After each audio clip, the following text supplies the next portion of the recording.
Good afternoon, good morning, good evening. Hello, everybody, and welcome back to the LTA South English Twitch channel. My name is Trajan. I'm joined by Roodood here for the first series of the day. It's day number 2, and I'll be honest, mate, day one kind of slapped. Day one went a bit crazy. Yeah. All 6 games. I'm surprised that, you and RMC are still standing after that one. Well, we do what we must for the people of the LTA South community, and we had a great time doing it. I mean, shout out to Bren for coming in super late cover to make sure that we got a play-by-play in as well. So thank you to everybody who was sticking around, making sure that we had the viewers to see all of the glorious 6-game action that we got from yesterday. And honestly, cards on the table, we could be in for the same today. Yeah, I think so. I thought both those series from day one were going to be a lot more cut and dry than they were. I'll say that one. For anyone who did not see it, we had Payne and Loud going at it in the first game, where you couldn't have had it any other way. Payne taking that one 2-1 after Loud took that first game. We had us all sweating for a moment there. And then Leviathan took down VKS 2-1 as well. I was D-tiering Leviathan. These guys are donezo. It's not going to happen for them. LLA, where's that? But they were not messing around. They took them straight out. No, exactly. And with the 2-1 and some slight downgrades, I think, from VKS, we're a little bit on the fence as to where they sit now in the LTA South. And with a loss, I think maybe, if Leviathan coming in are a bit weaker, maybe they're a little bit weaker. Yeah, like, we were not confident. I certainly was not confident about the VKS changes. I thought Bowl was a definite downgrade. I thought the Academy promotions, we know that VKS Academy was very strong last year. They came second and first, but, Academy doesn't always translate to Division 1. RMC mentioned Juliera on the stream yesterday, and that's the best example, I think, of someone who could dominate Tier 2 but not survive well in Tier 1. And so far, Kissy and Mortius didn't have the best start to it. Mortius especially, I think, was struggling a little bit. We certainly know that Desamus is a competent jungler, and Trimby had some highlights coming in as well, but that's definitely not, it doesn't seem gelled yet. The VKS formula, I think, still needs time in the oven to get there. Yeah, absolutely. I think that the overarching theme for the LTA South is that we put it in double elimination for a reason. Yeah. Unfortunately, they've now got a very short turnaround before they need to have really tightened things up, because if they lose the next series, they are out of Split 1 already. They've played 2 series, and then it's over. Yeah, there's not really much time to catch your breath here in the initial split, going into that first stand later on. Cross-conference play to look forward to for everybody, and at least it is. We get some series, we get Fearless Draft, we get everything. Hello, Rose. Welcome, Rose, once again from the back, I suppose, is where they currently exist, that dimension for them, who will be on production for us once again, I imagine, BMing us just like they Always. were all of yesterday.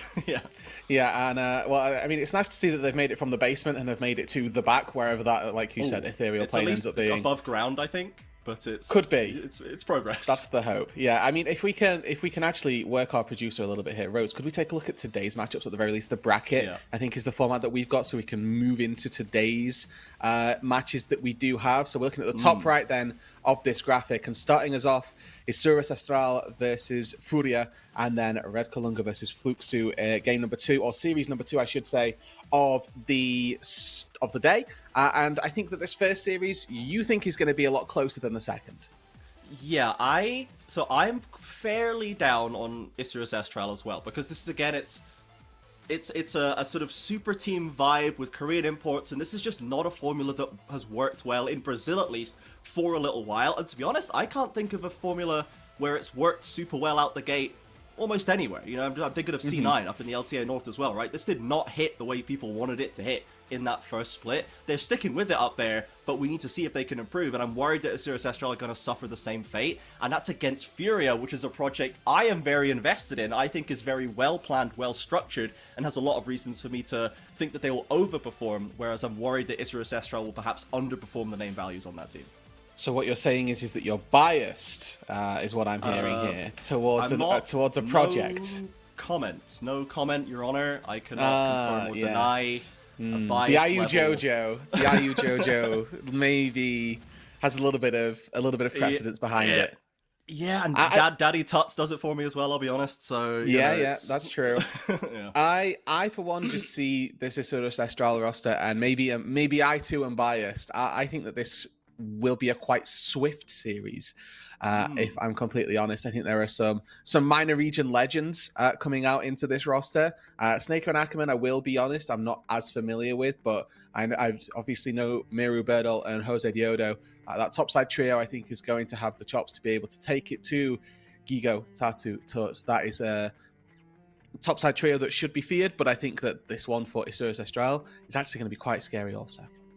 Yeah, for sure. I think Snaker and Ackerman, at the very least, they are experienced together. They are a duo with synergy, so at least they're not going to be off the same page. But maybe that is just the dynamic of this series, is that I would definitely favor Ayu and Jojo in the bot side, because they really started to get it together in that last split. They were looking like a very strong duo, so I would maybe give Furia the favor down there. But on that top side, you're absolutely right. Jose Diodo, for me, 100% has earned more than enough respect to be considered a top jungler potential coming into this series of the LTA South, which is see the Furia roster here. Gigo and Tatu, that new top side coming in to replace ZZK and Wiz, and then Tuts, Ayu, and Jojo rounding it out from last split. So Gigo, at least, I believe in Gigo's ability to be a solid rock. I think he showed us that in his time at VKS. He was not invested in often, but was very reliable. And then Tatu is someone that RMC will wax lyrical about all day, about the kind of the hottest jungle prospect coming out of Tier 2. So, I mean, I did just say that Tier 2 doesn't always survive in Tier 1, so I've got to kind of... I've shot myself in the foot there a little bit, I'll admit.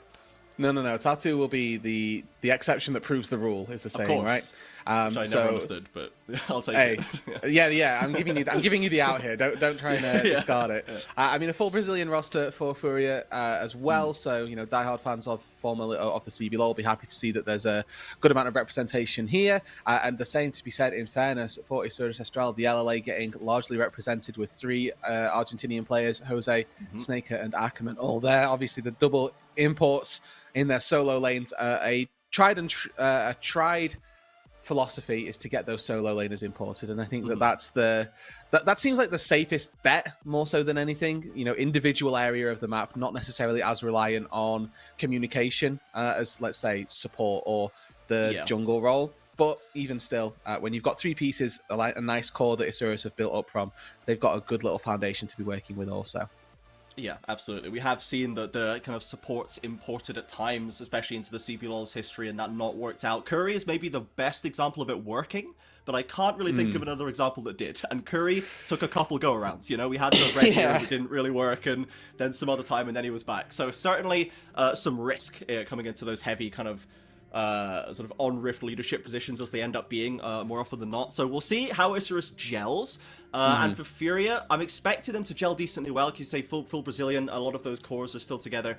But the main thing as well for Furia that I want to highlight is the addition of the coach Think Card, previously of NRG fame, taking them to an LCS championship in the past, someone who is famed for being able to work very well with young players and kind of making those rosters work, being the glue that can elevate rosters. And that's what I want to see from Furia. I want to see this roster continuing to be elevated so that it can really step up into that top echelon. That's the vision in my head, and I think Think Card is a good piece to try and get there. Yeah, it's certainly an area that sometimes goes a little bit underappreciated, that coaching role, but Think Card certainly has earned the respect that I think that you've quite rightly given him there, to be honest with you. And we'll see how this ends up playing out with Furia. I know that with like specifically Aushi as well, the new Loud coach, we do get quite a good rapport with the coaches going on, so it'd be nice to see that sort of develop as well with Think Hard and some of the other coaches in the league. Also, to take a quick look over at Isurus Estral, their coach Yang here, bit of a globetrotter as well, spent a lot of time through, made his name in Korea, spent a little bit of time on Africa Freaks, moved over to Japan, has been around the globe, to be honest, but did spend some time with Estral in 2022 and 2023, and then obviously coming back for this roster for 2025 as well. So it's not like they've just brought in a brand new coach. There's some pre-existing formula relationship here with the Estral portion of this organization. So it should be nice to see how that continues to mesh out as well. Oh yeah, for sure. Really, like this roster for Isurus Estral, I think, has maybe one of the highest variances for me. I am very much down on it. 4x4 on the initial Gringos Liberados podcast was quite high on it. I think RMC has high hopes for it. You have said that you're definitely like, there's a lot that could come out of this roster, and it could be, especially after Leviathan performed so well, which is another kind of heavily LLA based roster, that I think overperformed and did very well against VKS, including the LLA members like Seo and Cody. Seo especially, right, popped off very, very hard and showed us that the LLA is not to be Lil Broed coming into this LTA South. They are certainly able to stand on their own 2 feet, and we have Snaker, Ackerman, and Jose Diodo carrying that forward. I think for me, that jungle matchup going into this series is probably #1 focus for me. Jose Diodo, someone who's been in FlyQuest, been in LCS of the past, has been very successful in LLA, has been international and performed well there against our hope for a new era kind of coming out of that academy era. We had this talent factory and Tattoo. So that is a very inexperienced in tier 1 versus international experience plus tier 1 on that jungle matchup. So how that meshes and how they interact with each other, I think is going to be very important, because the one thing I have been told about Tattoo as well by RMC is that he's quite aggressive. He likes to get stuck in, and I'm excited for that, but getting aggressive into Jose Diodo, that's a bold move. I don't know. Had a little bit of a reputation for being wrong. Blacklist days, in fairness, but even still, a player that we can anticipate will be has those advantages. The way that that's trended so far has been very heavily towards your Xinzaos, your Jarvans, the very aggressive early game junglers, Wukong as well, with those sort of level 6 opportunities. Nocturne we saw a fair bit of too. So quite the amount of early game power, and we sort of drifted a little bit away from tank junglers as of late, except for the sort of red side permaban of Skarner. Yeah, and the occasional Maokai will be slipped in there if they really want to push it, but you're absolutely right. I think I'm expecting to see its bruisers. I'm expecting to see like a Xin or like a Jarvan Wukong or something of this nature to come through, as we've got some of the bans coming through. Skarner, of course, banned on the red side, along with Kalista and Varus, and the Nocturne and Sedge taken away by Asura's Estral. So the jungle getting a little bit pinched here. Looks like they're going to maybe focus on that Ashe first pick, which has remained a very high priority AD carry. Yep, it largely comes down to the weak nature of AD carry. At present, they are obviously playing on the live patch, which is 25.1.2. So we've got Ashe with the large range utility. You just arrow somebody from across the rift, and even if you are the weakest AD carry on the patch, you've got a global stun that is, albeit a skill shot, it's something that is worth picking up. Snaker can have game #1, his chance on that. A reminder to all of the people that are just joining us and that haven't seen any news post or any League of Legends so far, this is Fearless. So once a champion is played, it will not be picked or taken by either side.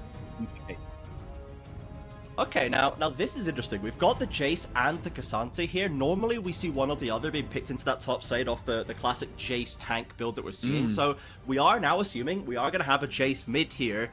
And do you think we're going to still see tank Jace, or do you think there's still room for the actual AD variant? So I actually got the pleasure of seeing Doinby play this in the LPL on NIP, and he still went full tank. So Jace is probably going to be in Tuts' hand and just full tank again.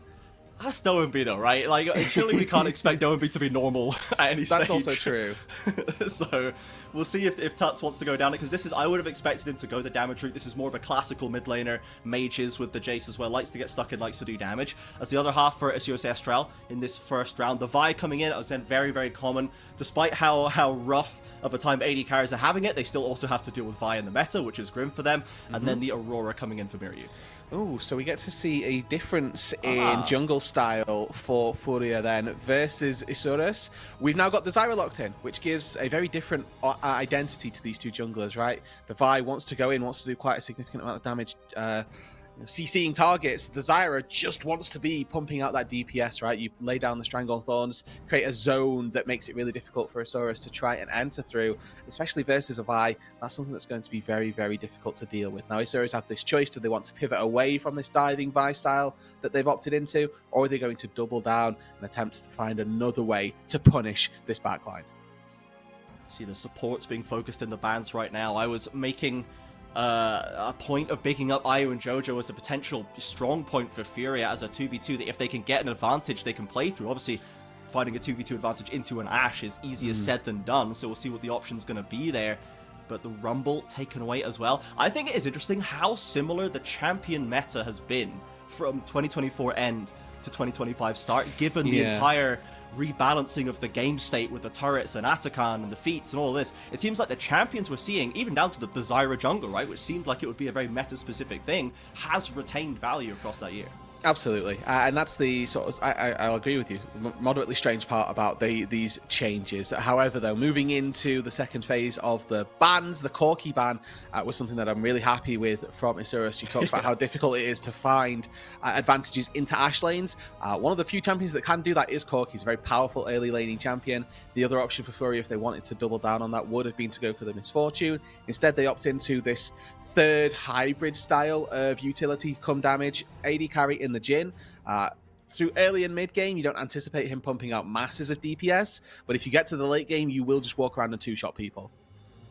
Yeah, so if Io gets ahead, there's definitely value here. There's a lot of some squishies to hit, and another Bard. Roodood, why is it perma Bard right now? This is a third Bard game in 3 series. Yes, it is. I mean, Bard is very good as a takeaway from the Jhin. It's also very good into the Jhin. He starts channeling Curtain Call. It's a free tempered fate for you. It's the unfortunate anti-synergy that comes from taking these 2 picks. Another question for Furia is, what do they decide to round out this composition with to try and punish this Bard pick? Ashe not as easy to leave on an island. It's worth saying the wave player of Ashe did get a little bit altered, so there's more base damage into her W, which benefits the laning phase, but obviously you're looking to build AD into the late game, which means it effectively does less damage early, more damage late. But for the wave clearing purposes specifically, actually Ashe isn't too bad now. With a couple of volleys, you can clear out those ranged creeps. But with the Rel on side, diving Ashe, for example, becomes very easy. And when somebody is caught in that Magnet Storm as well, landing those Curtain Call shots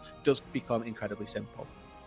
Yeah, and with the Zyra root, plus the Rel stun, plus the Jhin W, the CC chain on option here, if they want to go for that bot lane dive, is pretty solid. You land one, you're gonna land the rest. So we'll see if Snaker's going to be under threat. The level 3 dives and the early dives still survived the meta changes, which were specifically designed to limit them and kind of make them more dangerous and riskier, but the pro player base has simply ignored it and decided to keep doing it. And I guess now it's just, it doesn't even seem harder, but I guess it technically is. It doesn't seem to have slowed them down though, that's for sure. I think the overall and just the way that the numbers work without getting really into the weeds of it, you can still tank the same amount of turret shots on an initial dive. You just have to be careful with juggling, and that's where it becomes a little bit more tricky. Usually teams are so happy to give just one person aggro, and then by that time the dive has either ended or they're completely out of danger. So that's the only real change that's happened, is when you start picking up aggro again, those 3rd, 4th, 5th shots really start to hurt.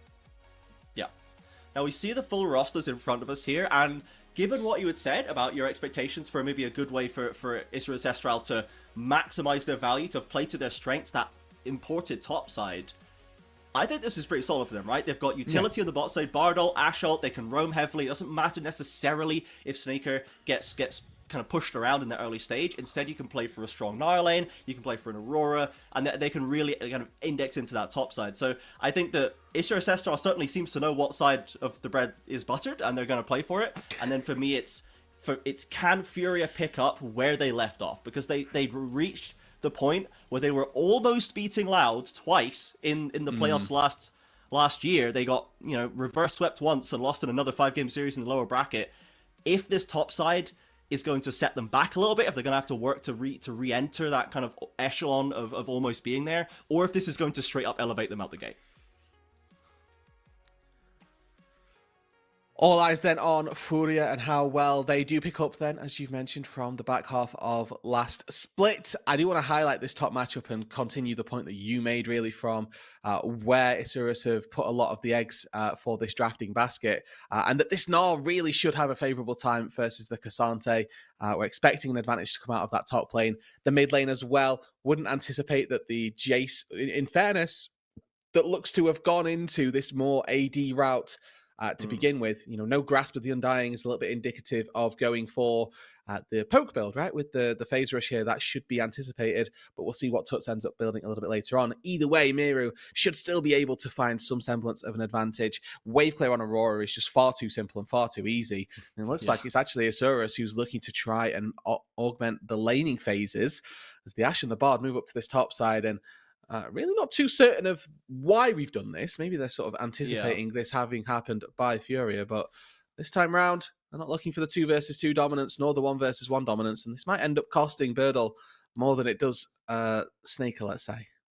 Yeah, we did see this yesterday, I think, a couple times where I think in the Pain Loud series, where we saw lane swaps initiated that did not seem to make sense on paper, and I think there's maybe a little bit of mind gaming going on, whereas one side isn't even thinking, you know what I mean? And they're kind of tying themselves in a knot, trying to overcorrect. So we'll see if Birdall, well, nice little hop over and gets away from Jojo, because that could have been a little dicey for him, but the Gnar has the hop and skip out of dodge. So we're looking to see if Birdall and Gigo can get anything out of this laning phase. We should be expecting them to get shoved around. And then we have the jungle, of course, the influence that I was looking for. Jose versus Tattoo. Both aggressive in their days, both very, very strong individual talents.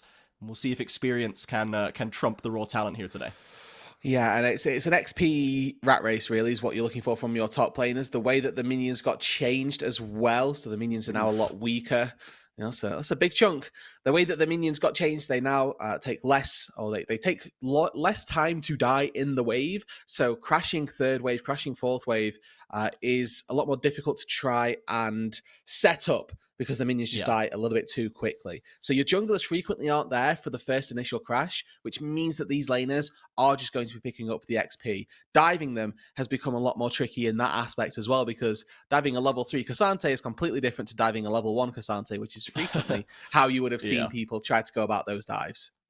Yeah, absolutely. You can see even the put-upon swapped solo laners are still maintaining level parity with their opponents. Tuts, of course, has managed to TP back to lane already. The ponderous new TP, taken a while to get him there. A few CS experience behind, but so far is still surviving this early Aurora matchup. So for Furia, this is a team that I think became very, very good at that late stage fighting that used to be the property of Pain and Loud and sometimes Red for so long in the CBLOL. Furia were able to actually contest them in those later game fights. We'll see if they're able to do the same here again, as Tuts is committed straight into Miryu and not even come close to getting the kill, if I dare say. And now we've got a gank on top side. Gigo now under attack. That little Fukasante gets stunned up, but has the extra survivability from the Pathmaker and gets away with a fair amount of HP to spare.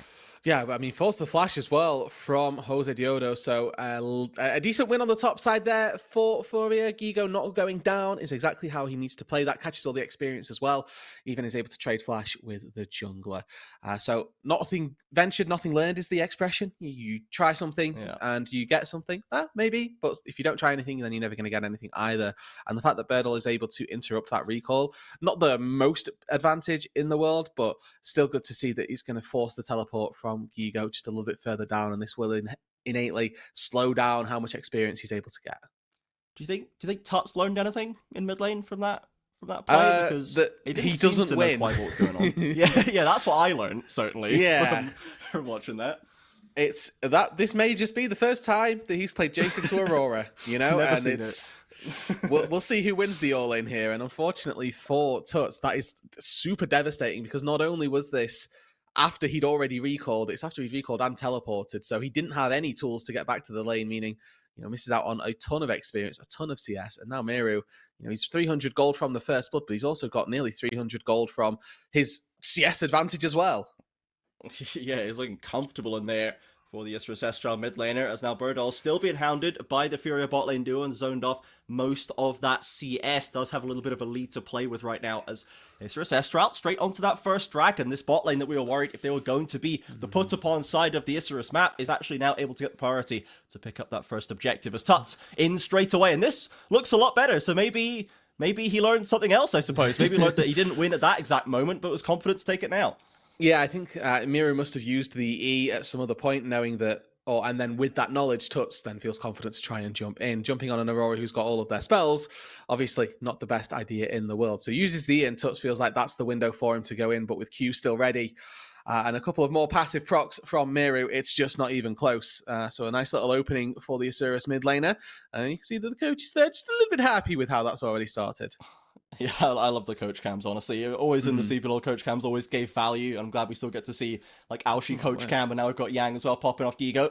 And aggressive onto Snaker, looking for that first Q. Can't find it, though. Did have the 6 as well. If he finds that knockup, Snaker probably has to burn at least a summoner or two, as Furia pick up those grubs on the top side. They get a flash away from Ackerman as well, threatening the engage, as in comes Miryu, causing that one to just be committed. Doesn't find too much off the back of it. Tut's still low, but the first Epic Monster camp secured by Furia. Ayu now in a 1 versus 2 that he's not having a good time with. No Vialt though, and actually, they're fighting a lot of damage back. Jose just gets knocked out. Tuts picks it off from the side as the TP committed as well. Furia firing back with the camp and the kill, and they're still looking for more Tattoo. And Jojo going forward, the level 6 for Zyra doesn't quite get the knock up onto Birdol, and Jojo turns tail at the right moment to escape from Miryu. It's tight, but Furia come out on top there. And using the portal that was placed by Ackerman, Tattoo comes forward, attempting to find extra plays on Summoner's Rift. Not quite able to find a second kill there. It was only Jose who fell. Remember, no flash from that attempted dive on the top side means as soon as he cues forward, he has signed and sealed his own fate as he goes over that wall. Yeah, of course, he looks caught out here, but Jojo, fortunately, just close enough by to make sure that there's a little bit of help, and Tut stops that recall that he had on Red Buff, and Powered Shock Blast able to pick up the kill. So a little bit of gold back into the mid laner's pocket. And Ackerman obviously caught between a rock and a hard place there. Fortunately, he got that portal to get out to safety, and it does end up costing Birdle a significant chunk of that HP. The flash as well. And Miryu just about able to help out, provides that little bit of pressure that was needed to make sure that his top laner gets out safely. Red fans love it. I'm not sure who they're cheering for, but they certainly seem to have a horse in this race. As we'll see where this stabilizes to. Fury at now a few hundred gold up, and they did get that first grub camp. So one more Epic Monster, and they will achieve that first feat. The other feats being the first turret, and now first to 3 kills, not just first blood. Remember, everybody. So we're still waiting to see who can secure that one and get those empowered boots later on. Oh, Gigo going for a relatively aggressive trade. Remember, level 7, so he's got that advantage in the experience department as well, where Birdol almost a full level behind on this Gnar currently. Certainly not the position he'd wanted to have found himself in, but Isura spent this early game playing around the bot lane, right? They moved Snaker and Ackerman around. They picked up that first Dragon down on the bot side after a swap back. They were attempting to go for that grub play, but weren't quite successful in it, which kind of left Birdol a little bit out in the lurch. Has definitely found himself in a disadvantageous position, but Tattoo now down on this bot side. Fancies himself a bot gank. Jojo, no flash, but any form of CC onto Snaker and he'll be fine. Ooh, no root, but they do get some of the CC. Can they keep him out the portal? No, they can't. Ackerman gets away. Tattoo can't find it as Birdol's been caught up in mini-form. Gigo is just dicing him up here as the Cassante. Jose was in the area, but not there in time, and I'm not sure if Vi wants to take any more of this. Gigo just going to stroll back to the tower. Jose does get one more Vault Breaker, doesn't have the damage for it as in the bot lane. It's still going, the curtain's been called, but shots are dodged, and Snaker snakes his way out of danger. Tier 2 boots means it's easy enough to get out of those shots, but Miryu, he doesn't want this to have gone down unpunished. We're going again. Ash Arrow into Bard Stun. Tattoo, huge damage from the Mirror Ultimate. Flashes in, but doesn't quite have the numbers. Surely can find more as a flash up from Snaker gets it done. Ayu and Jojo looking for damage onto Aurora, but only a couple shots left in the tank for the Jhin. And Jojo is assigned duty to just draw out the rest of the fight. The Ignite one tick away from Mirror. Steps on the trap, quickly steps back out of it. And the IE mid laner continues to find successes. After all that, Snaker being the one coming out on top was not what I expected. No, being the one who was under fire to begin with that curtain call, but decides that Tattoo's just overstayed his welcome a little bit. Enchantment Crystal Arrow begins things, then we get a nice Cosmic Binding into the wall. Miryu finds his way down to that bot side, and they do pick up a couple of kills down there, unanswered as well. So a big advantage generated for the AD carry of Isura Astral. Snaker stepping into this new league, this new position for him. Certainly something that can be a little bit challenging, but on this Ashe, being given a little bit of gold early on, certainly going to help him out, as working towards that Blade of the Ruin King is going to be so desperately needed when trying to handle the Cassante.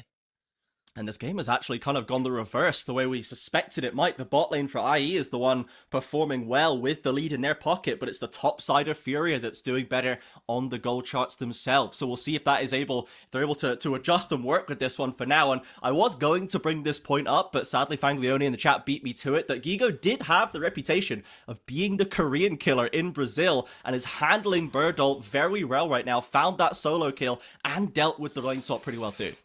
Oh, well, Gigo continuing to live up to not just expectations, but almost legacy at this stage as well. Gigo's been around for so many years at this point that, former CBLOL fans will recognize that Gigo can be a carry on non-carries. And that's exactly what we've seen from him so far this game.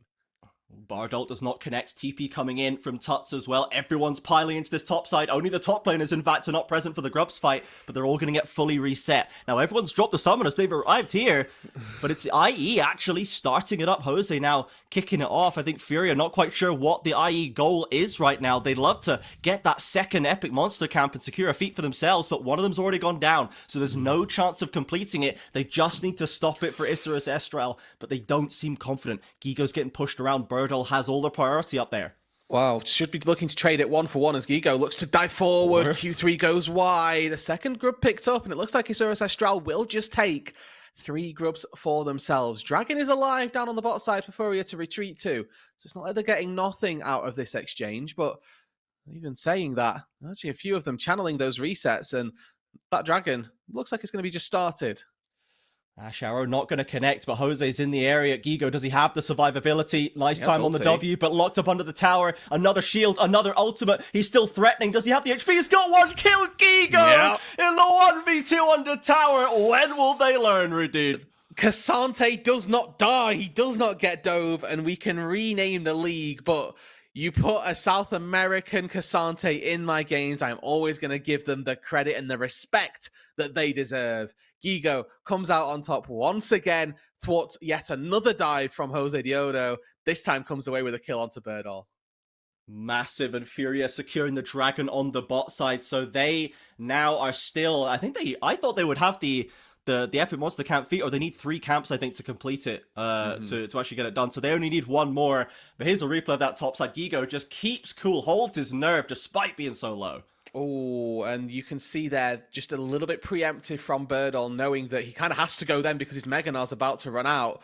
But again, you know, the Cassante mechanics, as soon as you end up ulting, you get a reset on your spells, enable to... with the rework that happened from Cassante. The W in ult form does so much damage. Just charging that through people, you can absolutely slaughter them. And we kind of got to see it right there. Yeah, we absolutely did. We are very happy to see Gigo still on form and coming in hot for Furia. So it doesn't seem like they've taken that step back that I worry. Tattoo's been active on the map. Gigo is doing what Gigo does best, managing that pressure on his lonesome and letting the rest of the map play for themselves. So Furia, we'll see if they can keep building on this one, but IE still has that strong Ashe coming towards the Ruined King. They've got Mirio ahead in gold, who's performed well in this game too. It's too close to core right now, and this is one that, it's as close as I expected it to be, at least in this first game. But it's been fairly well considered, I feel. It's not making rash, crazy plays a lot of the time. It's kind of, we'll give you this objective, so we'll go and take this one. It's fairly considered gameplay, not necessarily the Noxian gameplay that maybe Riot envisioned for this season. No, exactly. There's a very happy trading almost. But what's worth mentioning is that as we look forward for those feats of strength, we've got currently like a nice edge balancing evenly between 2 neutral objectives for both of these teams. The turret's still very close. You know, we've got a battle down on this bot side where Miryu's put a good chunk of damage down on that turret, but that's being defended by Gigo. And now Tuts, with free time on this top side, looks to be able to secure that notch on the feat of strength marker. So first brick goes to Furia, and now it is going to be all hands on deck for this Rift Herald, which spawns in a little under a minute's time. Going to be looking at who picks that Rift Herald up, because it doesn't just mean the Herald, it means the feats and those tier 3 boots as well.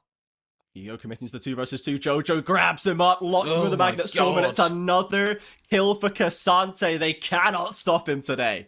Try to move challenge has been unfortunately failed from Miryu, as he just gets CC chained out of his mind, puts the ulti down and doesn't even have the chance to get away. We've kind of overlayered the CC here onto Io. He's got 1 cleanse and it gets into safety. A little bit of a misstep from Snaker and Aku, and they both saw the window and both tried to open at the same time. That feels bad. If you're IE, you just see your mid laner die down on the bot side. You're looking to make that cross-map play, the revenge play, if anything, but are you able to escape using just the cleanse, where really you would have liked the flash to have been burned also? Nevertheless, IE still very much within this game, even though they've now slowly lost away on, in the last couple of minutes, a couple of 1,000 gold as well. That kill plus the 2 turrets that went down has put Furia in a very good position to start taking grasp and taking hold of this game. think the real concern at the minute, obviously, is going to be that 3-0 Cassante storming out of the top lane and finding any real way to try and take him down, because Ashe on a Blade of the Ruined King alone isn't going to really have the chops to be able to do it. Looks like we're opting into a Zeal item second as well, so that's not the best of options. But with the Rift Herald now being started by Fury, we could end up seeing this game swing yet back into another team's favor. And they've got great control of the vision of the pit. The Zyra plant's doing so much work, and there it is, picked up by Furia with little to be said about it by Azurus Estral. So they have secured that feats of strength advantage. They'll have the boots upgradable if they want to later on, and they might look for the fight instead. Mirio rooted up and dodging out the shots. Another root lands onto Snaker. The 4 shots, though, doesn't have the execute bonus with such high HP, so it's just a little bit of a tickling into that mid lane, straight into the Herald. Furia keeping that pace up. Yeah, it's really nice to see that they're just putting their foot to the floor and making sure that there's not really any room for breathing here for Azurus Estral. Great little Tempered Fate, keeps that turret nice and healthy. But in case we were all wondering, this is in fact full damage, Jace. We've got the opportunity picked up, moving into that man immune finish as well. So the poke composition for Fury are now fully in effect as the Zyra is putting plants down, whistling away at people's HP. The Jhin following up with flourishes, ultis, and then all of that poke that comes through after the fact. So we get to see another replay of what happened down on this bot side, and you can see there's always some words above the Aurora's head. Some form of CC's going down. They can't get through the HP.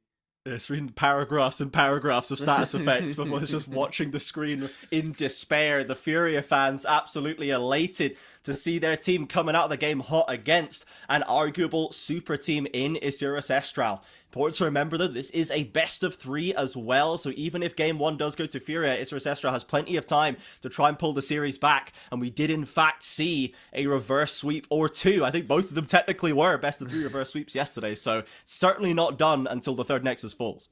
No, exactly. And now Jose Diodo in not necessarily a compromised position, but certainly a unique one, seemingly looking for a play in the mid lane, even if it is just to try and shadow Mirio. But he's dodged Gigo to go into that mid side as Ayu dodges, I won't even call it deftly away, but just managed to get out of the enchanted crystal arrow. Just kind of walking, and sees it fly over his left shoulder as the Dragon starting up by Furia. Tatu's almost got this one secured. Should be able to pick this one up again. Second secured now as the Bard ult comes through. It's on to Jojo. Will they get the stun? Do they have the damage? Or has he just put himself in harm's way as Tuts is suffering against the Gnar in the bot side, and Jojo does fall in the end. Jose is wound up on the wrong side of town, is trying to pull a recall. Surely will not be able to escape here. Maybe the tower, if there's an execute on the cards. Still picked up by Tatu. So 1 for 2 in the end with the Dragon for Furia. And maybe as well able to take down this tier 1 turret. Ackerman sticks around with the portal, but he's got to back away. Couple of kills there for Azurus Estral. Evens up the gold game once again. So this game, like you say, as much as the series isn't over until the 3rd Nexus has fallen, this game's still not over until that Nexus itself goes down, and the gold lead juggling between the two teams currently. Snaker, not the object of this fight, as Mirio dodges out of the curtain call, but there's a teleport behind, and Tuts fancies this. Yeah, good use of the ultimate by Mirio to put some distance in there, but Tuts was ready and waiting. A flash is committed, but they surely have the damage to get it over the line. Mirio with a blast code, maybe to safety. Tuts flashes in, lock it, but doesn't find it. Unfortunate for Furia. Mirio slips away. Yeah, Tartu flashed in to try and find the final Q, which would have taken down the Aurora. Fortunately, Ackerman there, lock it, perfectly timed, keeps Mirio alive, and that is going to be so important moving into this fight around the Atakan. You get to see a little glimpse of how we started out this fight, and I'm thinking, Tempered Fate, we focused this rel here. Fortunately for IE, they didn't really have the Furia didn't have the damage that I was certainly expecting them to. Jose Diodio managed to sort of run roughshod, get himself as far away from danger for as long as possible. Does end up falling, but even still, wastes so much time, buys a lot of space, and not quite sure what happened down in the bot lane either, but all of a sudden, those tides have turned. Absolutely. Still dead even in this game. Only a couple hundred gold in it as Gigo finding a bit of a struggle against Birdall now. Now that the Gnar has that Triforce, the 1v1 does certainly seem to have turned in his favor. And the side lane just got a little bit trickier for Fury as Tatu dodges out the Bard stun, doesn't find the root, and IE in full retreat now. The roots are still coming out, but they've got enough distance to keep them safe. We're not seeing too much of the, I guess, the Bard ults finding value in the fight thus far, but there's so many different uses for it for Ackerman, right? Is he saving turrets? Is he helping his team? Is he going for an engage? And with only that one massive tool on deck, right. I guess it's hard to pick the right time as Tuts goes aggressive, but Miryu's around the corner. TP as well, and the Furia mid laner has isolated himself entirely as even the Assault lands, and now the rest of Furia are a little bit out of position. Jojo down for the double, another for Miryu, and Furia kind of flat-footed in mid lane. And Gigo's not a part of this fight in any capacity. Their 3-0 top laner, who we were expecting to come down and completely warp the way this game was played, has no impact yet again. They're able to defend the tier 1 turret, but this is another section of killing that has gone exclusively in favor of Isurus Estral. There'll be topside camps that are taken as well, top waves that are attempting to be pushed in and then therefore lost on Furia's side. Overall, Isurus coming into this mid game absolutely fighting with their hands. Yeah, any instance of over-aggression in this game is summarily punished very quickly by either side. They're both ready and waiting with the punish game, as we saw. That's kind of what we saw out of Loud in day 1 as well in that first series. They have such a strong punish game where if you get a little bit too ahead of yourself, you think the game's over before it's actually ended, some teams will be ready to slam the door in your face. Furia still at least holding on to that mid lane outer. IU has been doggedly supporting it for the last few minutes. But with Tuts falling a little bit behind, Miryu's getting kind of strong. Birdall, he's got the Black Cleaver now. That side lane's probably just gotten even better for him for the time being. I think, do feel like they're somewhat in control right now. And now we'll have to find out where that control will take them as we've looked for an arrow top lane. Dear. Straight onto Tuts as well. The maximum stun damage, not quite enough for the kill, but it certainly knocks him out of the next couple of minutes of play. Doesn't have the TP either. IE not in position to run an Atakan play or anything like this, but the threat is very real. Yeah, and I mean, that's actually relatively surprising, right? I think there must have been Bone Plating just doing a ton of work in that. Yeah. As, you know, you don't have the damage as a fed enough AP mage. Now Snaker goes in. Bardalt defensive and then goes out. IU down. Yeah, Gigo didn't quite have the ability to close the distance, didn't want to commit the flash for no reason, understandable. But wants to get stuck in, as you said, not able to add any value to the last few fights, is a big chunk of gold on that Furia side, but needs a scrappy team fight where he can isolate Snaker or Miryu or try and disrupt the engage from them to actually find the value in that, because the side lanes are just grim for Cassante right now. Yeah, he's not having a good time, unfortunately. And I think that comes from Birdall being able to maintain his pressure up there with that Black Cleaver, the Ninja Tabby as well. I'm still calling him Ninja Tabby. Making sure that he's... No, and I don't want to either. But the plated steel caps do so much work versus Cassante specifically as well. So all of the damage that the Cassante theoretically wants to get down is relatively mitigated. Either way, we've seen a 5-man in the mid lane. We say that there was the NA RAM, the North American or random all mid. Now we've merged regions. Can we just have the Americas random or America's mid? It's just ARAM at that point, I guess. It's America's random all mid. Yeah, we can even keep the branding. We don't have to make a new logo, guys. It's easy. As we've got a TP committing in there for Miryu for a dragon fight that's about to get a little dicey here. It would be the soul point for Furia. An Infernal Soul, no less, could give them a nice way to keep that damage relevant as the game stretches on. But IE are in control of the pit, and they're starting it up. Yeah, Miryu as well just takes Tatu down to 40% HP, making this Zyra's entrance to the pit significantly more difficult. Midwave push is in favor of Furia. Birdall has to catch that before he's able to move his way in, but having done so, will now join the rest of the team as IE they've started this one up. Tatu farms a camp to give himself a little bit more HP, and now Furia are the ones looking to re-engage. Tatu flashed away. Miryu's got the flight coming in with the ultimate, catches all the members of Fury except Gigo. The dragon's gone down. Birdall in, knocked up by the Zyra ultimate. Looks for an ult, but doesn't find a good angle. But in comes Jose, and Isurus Estral suddenly swarming over Furia. Excellent control of the space. They get the objective and they get the kills. Miryu playing this Aurora beautifully in that team fight, pops the ulti down, catches 4, transports to the other side and forces IU and Tuts to either flash or die, and they all get taken asunder. Birdall even pushing down on this bot side, the Baron at their backs also. Isurus Estral start off game number 1 and start off their campaign in the LTA South very impressively. Yeah, they've stopped the stacking for Furia. They'll have the Baron to assist on the pushes as well going forward. Atakan still ready and waiting if they want to take that as well. A great advantage pushing tool with those. I believe it is the Voracious. That gives you the faux GAs with the withdrawal tactics as well. So if they want to push this advantage with the Baron buff, they can go and grab Atakan and just absolutely send it down mid lane to go for a quick end. But here's a replay of that fight again. Yeah, Miryu, he stealths first. They don't see him until it's too late. finds his way onto the back line as well, means that, you know, Tatu not really having anything to do in this fight. Ayu, as best as possible, does damage. But again, we're playing Jin at the mid game where, you know, there's a Vi who's got 2,000 HP. That's at least 2-3 sets of reloads before I'm able to get through all that HP. And unfortunately for Ayu, the time's just not there. Now we're seeing a little bit of fighting in the mid lane. Remember, Baron with our Isurus right now, he should be looking to really make some waves, push down some objectives. And I think that, for one, with Atacon and Baron, you should just be looking to end the game with the fake death that you get. But Isurus Astral, they've got other ideas. They don't really need that Atacon yet. Ooh, the Ash Arrow lands, gets the cleanse out of Ayu. They're going to commit. In comes Miryu with the ultimate once again. Gigo, though, tanks up the damage. Steps away to safety. I was worried for Tuts there with how deep behind the front line he was, but they managed to slip out. Furia moving as a 5-man unit, trying to defend attacks from all sides right now. The stun's still landing, fighting for every jungle camp. I mean, that's a couple of big ultis used. Furia, I think, would fancy their chances as Ackerman is the one who finds that red buff. But with no Enchanted Crystal Arrow, you know, no Between Worlds either, this should be the time for Furia to look for something, but they just don't have an angle. They don't have the opportunity, and importantly, they don't have the gold.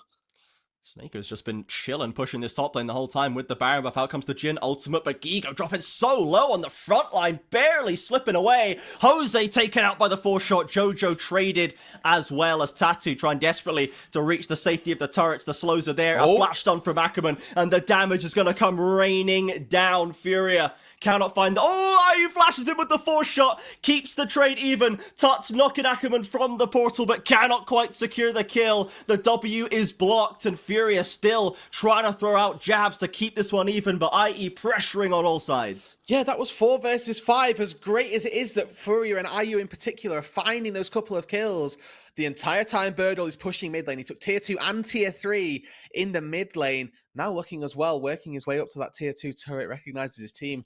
Probably not in a good enough position to help out. Calls the recall, but a lot of gold still going into Isurus's back pocket. A lot of gold, it's worth saying, went into Ayu's specifically. Flashes forward, takes down Snaker.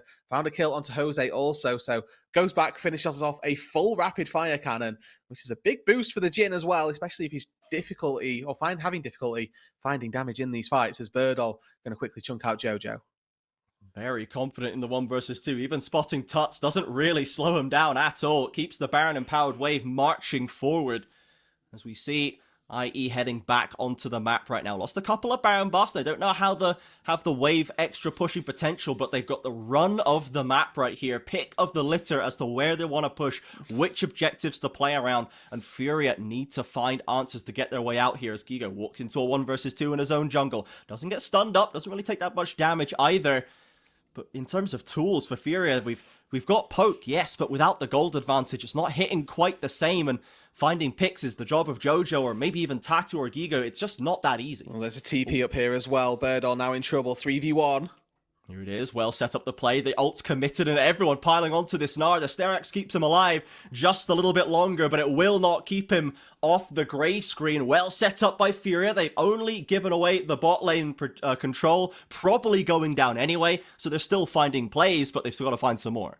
Oh, eyes on Tatu here, actually. He's actually soloing out Atacon right now, so trying to get that faux death and deny that opportunity for Isurus, as the rest of Furia are denying the push in the bot lane as well. Curtain Call comes down to clear out the wave. Love to get how low that actual objective is. Tuts has teleport as well, so if they want an extra spare pair of hands, possible to move up there. It's not lowered at all. Okay. No, this is taking 10,000 years for Tatu to get this one done as the Ash ult has landed. I think you might be needed elsewhere, Zyra, as Tuts has had to flash away. Goes in for the 1v4 into Jose Diodo, but a Bard ultimate stops the retreat for now. They'll manage to get away. Some flashes burnt, some low HP bars, but again, they just about keep it alive as Tatu is still plugging away up there. But the thing is, Isurus now know that Tatu's there. They've not seen Zyra for the last minute. They've had a massive fight in the mid lane. They're thinking, what's going on? Where is this Zyra? There were pings onto that top side. So they know that this is happening, but I think it's going to be too little too late. Well, they'll end up trading it now, and it's not sole point for Isurus, so I guess this kind of works, but if they get away from this TP, that's for sure. You want to keep these buffs to make sure a fight works in your favor, not just to get a quick recall after getting caught in your top side. I think that's probably the best that Furia could hope for, is just losing Jojo. 200 gold goes over, and I think that's important a buff that did happen to teams defending against Voracious. If you take them down, you get 200 gold, 2/3 of a kill. So it's not nothing. It's not inconsequential gold anymore for just taking them down. I do think, though, that the buff itself typically is given to the snowballing team and typically is made quite tricky when you're defending, and the power that it has still very, very high. I think Isurus, I will say, missed a trick by not taking it early. There were plenty of opportunities. I think once they took the Baron, it would have been very easy to look for Atakan. Oh, they're onto Snaker. Can't quite lock him down, though. And he has the flash still. Gigo commits to the ultimate. Furia really want to make this one work, and he's going lower and lower. They've got it done. Bardalt cancels the final curtain call as Mirio with a blast cone to safety. A little bit of deja vu there. Sidesteps the deadly flourish and uses the ult to escape. So Furia with a straight up successful play with a Baron waiting. Baron just spawned as well. They lost their AD. Furia still with this Atakan, 4 out of 5 members. They're going to be more than happy to attempt to start this up, even if they get it on, get it and then getting withdrawn. They'll all have the Baron and they'll be able to march out next time. Oh! IU is just committing to the kill, not going for the Baron at all, and now he's back in base. This suddenly got a little bit dicey for Furia. There is no Aurora ultimate. They have to make this work in the 4v5, but they're going to reset the buff. It's very, very low. Jose at least is forced out of the pit, and Tuts makes it work. They can get the smite down. Jojo trying to keep Mirio at bay, and there is the buff. Now the TP in from Birdall on the north side of the fight. Might be able to try and clean them up. Gigo is forced back to the base. The Atakan buff doing a lot of work to keep this one solid for Furia. Stun comes in. Birdo with the ult into the queue, and Tattoo now the last one to fall. So Furia, they walk away with the Baron. They lose an inhib. Is this winning overall? This is massively winning for Furia. They keep the buff. They keep the buff. Yeah. Oh my goodness. Die.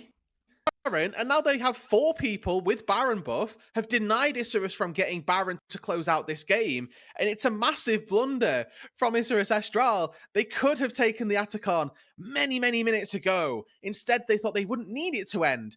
IU here lost his mind, absolutely lost it, trying to hit Ackerman in the face of Mirio, who just one-shots him without even using the ulti. And I'm like terrified right now for Furia, because I'm thinking, why are you leaving the Baron so low HP? They have to commit onto Jose Diodo, make sure that there's no 50-50, pick up the objective. And even without all of this, Birdall's TP is incredibly late. They're continuing to take 4 versus 5 Isurus. And even when the Nov manages to join, it's committed flash onto targets that have got withdraw. This is, a good amount of gold to be picking up. But again, relative to the fact that Furia just got 300 gold on everybody for taking the Baron, it's not worthwhile. Yeah, that is a crazy one for Furia now. Still 5k down, but with the Baron to hold the line. Tut's working on that bot lane, the one with the inhib down. And we see more and more items coming in. Plus, they will have the upgradable boots that we're seeing in all inventories now. So they've got a little bit of extra power as the game goes on that IE will not have access to. It's holding on for Furia. They're still able to find picks, make plays, and use punish windows, but IE still feel like if they get one good fight, they could just walk it down for the win. And that's exactly the mentality, I suppose, that they're looking with this, priority in the mid lane that they still somehow have, even though Furia have got this Baron at their backs, mainly looking toward this next dragon. If Isurus Estral take it, it's soul for them. Furia have a lot of pressure in an attempt to try and steal away that dragon so that there's no soul to be gained, and they need to start setting up that early. We've got this poke composition. The Zyra, the Jace, the Jhin need to start working in tandem to poke out those chunkier, or rather less tanky members on Isurus' side. We see Furia now forging a path in towards the Dragon Pit. 30 seconds until the buff spawns, and this is soul point for IE now. An Infernal Soul would be devastating to try and deal with, as they still need to be careful about every corner they go around. The Ash Arrows, the Bard ultimates, they cannot get caught on their own. There you go. Nice chunk already started. I mean, Ackerman has fared, with these Caretaker's Shrines, actually doing a little bit of healing. Obviously, Blade of the Ruin King helping out quite significantly also. But I love Ackerman's build here. He's got so much denial of damage and then regeneration also with the Redemption. If those lockets are timed nicely, the Redemption can help reset a fight quite significantly also. Drake has now spawned. There are Jhin traps that they've got to try and navigate here. There's a big commit down to this bot side for Furia, which has left their mid lane completely wide open.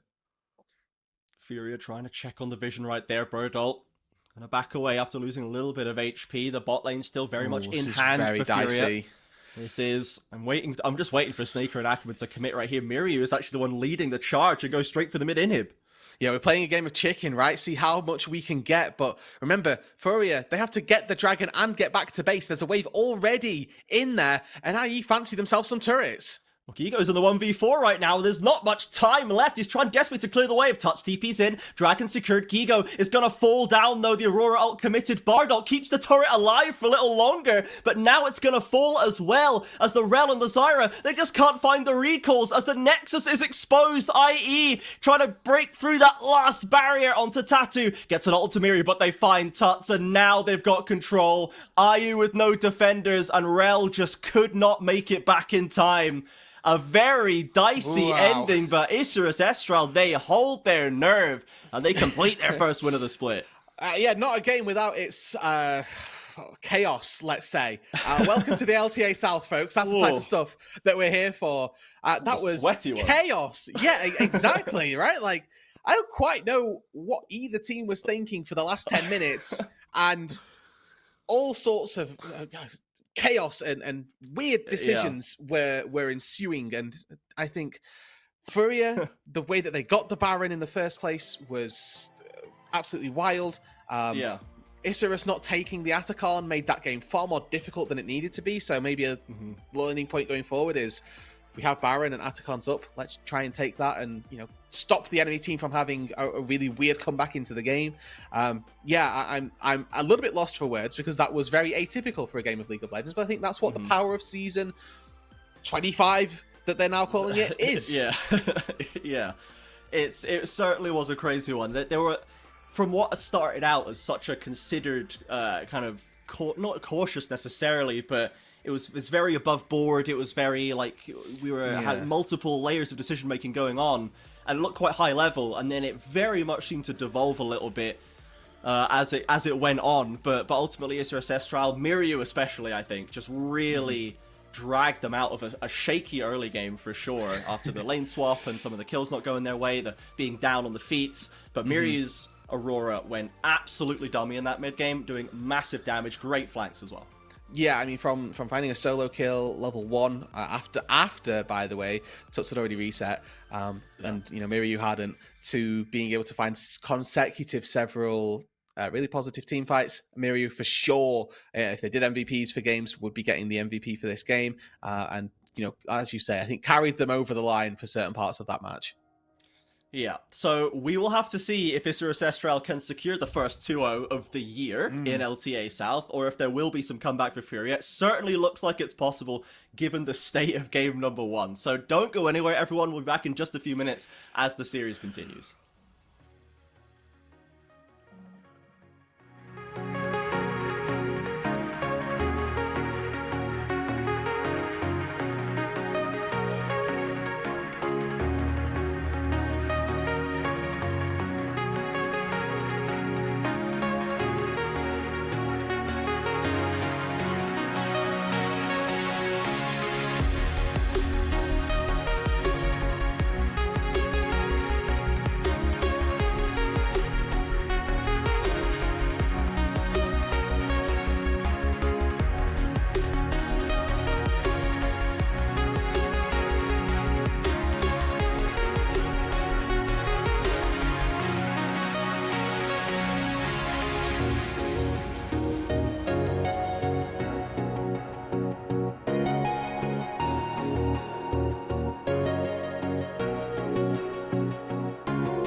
Welcome back, everybody. It's time for game number 2 of Isurus Estral versus Furia. A back and forth affair in game number 1. A bit of a messy one. A lot to take away, a lot to consider for the coaches, that's for sure. Now, Roodood, what is your main takeaway from that first game? Because you were confident about Isurus Estral. We have like hopes for Furia, but you were thinking this one would not be that one-sided. Game 1 was certainly a bit of a crazy one. So do you think this is kind of what do you think is the main cause of this? So they Miryu and Birdall seem to have their own ideas about what they're doing. I think that comes from the maybe language barrier, maybe just a different concept of how they want to play the game of League, because Birdall was split pushing a lot in that late game. I think that actually it got them turrets, but it lost them lots on the flip side as well. So there's a very real dichotomy between what they were looking to accomplish and what they actually set out to, and what they actually managed to accomplish themselves. Now, they did get the win in the end, and I think that Mirror stepped up quite significantly, but there definitely is that disconnect between the solo laners and the rest of the team. Yeah, now we've gone into the pick and bans right here. Furia onto the blue side this time. This was last time used for the Ashe pick for Snaker. Ayu is, of course, an Ashe aficionado himself, and it is open, so we could see that one stolen away. It's Fearless, Trajan. Oh my goodness, You've he's so fallen right. into the trap. I've been Game terrified. 2. I had too much fear, and I was scared of the Ashe. So, game 2. Varus instead now being hovered. That was banned in game 1, and Ayu has been known to go onto this famously, definitely an on-hit Varus prefer, but you know, the lethality is still very much playable. And the majority of old school AD carry players will always be on-hit Varus preferers, largely because we didn't have poke back in the day of, you know, season 5, season 4. There were hyper carries, or there were hyper carries. You got your choice was one. And you know, poke Varus sort of spawned in the mid lane in season 6, season 7 when Deathfire Touch was still a rune. So Bjergsen was playing that mid lane, showing my age. Yeah, this guy qualifies to the 2nd division in UK, and now it's me and Ayu. We both prefer Varus. Hey man, you know, it's better than you've ever played. Oh, it's so true. Okay, right. My Zyra mid will get me there one day. Okay, so Birdall has gone into the Ambessa, and we have the Maokai popped up for Jose here. So another strong top side. We've got CC. We've got a lot of carry potential from the Ambessa, and the answer is Renekton with the Leona down into the bot lane. So Renekton has just so long been that top lane, just kind of universal answer for anything. Is it actually good to Ambessa, or like how does that matchup tend to play out? Oh yeah, so I mean, and in fairness, I am basing this because I do not know top lane relatively exclusively on my own top laner in the current team I'm playing on, and he will insist. He insists every time he plays Ambessa that we get a Renekton ban. So I assume that it's pretty good for the Renekton. We did see this matchup as well yesterday. I can't for the life of me remember who ended up winning it, but I know that the Renekton, and in theory, that the overwhelming principle is, well, yes, Ambessa can dash, but Renekton has a point-and-click CC spell. So when you put that down, you also put the Q down, and you know the Ambessa being able to dodge out on things just isn't a possibility versus Renekton usually. Yeah, we've got the shield cutting as well, right, with Ambessa naturally using a lot of shielding. So it does seem like a reasonable matchup for here. So Gigo does have the opportunity to leverage that in the 1 versus 1. The Yone locked in by Mirror, presumably here as well. From Aurora in game 1 to Yone in game 2. We're seeing a wide range coming through here from this fresh Isurus Estral mid laner. As we go into the bans, the Ziggs hits the floor, Akali and Nidalee as well. That's one of the things that I think jungle does seem to benefit a lot from these changes, where we do see a lot more picks like Nidalee sneaking through in a Fearless series, whereas these used to be only the domain of Canyon and like Speaker one time kind of thing, you know, like it's just not common otherwise. No, it gets a very few and far between instances where it's good, and largely it's always banned when we see Renekton already taken, and those are like the 2 criteria that needs to be met. Is my jungler, you know, moderately psychopathic in the head, and also is his top laner playing Renekton? Like those are the 2 conditions that need to be met in order for a Nidalee to be banned. Yeah, as we enter the second picks, the Rakan now the choice. The AD carry actually making it all the way to the end here in the R5 for Snaker. We'll see what the he's choice going to is save the draft. Yeah, he's got to do something. Ziggs and Corki banned away. The Wukong hover, that's what you expected to see from Tatu, pivoting to the Ahri instead. So as our producer has claimed, psychopathy is actually a requirement for jungle. We'll see where Tatu wants to go here, because we can't have the classic Vi Ahri pairing. No, and it probably won't be AP either with that Ahri being locked into the mid lane. Typically, you see a sole AP threat is the typical route, but I do like this pairing. You know, Xin Zhao, very prolific early game jungler, so we can expect to see some good things from Tatu and Tuts in this early game. And now the question for Isurus is, what do they take down into that bot side? Snaker, he's been cooking something up, knows what he's after. Okay. Ooh.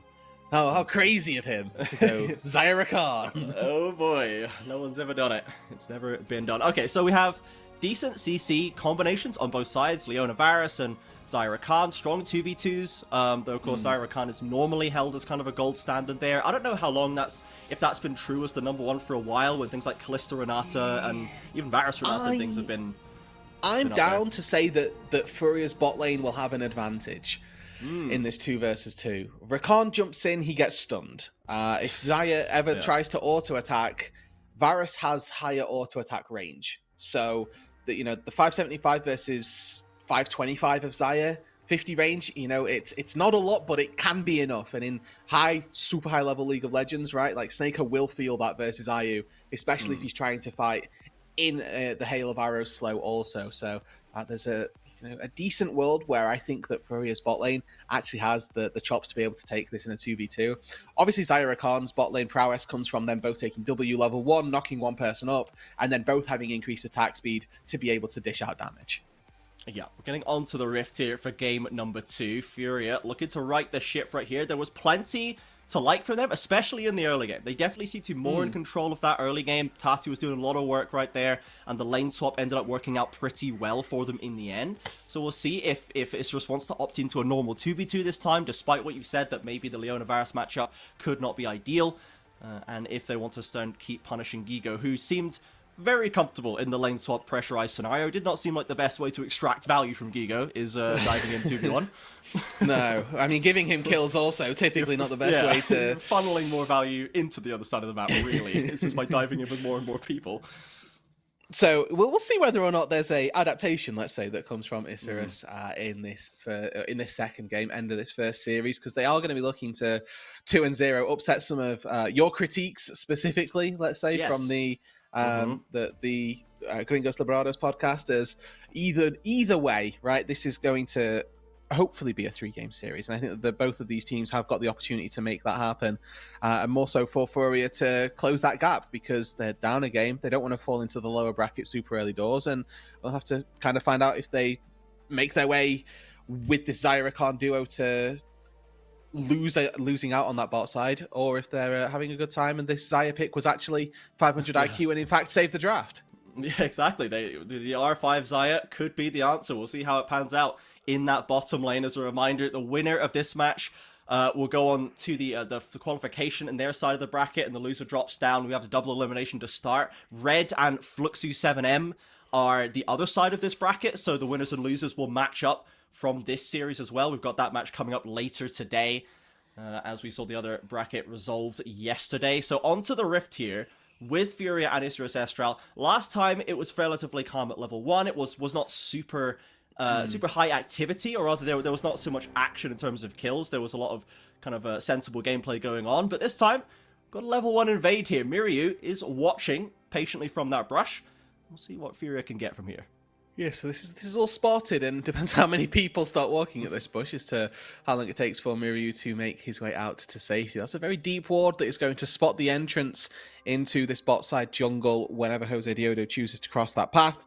One of the things about the wards that you can see sometimes at Raptor pits, they can be dodged. That one on the entrance to the jungle, unless we see Jose take a completely wayward path round the turret and to delay himself by a good couple seconds, it's just not something that you're going to look to avoid.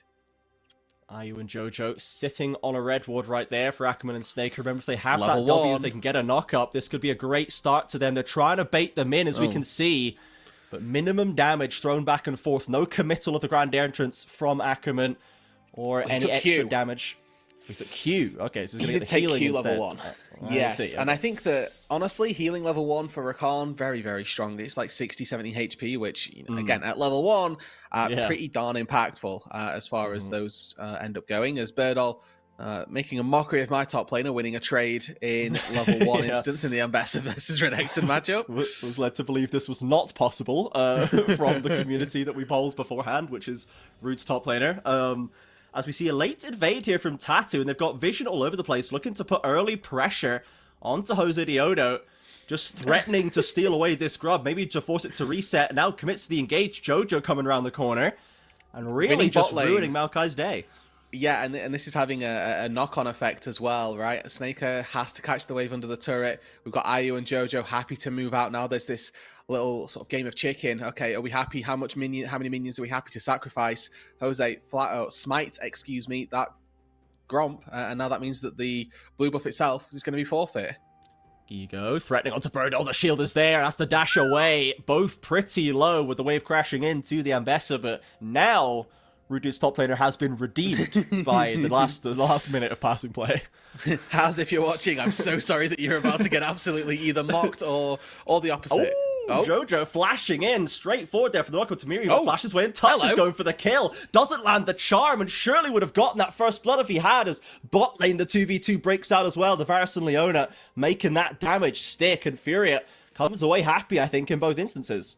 And Miryu as well jumps back in onto Tatu, who says, why have you done that? I am Xin Zhao. And now has to try and crash this wave. And in fairness, we're seeing Tatu continue this lethal invasion. This was spotted on a ward, so, you know, this is in vision for Isuris Estral. But Tatu doesn't spot Jose on the red buff.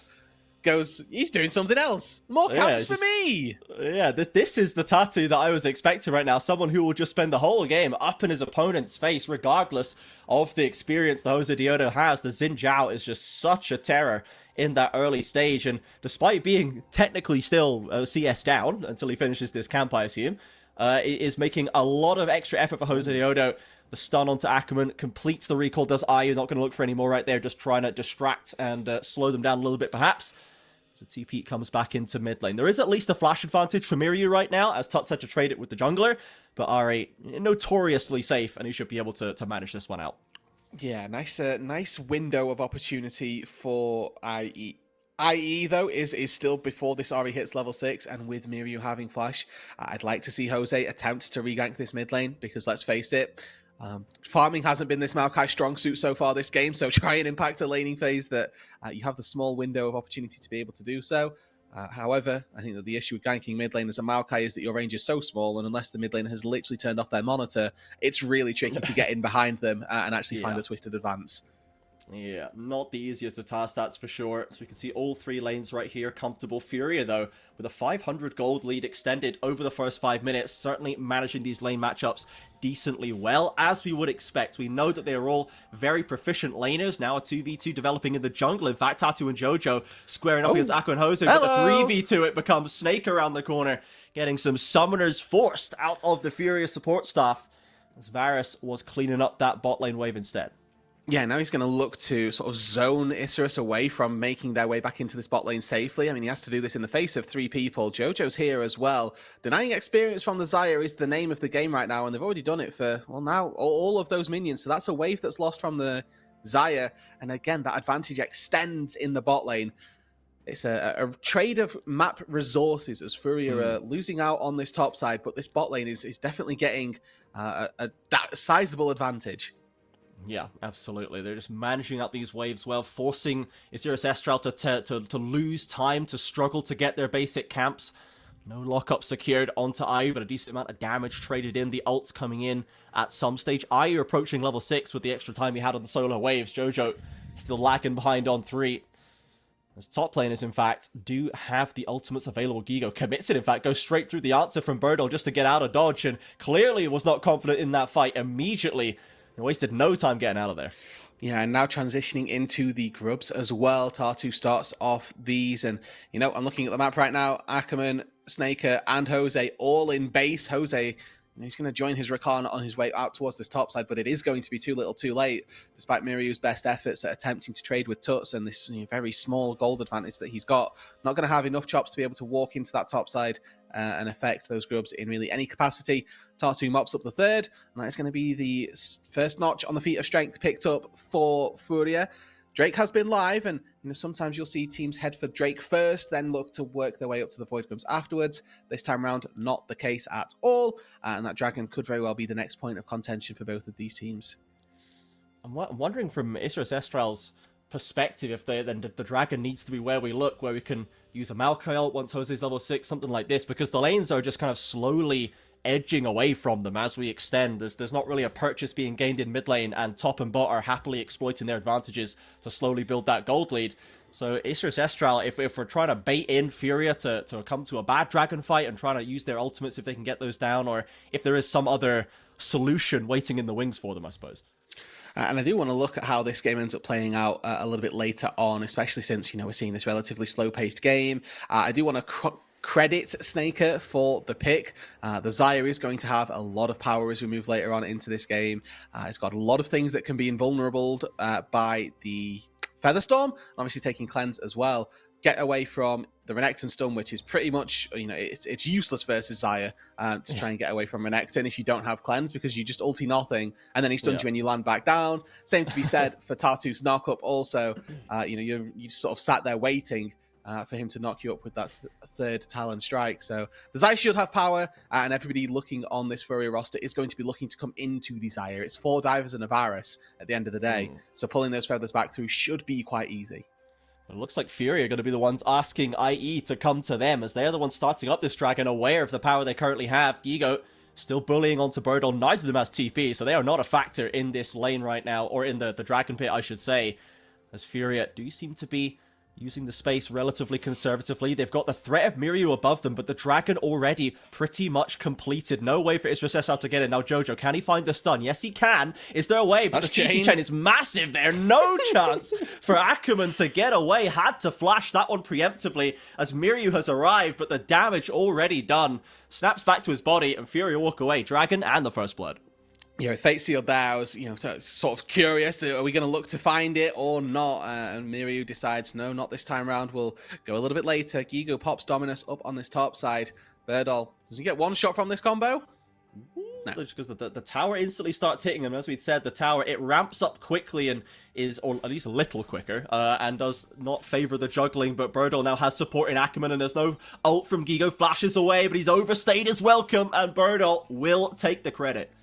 Nicely done from Isra Estral on that top side. Birdall able to weather the storm of this top lane matchup. You can see, even though it's not resulted in a kill, that CS advantage still there for the Renekton. But nice to see that a small adaptation from Ackerman coming out of the grey screen moves his way up to that top side, finds a quick kill, and that's just a bit of miscommunication from Furia. As soon as your Rakan spawns, can be pivoting out towards that top side. Home guards in the back as well. Means that it's very quick for the Rakan to get up there. Chunk onto the Rakanas. Now comes in the Fate Sealed onto Tuts right here, who does have the flash. Doesn't have to burn it though. Jojo running a bit of interference, and the Miryu ultimate now spent as Ayu is rotated up to that top side. Furia swapping out those lanes, matched by Azurus Estral though. The gold lead maintaining around that 500-600 gold mark, very slightly ticking up as that gold in the hands of Birdall gets him that Eclipse as well, so he's not falling too far behind in the inventory and can hopefully survive the 1v1 for a little longer. Yeah, they're going into 1v1s with literally equivalent items. Dora and Shield plus Eclipse in both of their invents. It's quite nice to see that this is going to be just how the matchup ends up playing out. Both relatively even on experience as well. In fact, Birdall slightly leading that charge as far as experience goes. Won't be felt for a long while yet. As we do get to see as well, picture-in-picture, nice little glimpse of one of our teams that we're going to be viewing a little bit later on in Red Kalunga, how they're getting on and preparing for the game. Looks like a lot of just laid-back approaches more so than anything for right now. Yeah, chilling, observing the meta playing out ahead of them right now. They will be taking to the stage after these two teams wrap it up. How soon that could be, impossible to tell. Though Furia, with a 1,000 gold lead right now, is starting up that second grub camp, and if they get all 6 of them, that's going to be the feat of strength, I believe, because they've got the dragon and 2 sets of grubs, so there's no contest from IE, not in time, I don't think, because that's Miryu. Wants to have something to say about this. It's picked up right now. Do they want to make anything of this one? Furia happy to go aggressive. The TP behind, IE look to catch them out as they're a little bit split right now. The TP's coming in. Who's going to find that first kill in this fight? Jojo and Tatu escaping to the mid lane turret. IU desperately trying to reach top lane, and Tuts diving over the wall. Somehow everyone from Furia slips out of the IE grasp. And this is massive for Furia, not because they get 6 grubs, even though that is very good, but Gigo is going to get free time with this turret. Miryu is going to have to recall and teleport down to this bot side if he wants to save the turret at all, as Gigo must be making his way through this, and it looks like it's going to be Birdall who early recalls, tries to path his way down here. I think that means it's too late. It's going to be the grubs with 6 of them. That turret falls, and that's immediately feats secured for Furia. You don't see that every day. The first turret and epic monster camp feats being the two to be completed, even with the 3 kills being the requirement. It still happens fairly often here. The 12-minute 30 feats completed a lot faster than game number 1. So Furia already have that little edge in the inventory to keep that gold lead working harder for them. As Birdal, is he going to get caught slipping right here? The 2 recalls are channeling. They might be happy to just let him know. They've cancelled. They're waiting. He's going to step a little bit far forward. Everybody go hit the wave. No one give the game away. No one speak too loudly, but he's going to manage it back just to the safe distance of the tower, and they will actually pull the recall. So close on for Birdal, but doesn't have to be under any threat right now in that top side yet.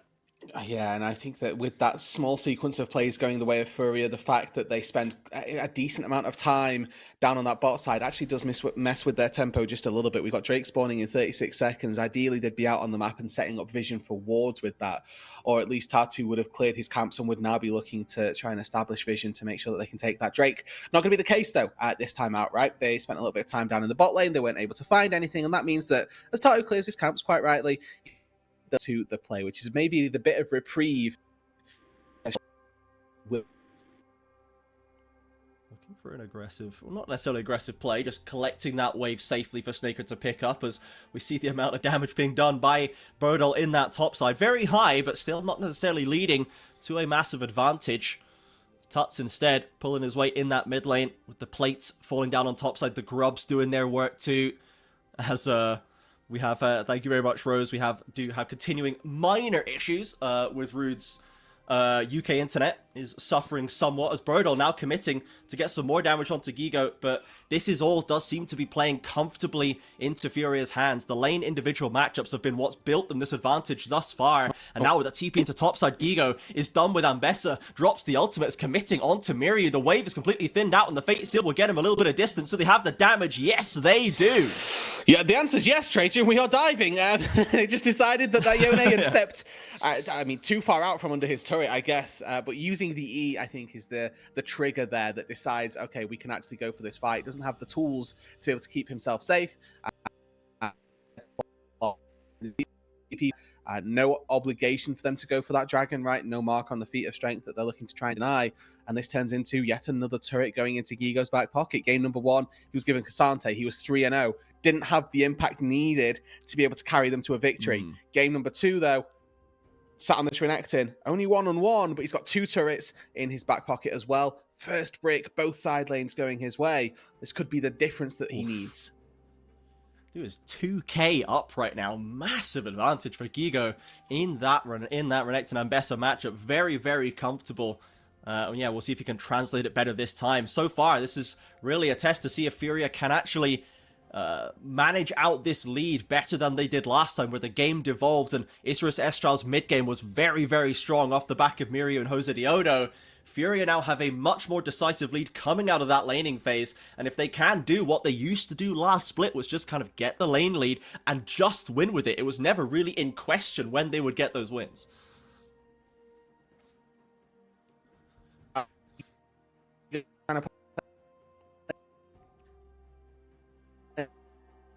Gigo under threat with a TP coming in right now. Fought them back once again. This is reminiscent of game number 1. Flash is being burned on all sides. Sidesteps the charm, does Ackerman. One last rush forward. Gets the last tick for Tuts, and the TP in for Miryu is too late to solve anything. The cumbersome TP timing not giving him the mobility across the map he needs as Gigo flashes in for the stun. Into the charm and the damage from Tuts. It's not quite enough to get him low just yet. Tatu and Jojo on the other side, forcing Summoners out of Isrus Estral. They are getting all the control over the top side jungle. They're keeping the pace high once again, but it's no missteps like game 1. Furia are absolutely nailing it.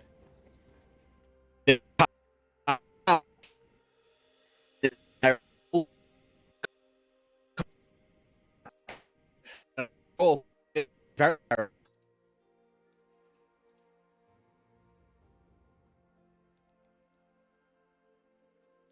I think we've lost him, folks. I think we may have lost him into the static void. We'll have to see if the fiber can catch up in just a little while, as the Herald does fall for Furia. Another yeah. Chat, we need you to raise your spirit bombs and channel data towards Roodood's house. to carry that one, as Miryu aggressing onto Tuts. The Spirit Rush will keep the RE safe, and Tatu is now coming up to support. Without a turret there, they maybe could have committed, but instead they want to hold on to this mid lane turret. They've got the Herald to play with. If they can push IE back, there is a mid lane outer for the taking for the Panthers here.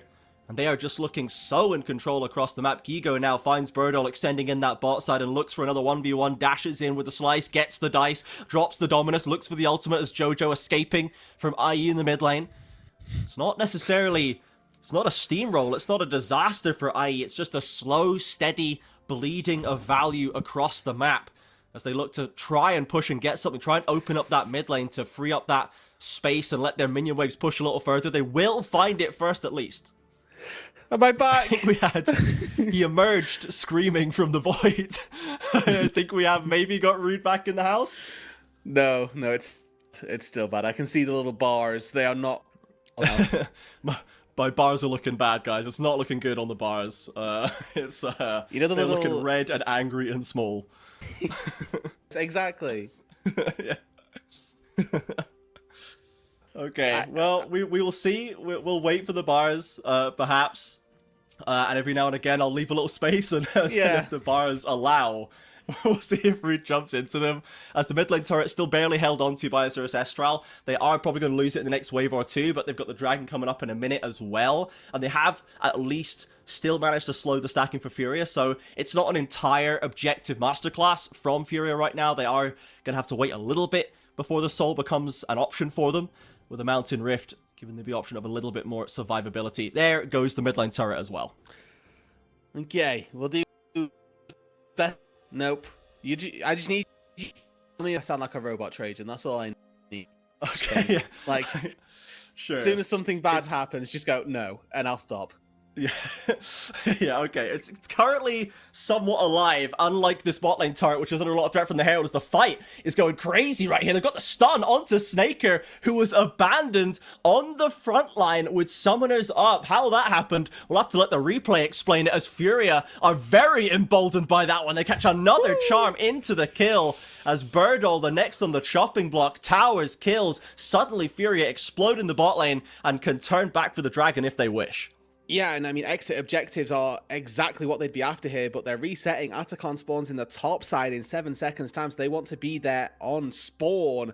Take a look at how all this starts out. I think Tatu charges Q and then looks for the play onto Snaker afterwards, charges it, manages to get... Oh, no, never mind. He's just stunned and taken down before he can cleanse our ulti. It's a great Leona ult to start it off, but, you know, it's a little bit awkward dying with cleanse up. Yeah, something of a stepping on a rake incident, I fear, for Snaker around that turret, as Gigo barely escapes from that bot side with support from IE pushing him back. The Dragon not touched as well. The recalls were pulled by Furia. They did not manage to get back on the map and instantly take it. They're waiting to get those waves under control, as they do have a 4,000 gold lead to play with right now. The inventory power is really starting to come in. 2 items completed for IU. You give him a couple of seconds to wind up in the fight, and he is really going to start stinging. The Ari, I should say, as well. 2 items deep with a bit of that one-shot potential. They are looking very, very scary as Birdall pieces out of that top lane quick smart. Yeah, public execution given as a more of an escape tool more than anything, which feels pretty bad, because I don't think we've seen him land one aggressively more so than anything. And has really just been an escape tool for the Ambessa. I think we are, I think, confident to say that Root's top laner was not lying, and Birdall has been pretty subdued this game. The matchup was not great early on. They did manage to get a punish when Gigo didn't check his watch and got rotated on by Ackerman, but besides that, it has been all Renekton all day in that side lane 1v1 as the Atacon, no time being wasted by Furia. I.e., we had some words about the time it took them to take it, ended up giving it away to Furia in that strange Zyra play, but now Furia hits the 21-minute mark, and they're straight on top. And that's what we would have liked to have seen from Estral. Yeah. At last, so we'll have to see whether or how we could put this buff to use. So far, what we've seen continuously look to put Miryu in side lane. He has been not with the team. His lead, he's CSing incredibly well so far. If you do anything in these teams, what's the Yeah, he is somewhat Chovying in this game. My understanding is that we can't say Chovying anymore because he had one game where he had like 8 CS per minute, and now he's lost the title, so we'll have to... He can fight him to have it changed to Miryuing, I guess, if he can put a case towards the judges, but for now, that is all he has. He has a 300 gold lead and a bunch of CS, but not really much else in his corner, as they need to find a great play, perhaps one onto Tuts as he steps into the jungle with no one to help him out. Does have the Ari ultimate, will be all the safety that he needs, as the rest of Furia turn onto that mid lane inner. And this is, again, without Baron, I think that the power that this Atacon buff provides is just a propensity for diving. And I mean, you know, on 25 1.1, you would just dive these turrets in an attempt to find any sort of fight. Turrets didn't really mean anything. And when you had the wallet lead, taking those dives was sort of a challenge more so to see how much you could get out of them. Now, losing 200 gold every time you get withdrawn, not the greatest thing to be doing. So have to keep our eyes on how well Furia can leverage this advantage beyond just taking these turrets. Some decent knockup secured by Miryu on the Yone, but a little bit more than chip damage is secured as the Atacam buff still sitting proud on Furia. Now, it does not last forever. They are incentivized to run it forward and use that withdrawal buff to get the most value out of it. Gigo drops the Dominus as ults come flying out. They want to maybe look for the dive. In comes Furia. There's the knockup they maybe wanted. This is looking a lot better, but is it enough? Maybe the difference just too large. Furia stand back. They accept the engage of Isurus Estral, throw it right back in their faces, and they pick up the kills. Gigo still heralding them back to the fountain. Will get straight back onto his own as the kills still come through. The rest of Furia wasting no time. Unbelievable Furia. 10 kills to 1, and we're looking at Nexus Towers already. Yeah, that's the power that this Atacon buff provides you. They were able to 5 for 0. Anybody who got withdrawn just ended up going back to base and teleporting back in anyway. Inhibitor falls bot lane. Inhibitor turrets going to stand strong. Question mark on the strong word. Stand fragile up in top lane. Yeah, stand at the risk of a stiff breeze in the top side. Yeah. But even still, this game, I'm going to chalk it up and give, you know, the game 3 power to whoever wants it, because they're going to need it, essentially. Yeah, he's going to bait the League of Legends gods and put a W in the column here. He's going to turn away from his screen and hope that nothing untoward happens in the next 5 minutes. And nothing has ever happened that's untoward in the LTA South, so that's a safe precedent to stand by. And it looks good to start off with. Miryu up, you know, couple blow from onto IU, who is just like, hey, cool. I'm free here. Does exactly that. Pumps the DPS out, and I will say Snaker plays this about as well as possible. Good timing on the Featherstorm there, and putting feathers down. Oh, great. Oh, I'm playing so well on the Xayah. Yeah. Oh, wait, I've remembered. AD carry sucks, and I don't do any damage. Yeah, that is the sad truth, unfortunately. In a league that has just such deep AD carry talent, it is a grim season to be a carry bot laner right now. If the ones who play Ziggs and Vlad, they're laughing their heads off, but the ones who like playing on-hit Varus and Xayah and Zeri are hating themselves right now. They are not loving this season, and we'll see if that changes patches down the line. But for now, Furia are looking to keep the pressure up. There is a Baron that they are all over right now and trying to keep IE out of even a question of taking it. Yeah, I do think that there's a slight bait with this build path that Snaker has taken. You know, it feels good to have Flicker Blades, but you do no damage till 3 items. It can be subverted by going IE second, as they're looking for another fight around the Baron. Yeah, there's one kill straight away. The TP in for Miryu does it. A decent flank once again. They've got damage onto the backline, but can Birdle make it stick? IU has ramped up and just peppers him down, while Gigo holds the line on the other side of the fight. Isurus Estral left running for the hills, and with Furia wearing the Baron, exposed inhib in bot lane, weak towers across the board. I think this game is not long for this world. All but chalked as Jose flashes away down on that bot side. He's going to be able to slow up Tatu as well. Couple recalls do get channeled, so we're going to get to see Miryu finally, or make his way back to the base for what could very well be their final defense. Gigo TPing up into that top side as well. It's a full court press from Furia with super minions in the bot side. 4 members looking to work their way through the turrets, as I think Tatu is still randomly chasing Jose. Yeah, Miryu is effectively shepherding the rest of Furia out. They know they don't have Gigo and Tatu, they don't have the frontliners, but they're happy to accept Miryu as a gift through diving into them. Tuts, Furia Jojo and Ayu committing once again as Tatu has rounded the corner. They're dropping a little bit low as Gigo arrives from top lane to shepherd the rest of IE out. Snaker caught up. The stun comes down and the kills fly through again. The grubs, the minions, Baron empowered, pouring into the base. And Furia answers back. 15-1 on the score sheet. 14k in the bank, and we're going to another 3-game series. And that's the power that the Otacon gives you. Diving turrets in the base, 22 minutes into the game. Furia, they grabbed the lead and they never let it go. We are game 3. We are 3 series for the LTA is delivering competitive nature that this conference is being upheld. Absolutely it is. Love to see the difference there, the growth, especially from Tatu, just leveraging that Xin maximally from the first minute, just spending all day in Jose's jungle, forcing him off every camp, contesting everything he could, and it just slowed down the Osiris Estral jungler so much that the lanes for Furia are free and clear to exploit their well-drafted matchups to their maximum. And yeah, Furia not putting a foot wrong in the execution. They're very, very well done. So, one apiece now, a messy one and a clean one, but Osiris Estral have shown they've got the power, they've got the skills to take a lead back, to reclaim a tough early game if the door is ever left open. Yeah, they've got the tools and they've got the opportunity. I think that now is just a case of consolidating, and I think that this series may not be theirs.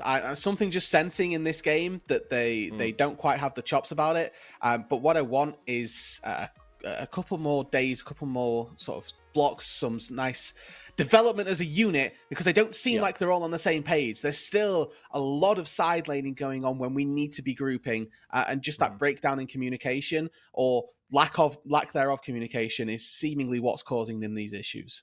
Yeah, and that's was my main fear with them, was that they ultimately would not gel. Obviously, day 1, game 1, game 2, we can give them a minute to warm up. We'll give them a second right here, as Furia had a lot less massive changes to go through, and as you said, all Brazilian roster, a lot easier to plug that top side in to the bottom mid side core. So they do have the advantage in terms of a better starting block, and they do seem to have retained a lot of the value from last split. But one game left. Osiris have seen how they can pull the win out. They have seen what it's like if they let Furia get control of all those lanes. Let's see if they want to let it go to a game 3, what the draft can bring for us as well, where I will remember that it is Fearless this time. But for now, you're all going to have to remember to be back here in just a few minutes for game 3 of Osiris Estral versus Furia.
So hold our heads up high and beat the drums to what we love.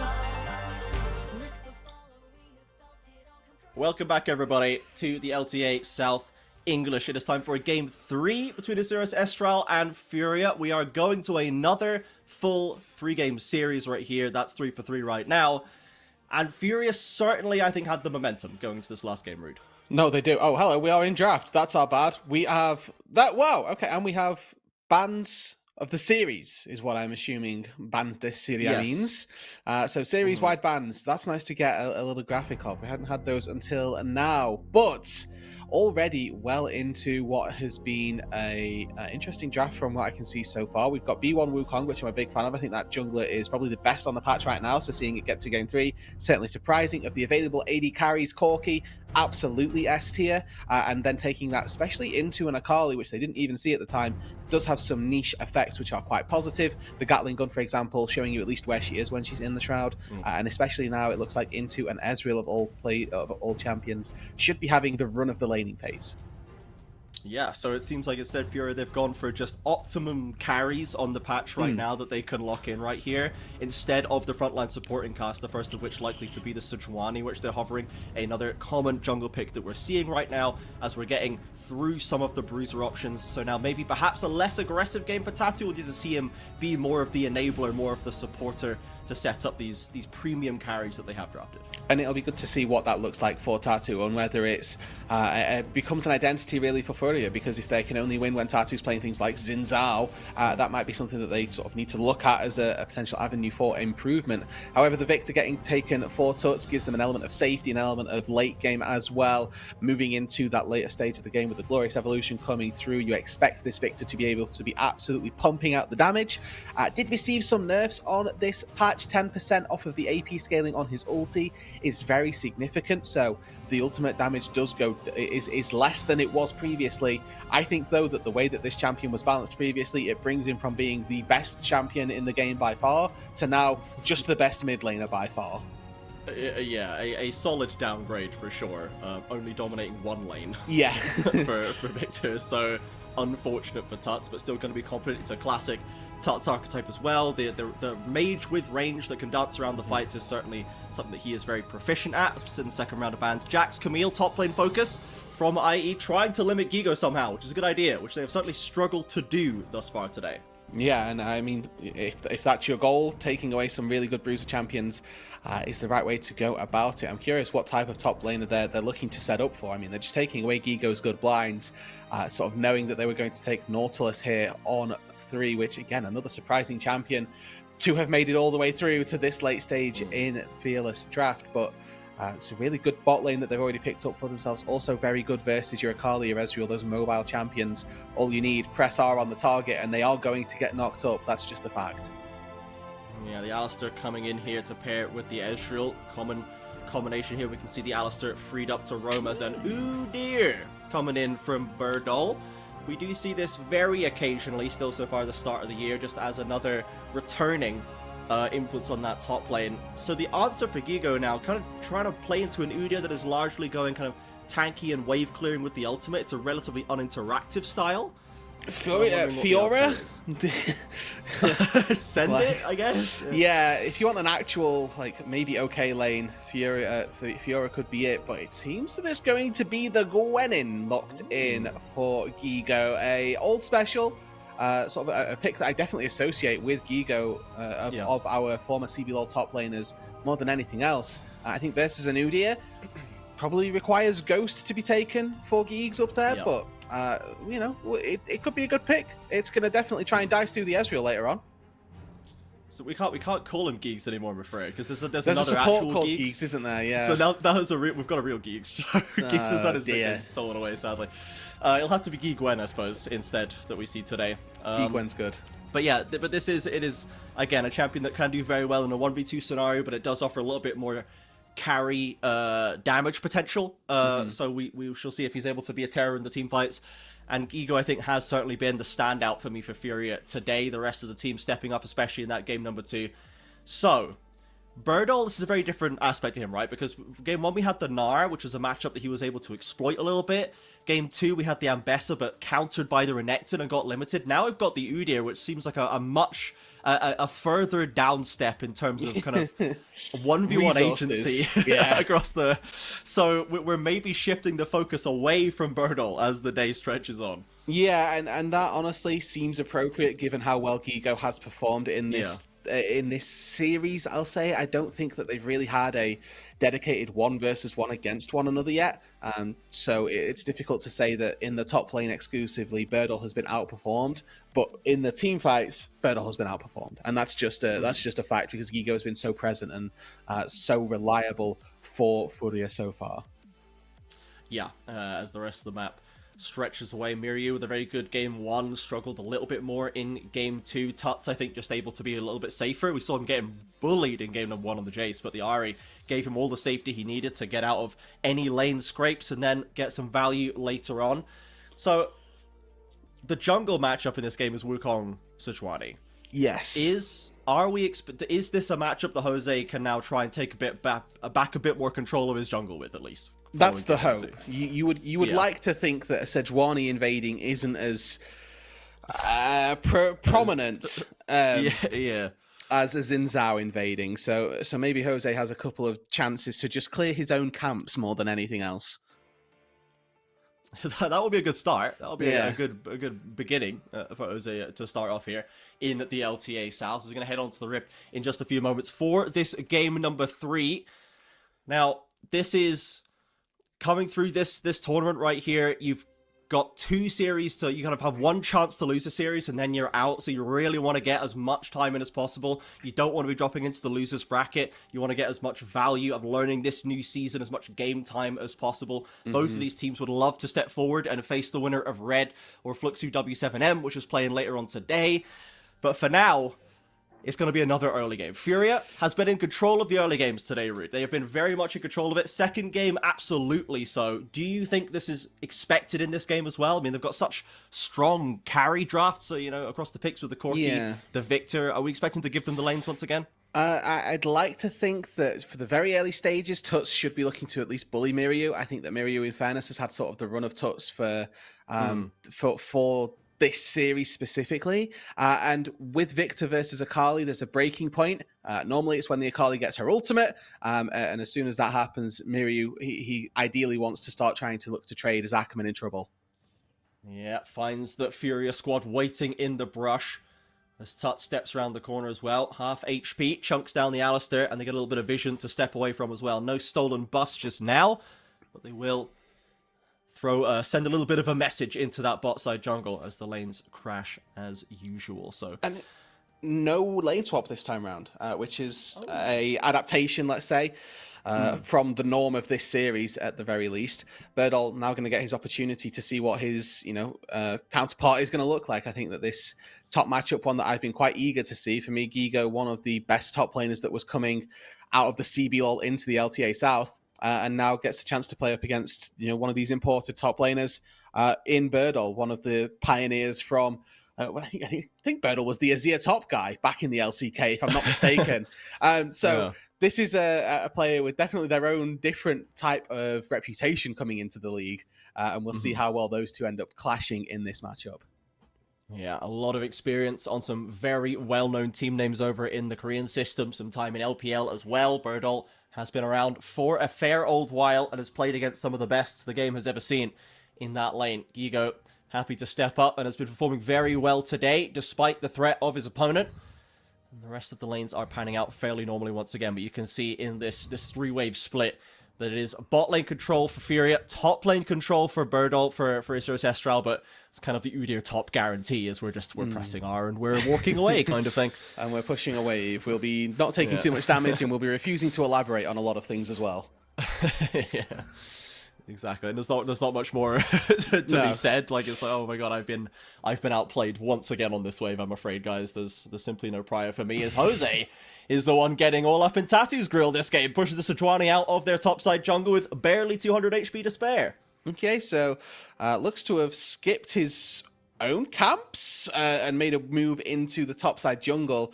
Ackerman, nice little return trade on to Jojo, as it looks like that could have been relatively favorable for Furia there.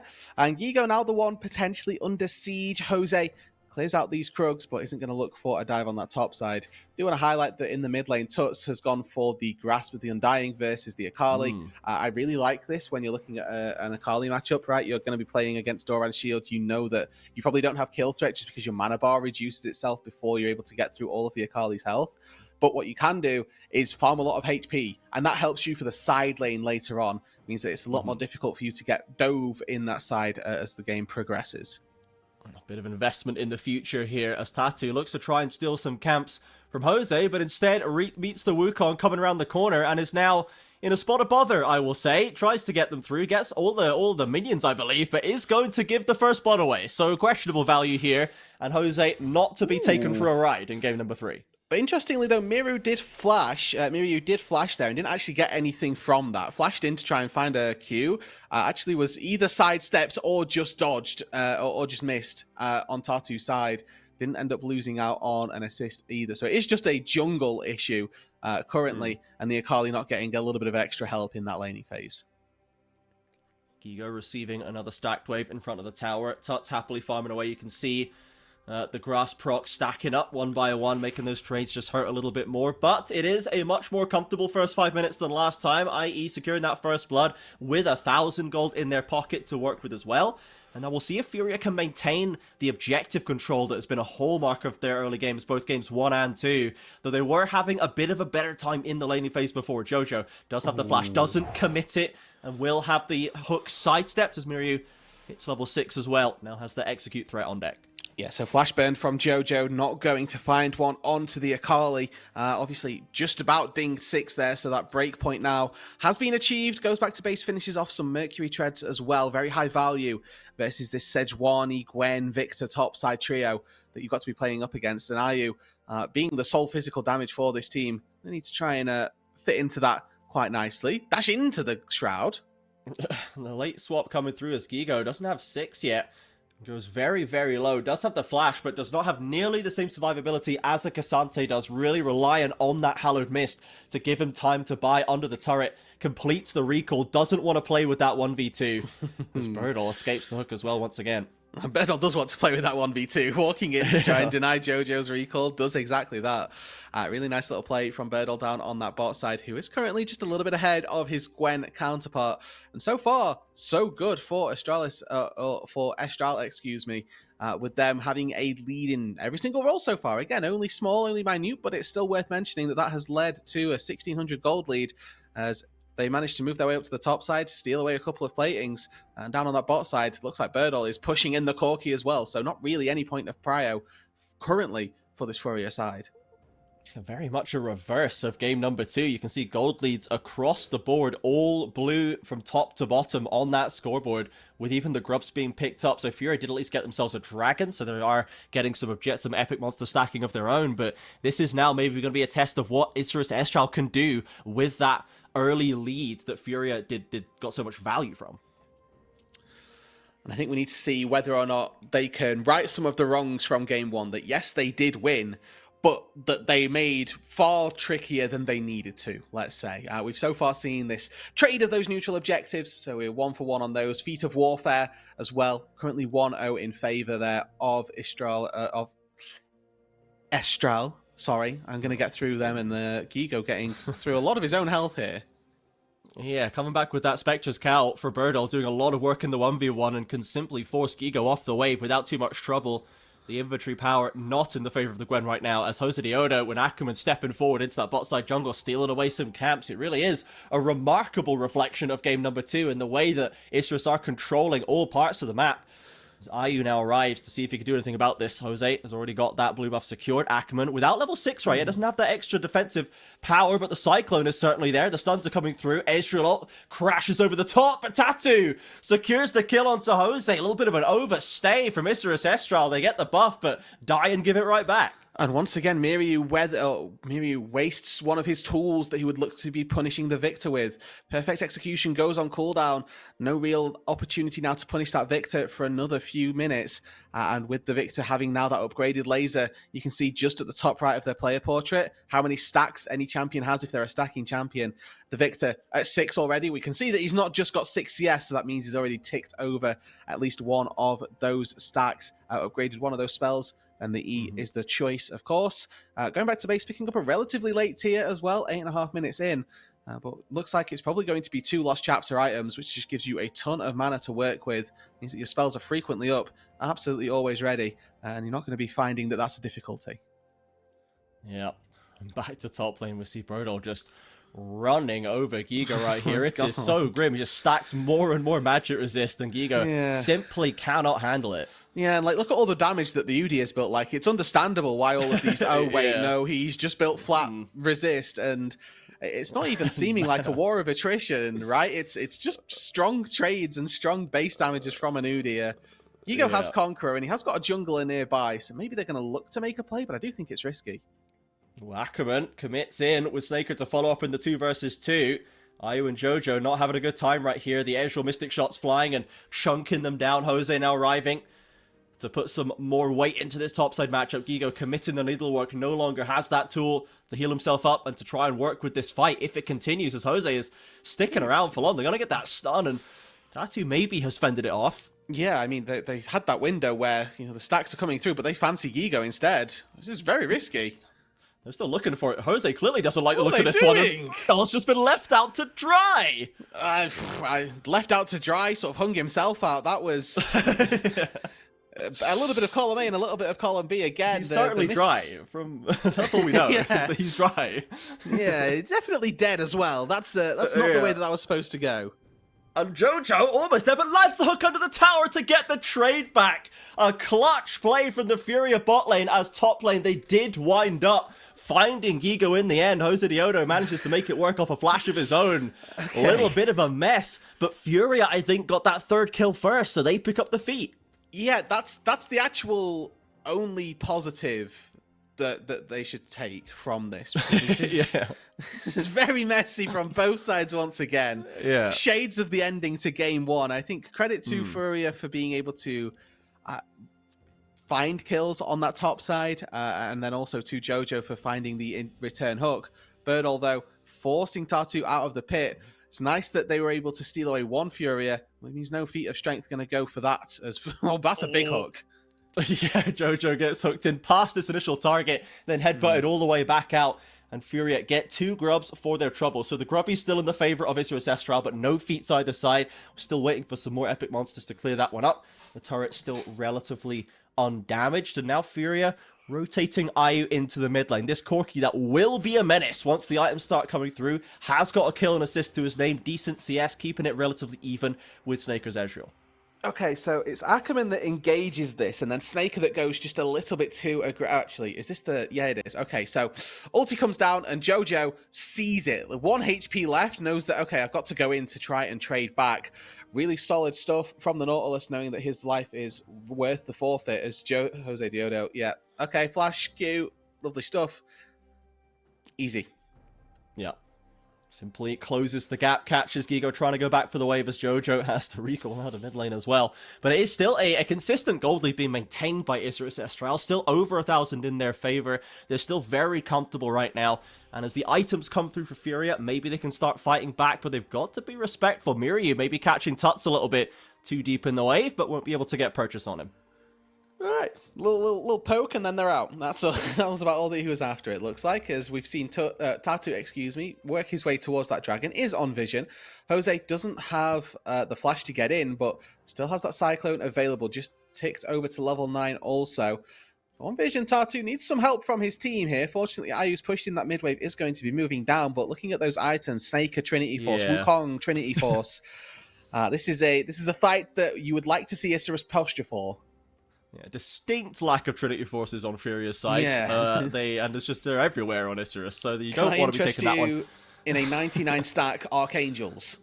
Yeah. No. Consider this. What about this? And so they are going to back away. IU now does have the Triforce, but a little bit late to the party right now. It's going to be one dragon apiece when this push is completed. And now we do see Mirio. He's playing a lot more aggressive into Tuts. We saw the poke and the grasp getting good value early on, as you'd said, but now the tide has somewhat turned. The Furia mid laner needs to play with a bit of caution. Yeah, and probably that Kindle gem has got more health in it than the grass procs that Tuts has got so far, just by off of general vibes that I can gauge from these instances. Well, I'd be interested to see how much HP there is. There's Ackerman. Going straight in for it again. 3 versus 2 in the mid lane. Jojo getting chunked down. Snaker gets the kill. IU firing the rockets away, dodges a Q, but the Grubby's blocking his own rockets in return. Is going to have to soak up this wave. Jojo aggressed on by IE still, finding ways to eke out more kills, keeping that gold inflow steady. What I do like about Snaker is his timing on these ultis, actually. Being able to constantly find them when targets are CC'd might just seem like a really small thing, but when you've got a lot of spells and a lot of skill shots, it's good that you're finding the big ones in particular when those targets are knocked up. Tatu. Flashes over the wall. You better make this one count, buddy, as Birdle has the ghost running. Hard to hit a stick and moving Udyr, but they're looking to get that stun locked up. They will hold their nerve, and they hold the stuns as long as they need to be, so they manage to get that kill done. Yeah, the kill going to Tatu, though, does feel a little bit rough. Gigo had Needlework 3 ready, had got the stacks ready to try and take down the Udyr as well. Would have liked to have seen that passed over to the Gwen, if anything, but they still take him down, and that's a win enough for them. It's going to be costing them the red buff on this top side, though, and you can see Isurus there actually quite happy with this position. It's going to be giving Mirio a free time alone with the turret. Yeah, Tuts was thinking about maybe, does he want to hold the turret, does he want to go for the wave, but they weren't confident about trying to hold that one. The dive threat was real with Jose on that top side as well. So first turret to IE, and now it is all about the epic jungle camps to secure the feats of strength. Here's a replay of that one, and you got to be confident when you're flashing over that far in advance. Yeah, I mean, ultimately they do get the kill, right? So it's flashing for a kill, something that you would see happen just in regular play. But, the stun comes through there, and then we're just continuing to, I'm not sure quite what finds the damage, to be fair, but Tatu maybe just underestimating how much they would be able to do. I mean, looking at this Udyr, you might think, yeah, we don't have the damage to take him out quickly, but there was plenty enough there, and it's worth saying that Gigo is augmenting his build just slightly. We've got the Riftmaker already finished off. Looks like we're turning toward the Nash's Tooth as well. So adding just a very minute amount of damage that will come from other sources that aren't magic. Just a couple of extra auto attacks that are going to be weaved in there to help himself out. Now, feeling a little bit more confident, we can see in contesting those minions with the Riftmaker, giving him the vamp to stay topped up there. And Birdall, his days of bullying Gigo hard in the 1v1 are probably over, but he is still going to be able to control a lot of the minions with the use of the empowered ultimate. Snaker under threat in mid lane, but won't be forced to make any evasive maneuvers. Tatu returning to the scene of the crime in bot lane, maybe looking for a little bit more, as Jose instead has his eyes on the Herald. I'm looking for a dive down here. I'm looking at Ayu and Jojo on the map as well, moving their way at least down to this bot side, but Birdall this time recognizes I'm the play. I will just back off. Gigo going to be able to take a tier 1 turret and funneling gold into Gigo. We've seen it, not just in the LTA, not just in this series, but in years gone by, has proven to be a formula for success. And the feats of strength completed for Osiris Estral on the Herald completion. So they will be the ones benefiting from the buffs right there. Furia do get that bot lane tower at roughly the same time. But again, this game remains more or less where it has been for the past, honestly, about 10 minutes or so, which has been about 1,000 gold in the hands of Osiris Estral. No one's decisively ahead in objectives. No one's really opened the map wide up just yet. But both of these players, both these teams have champions that would love to get another item or two on deck. Mirio looking towards that second to get that one-shot potential. Corki now stacking up some of the DPS. And Tuts, of course, stacking up the Archangels with the Fated Ashes. There is still plenty of time before we see the real impact of these picks. Yeah, it's very slow, very methodical so far for this game number 3. A little bit more tense as they move into the do-or-die matchup of the best of series. And 3 kills for Tatu as well, worth mentioning. We were questioning sort of how proactive this guy would be able to be on a Sejuani, and especially a Sejuani that got bullied out in the way that it did through the early stages of this game. But 3 kills out of the 4 are on the Sejuani's back pocket, so making the plays happen regardless is exactly what you would like to see from Furia.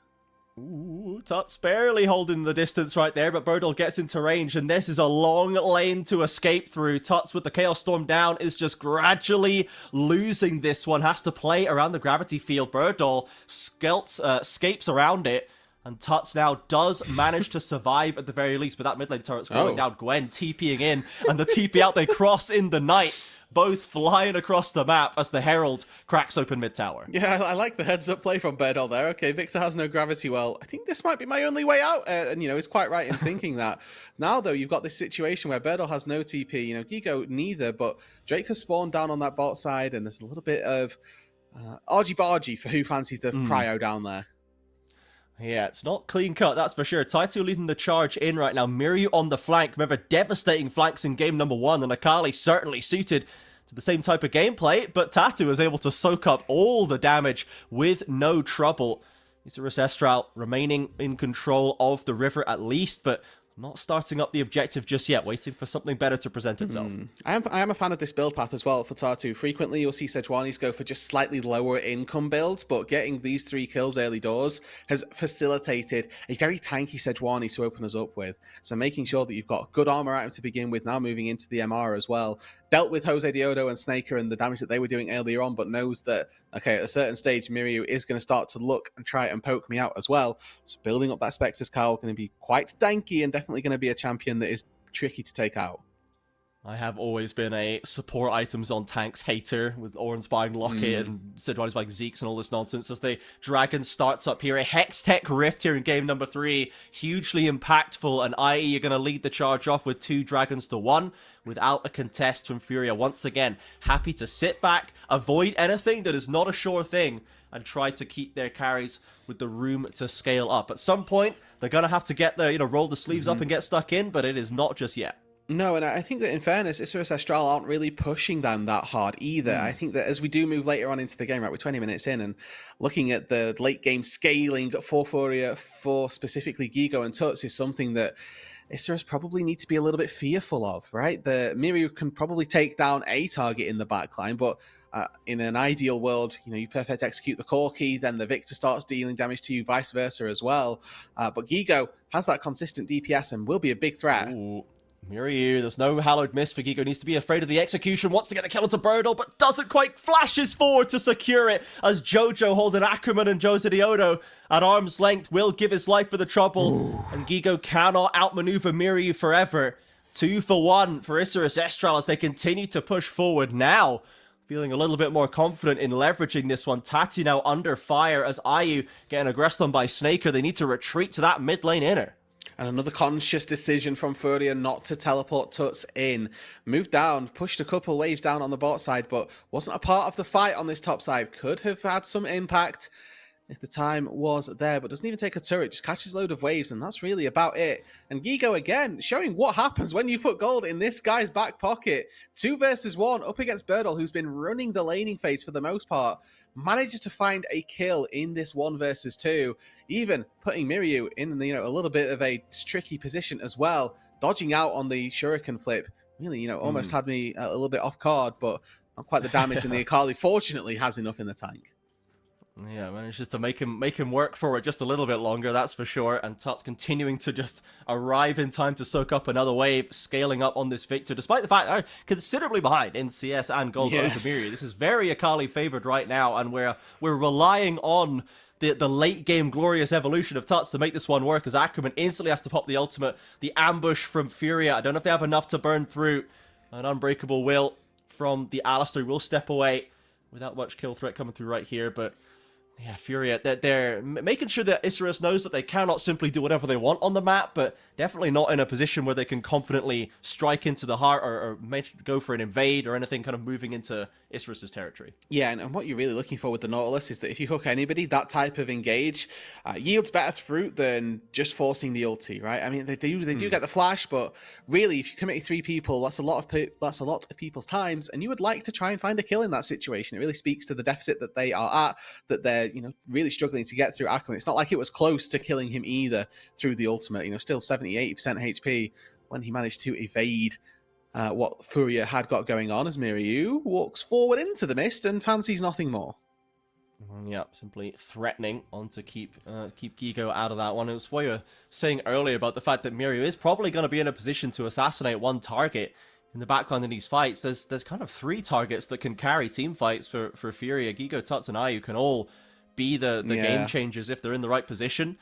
but Isurus Estral can maybe avoid us kind of having to answer that question. If they can do more or less what Furia did last game, which is avoid going for these pitch fights, just controlling the map with the lead that they have, which is steadily growing. Miryu under threat right now in a 3 versus 1 with help coming around the corner. IE are going to maybe be able to support him, and he buys the time. Gigo is the first to fall, and even tanky as he is, Tatu cannot get out of this jam. And Snake are there to mop up the pieces of Furia down in the bot side. Another great fight, and Isurus want more. All Tuts caught up, has to flash away. Can anyone find the stun? Birdos around the corner. Miryu looking for more. Turns onto Jojo. Tuts still being assaulted. The Ezreal again connects. A flash in from Jose Diodo. And in comes the clone to get the job done. Ayu left trying to scrape up the crumbs, but only meets Snaker over the wall. Flashing in with the Q. The autos, the W's, and a kill again for the Ezreal. Furia lose everybody in an extended ace. It's an ace at 22 minutes in. They're going to break open the base as well. This is without Atakan and without Baron Trajan. They have taken the game by storm, and those woes of game number 1 seem to be far back in their minds. This is a very big swing. We went from 4k to 8k in the lead for Isurus Estral. Finally, they've managed to wrench it out of the hands of Furia, and this is now poising them to get that Game 3 win to avoid another reverse sweep in this first split of the LTA South. Furia trying to pick up the pieces in the lane still, desperately waiting for the scaling to come online, but Isurus Estral are encouraged and emboldened, I imagine, by that. They've got plenty of objectives to fight over. Yeah, I mean, they're like going to be, in 20 seconds time, there will be 3 neutral objectives up for these teams to fight over. We've got Atakan, and then we're going to have Dragon, which has just spawned. Baron spawns on 25. So there's so many things that that Isurus can do. The question just becomes, which one do they go first? They have the luxury of choice. Yeah. They have the luxury of an 8k gold lead. They should be taking everything. The world is their oyster currently. And, you know, game 1, we saw them avoid Atakan like the plague, and they didn't end up getting it in the end, and it cost them a, really, clean end to the game. Hopefully this time around they can right those wrongs and show me how a game should be closed out. Absolutely. Jose going to finish off this Hex Tech right now. The Atakan waiting on that bot side. We'll see if they want to bother with it in this game to avoid giving Furia that chance to extend it, who are currently still locked behind their inner towers, not being able to extend forward. You can see the vision in the bot side, all comfortable for IE, and Jose is going to start up at Atakan 1v1. Looks to be a little bit more successful than the Zyra attempt from game number 1. And certainly when you don't have an enemy team old enough to step in and stop you, Tatu is going to find out what's going on here, but realistically does not have a good way to get in. Yeah, checks the HP, knows that there's a lot of time still before there needs to be a big commitment happening. I think just sort of a sponge moment almost. Look at the top side, right? Miryu is pressuring all the time, and now the TP comes down. This is the flank. Hex skates in from the Alistar, Miryu in the flight, the double knocker from the Cyclone. Both Tuts and I, the key carries are isolated, and Miryu will snap them both up without hesitation. Isurus Estral, perfectly planned, drawing in the Furia roster, only to close the trap on them without hesitation. 4 more kills, and they've got the Waves rep to step into the base. I don't know, Trajan, the LLA look like they may not have their league, but they have certainly got their tenure. The power of Isurus Estral has shown itself in this series. A 12,000 gold lead, and without Atakan, without Baron, they're going to take this game. Jojo steps in for a symbolic effort, if nothing else, as the ace is completed once again. And Isurus Estral, 2-1 over Furia, will step forward in the bracket. It's the loser's bracket for Furia, unfortunately. A well-fought series, an excellent game too. But when the games got messy, when they got down in the dirt, Isurus Estral were the ones coming out on top. And that's another 2-1 win for the former LLA representatives, right? 2 teams that had come into the LTA South, a region that is comprised of largely CB LoL teams, and they're coming in to make that statement that this isn't just going to be the CB LoL running in the league and paving way to just really small LLA teams. No, this is the LLA asserting themselves in week 1. Yeah, absolutely. Will not be looked down upon, taking strong series wins. And you can see them taking their rightful place of victory in front of the crowd in the arena in Sao Paulo. Furia back to the drawing board, but certainly not a significant step back from where they started. We still have a strong 2v2 in Ayu Jojo, and I think Gigo has acquitted himself and proven once again for the 9th consecutive time that this is not a person to be discounted, not a person to be considered left by the wayside. He's being a very, very strong addition to our roster.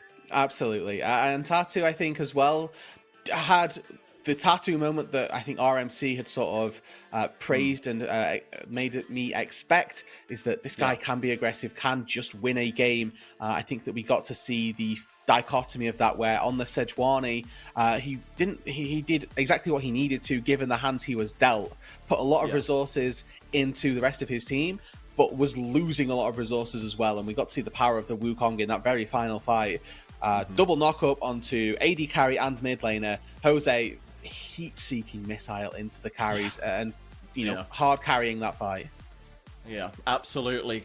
No notes for him in that one, that's for sure. And Tatu, yes, definitely has the aggression, has the activity in the early game, but there is certainly some cleaning up to be done for Furia, and we'll see them again in their next series versus the loser of Red versus Fluxu W7M. Thank you so much, Captain Flowers, for the raid once again. We appreciate it. Welcome, all you Flowers heads, to the LTA South English. As you know, we have just concluded this first series in another banger 2-1, and we'll be back before too long with the second series of the day. So if you're interested in more South American League of Legends, which you should be, as I think we know by now, there's plenty more coming here. So for now, we're going to go to another quick break. We'll be back with Red and Fluxu W7M. I believe we'll have RMC stepping back in, because Rood's got some scrims to attend to. He's got some gameplay to lay down on the Rift. Thank you so much for joining us for this first series, and everybody, we will see you back here in a few minutes' time.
So hold our heads up high and beat the drum to what we love. Risk the fall, or we have felt it all come crashing down from far above. Stars are rising, countless worlds colliding. Only one will take it all. Can we bring to fall the giants? Can we make the final call? We are the ones to ignite the darkened skies. The champions of the world that we defy. Our soul ride of the few who rise up high, and we all fight at the last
Welcome back, everybody. It's the LTA South English. My name is Trajan. I am once again play-by-playing for you today in the second series, but now I'm joined by RMC. Welcome back to the desk, my friend. How did you enjoy Issa's Estral versus Furia? A very CBLOL series, if I do say so myself. Yeah, I did quite enjoy. I've enjoyed most of our series so far, Trajan. Can you believe it? We've had the fortune of having all our series go the full 3 games so far, and we're down to our last game here in round 1. Red Canids up against Fluxu W7M, that's going to be a mouthful. Both of these were from the sort of CBLOL side of things, Brazilian teams, but Fluxu's partnership with W7M was just announced this week. So this one's going to be a little bit interesting.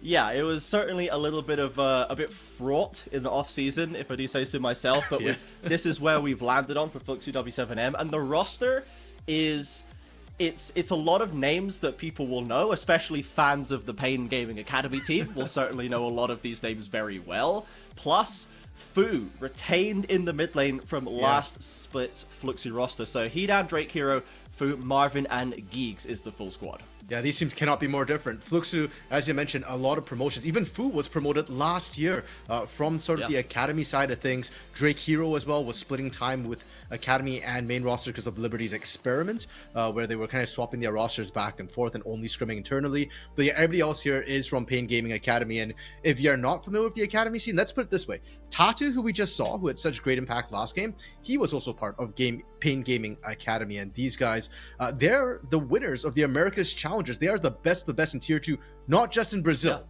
but in all of Americas. Absolutely. They did us proud here in the ex-CBLOL crew.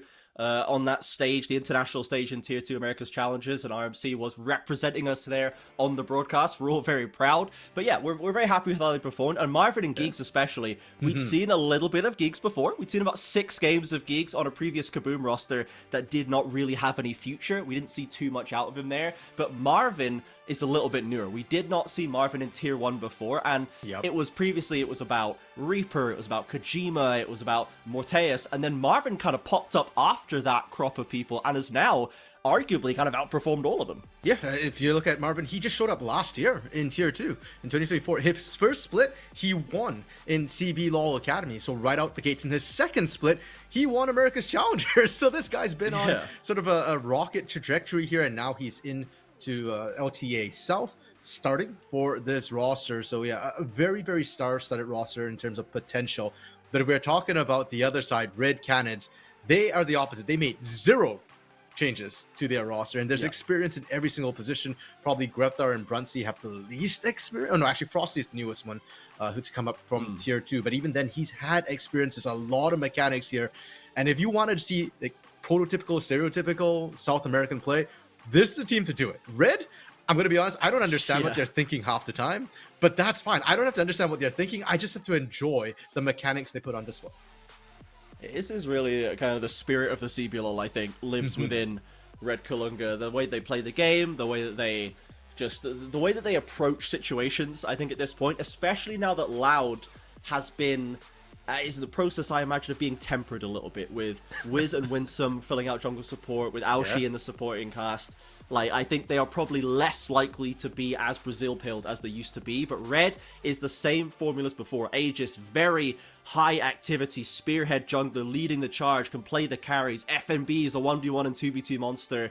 You know, Brunsey was touted to be the next Titan, and then Titan decided that he was still the Titan, and now we're still waiting. So, you know, the bot gap himself, Brunsey, there's just so much character on this roster, and the fact that they're committing to this still, despite the fact that we're swapping into new seasons, new state of the game, I think says a lot about the way they want to approach this one. And they have at least retained Coelho as head coach from split to split this time. So we're keeping even a higher level of consistency than normal. Yeah, and Coelho's been working miracles with this roster. This is a team who is very strong-willed. When you look at the individual names, Titan used to be part of this roster, and back in those days, it felt like it was Aegis and Titan calling all the shots. Even though Titan has moved on, Brunsey's come in, it's still Aegis calling a lot of the shots. So a lot of players here in Brazil have said that Aegis, a very smart individual, very strategic individual. It's almost like having a coach on the Rift as well. Though this coach likes to see blood on the Rift. I'm hoping. So far, we've yet to see a single Ruinous Atakan. We've only seen Voracious. I've got fingers crossed that between Red Cannons, who likes to fight, and Fluxu W7M, who coming up from Tier 2, a lot of promotions, they are very aggressive as well, that we might maybe get to see our first Ruinous Atakan in the series. Yeah, if anyone's going to find the blood for it, I thought Pain and Loud might get us there, but they didn't manage to get over the line. So not before 20 minutes, they don't get enough kills.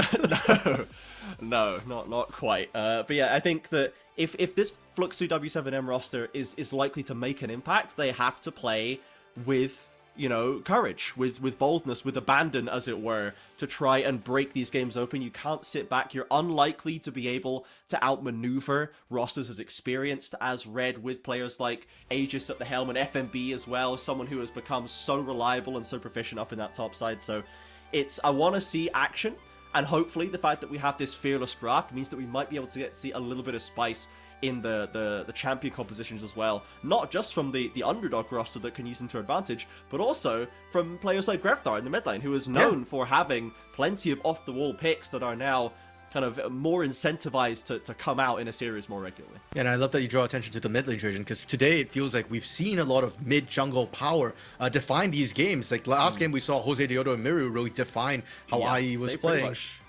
Yeah, the whole series win for us. Just game 1 and game 3 was all about them, I feel. Yeah, for sure. And for Fury, Tatu and Tuts as well. We talked about how Tatu, you know, when he was in the Sejuani, the impact was limited because of the champion that he had compared to what he had in game 1 with the Zyra. And Tuts struggling in lane definitely helped kind of define how that series ultimately ended up going.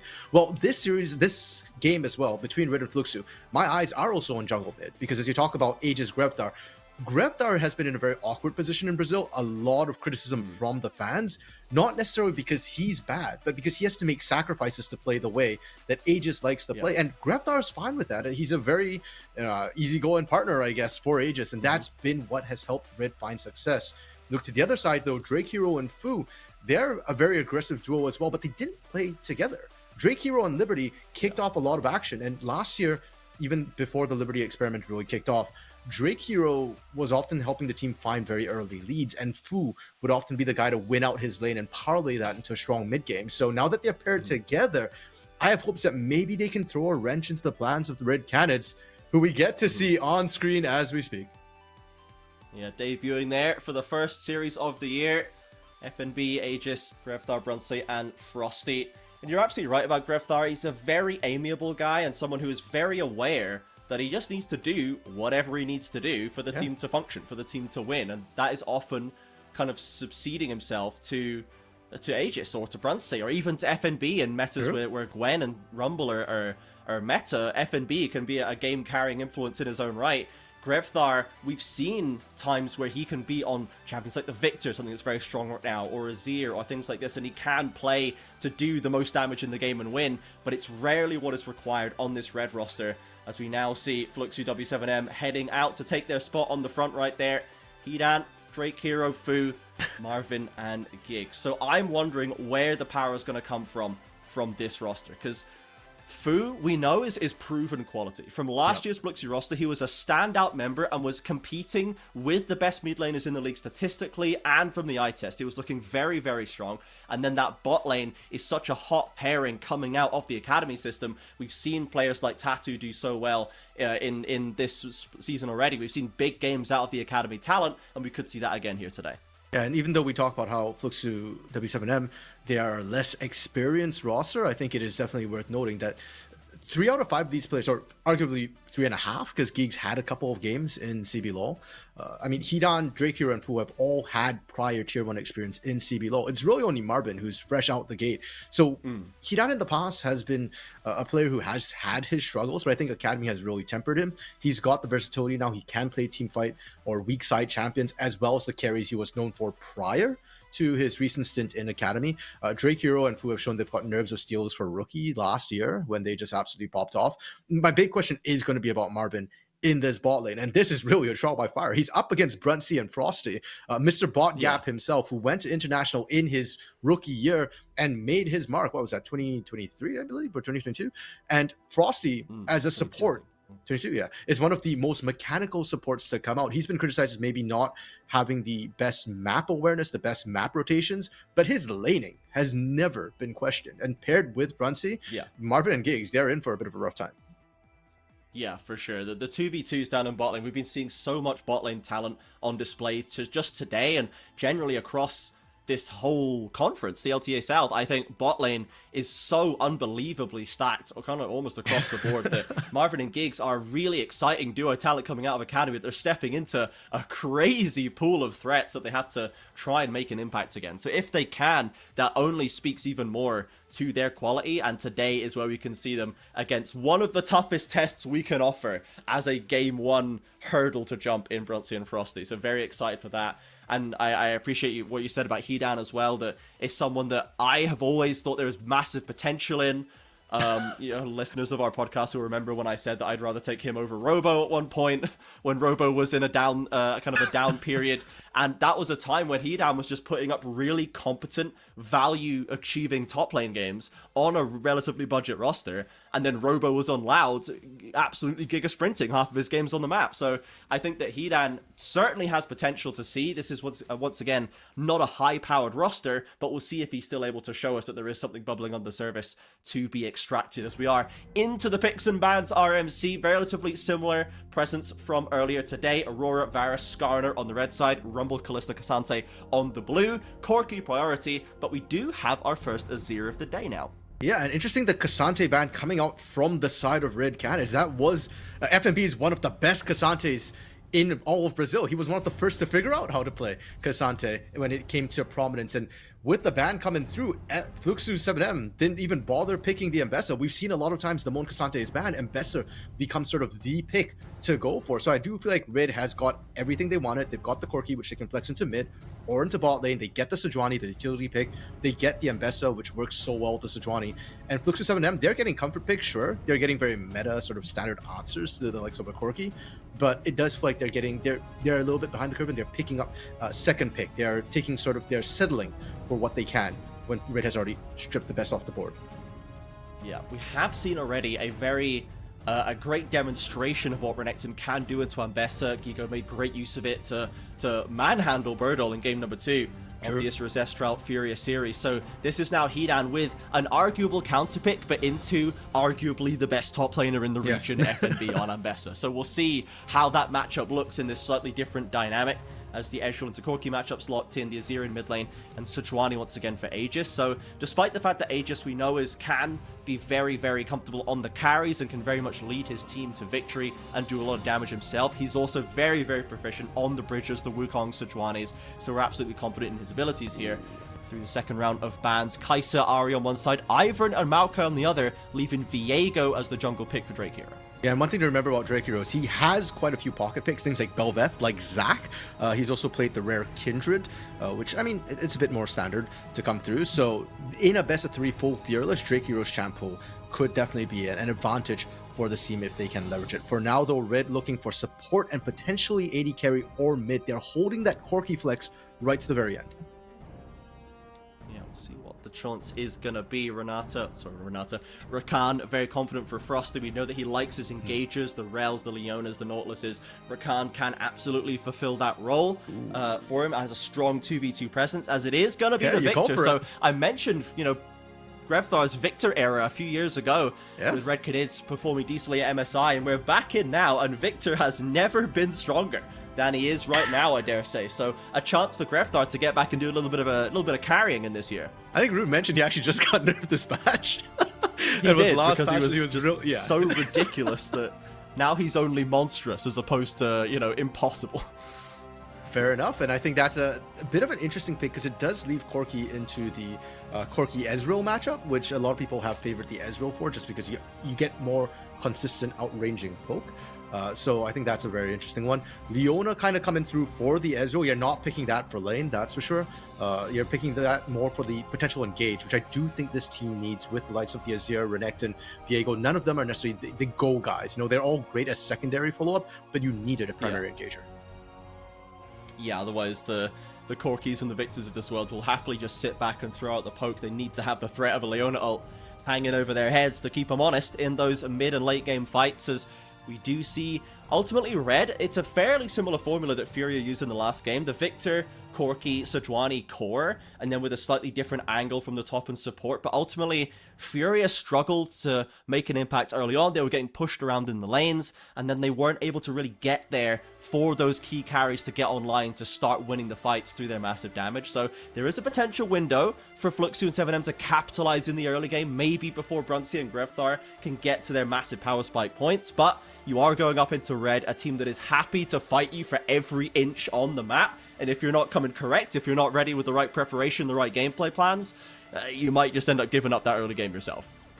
Yeah, 100% agree with you there. And especially, I think, around the mid lane is going to be my huge question mark if we're talking about, sort of trying to get an early lead going, because the Victor does need time to scale to really come online.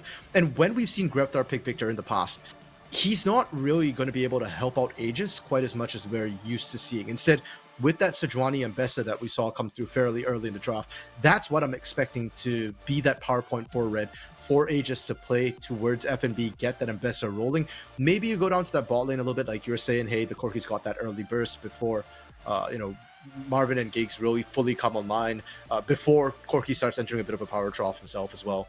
Like, there are ways for them to play the early game. It's just going to be a little bit different from, I think, what we've traditionally seen from Red. Rose. We have. When did Rose become a Fluxu supporter? Yeah, we've got Rose's vote. Certainly considers that Fluxu has the chance. We see the fans in the audience there, happy to support their team. Underdogs though they may be, there is always the chance. The door is open in LTA South. You cannot count your chickens until the Nexus explodes. And Red Canids would like to get back to their winning ways. They were, I believe, the ones to knock Loud out in last split. The ones to finally put the last nail in Loud's 4 championship coffin in the lower bracket of playoffs. And they were happy to take that massive scalp, and now they'd like to come back with that power vacuum at the top. Pain waiting to receive new challengers. I'm sure Red would love to step up and be number 1. Yeah, and actually, funnily enough that you mentioned that, Trajan, because in that last bracket, Pain never actually faced Red throughout the entire bracket. A lot of people were thinking that, okay, maybe Red will be the one to kind of upset Pain a little bit, because Pain looked utterly dominant last split, but it never happened. And those two teams are the only two teams that didn't change anybody on their roster. And coming into this, again, Trajan, we've got to reiterate, this tournament, this league, technically this first split, is so incredibly short. It's 3 weeks in the regular season, 5 days, and therefore not making any changes does pay dividends. You do expect to see that synergy come through. And sure, for Fluxu W7M, Hidan, Mervin, and Giggs already have the existing synergy, but when your mid jungle is not part of that synergy, that they are the middle of the map, right? Like, not having them clued in with everybody else can be the thing that comes back and bites you. Yeah, it absolutely can. And as a reminder, whoever loses this series today has got Furia waiting for them in the lower bracket, a team that put up an astonishing Game 2 win and pushed Issa's Estral to the brink in that first series. So no one's going away happy, I think. If you come down into that losers bracket, Furia is going to be a tough sell for both of them. And then Issa's Estral, of course, waiting in the winner's side to face whoever comes out on top right here. So there is still plenty of power. Of course, no eliminations happening just yet. Next week, we will start to see teams drop away, and who gets to step forward into playoffs to compete against the North Conference for a spot potentially in first stand later on. And you can see the fans for Red candidates, Red actually has quite a few fans as well. And I think they've done a good job. It's not just the org themselves, but the players have kind of built up their brand.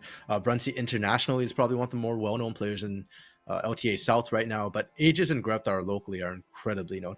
I think I've been told that Aegis actually has like a big fan group in either like China or Korea, because of his emo style, which I actually find kind of interesting, because I don't think of Aegis at all as like an emo player. Yeah, he picked up like he picked up an aesthetic when they were in China one year, and did get a pretty decent following on Weibo for the vibes that he offers, which is certainly not to be sniffed at. And he has kept that look consistently for years. I honestly respect it, just committing to the look that works for him.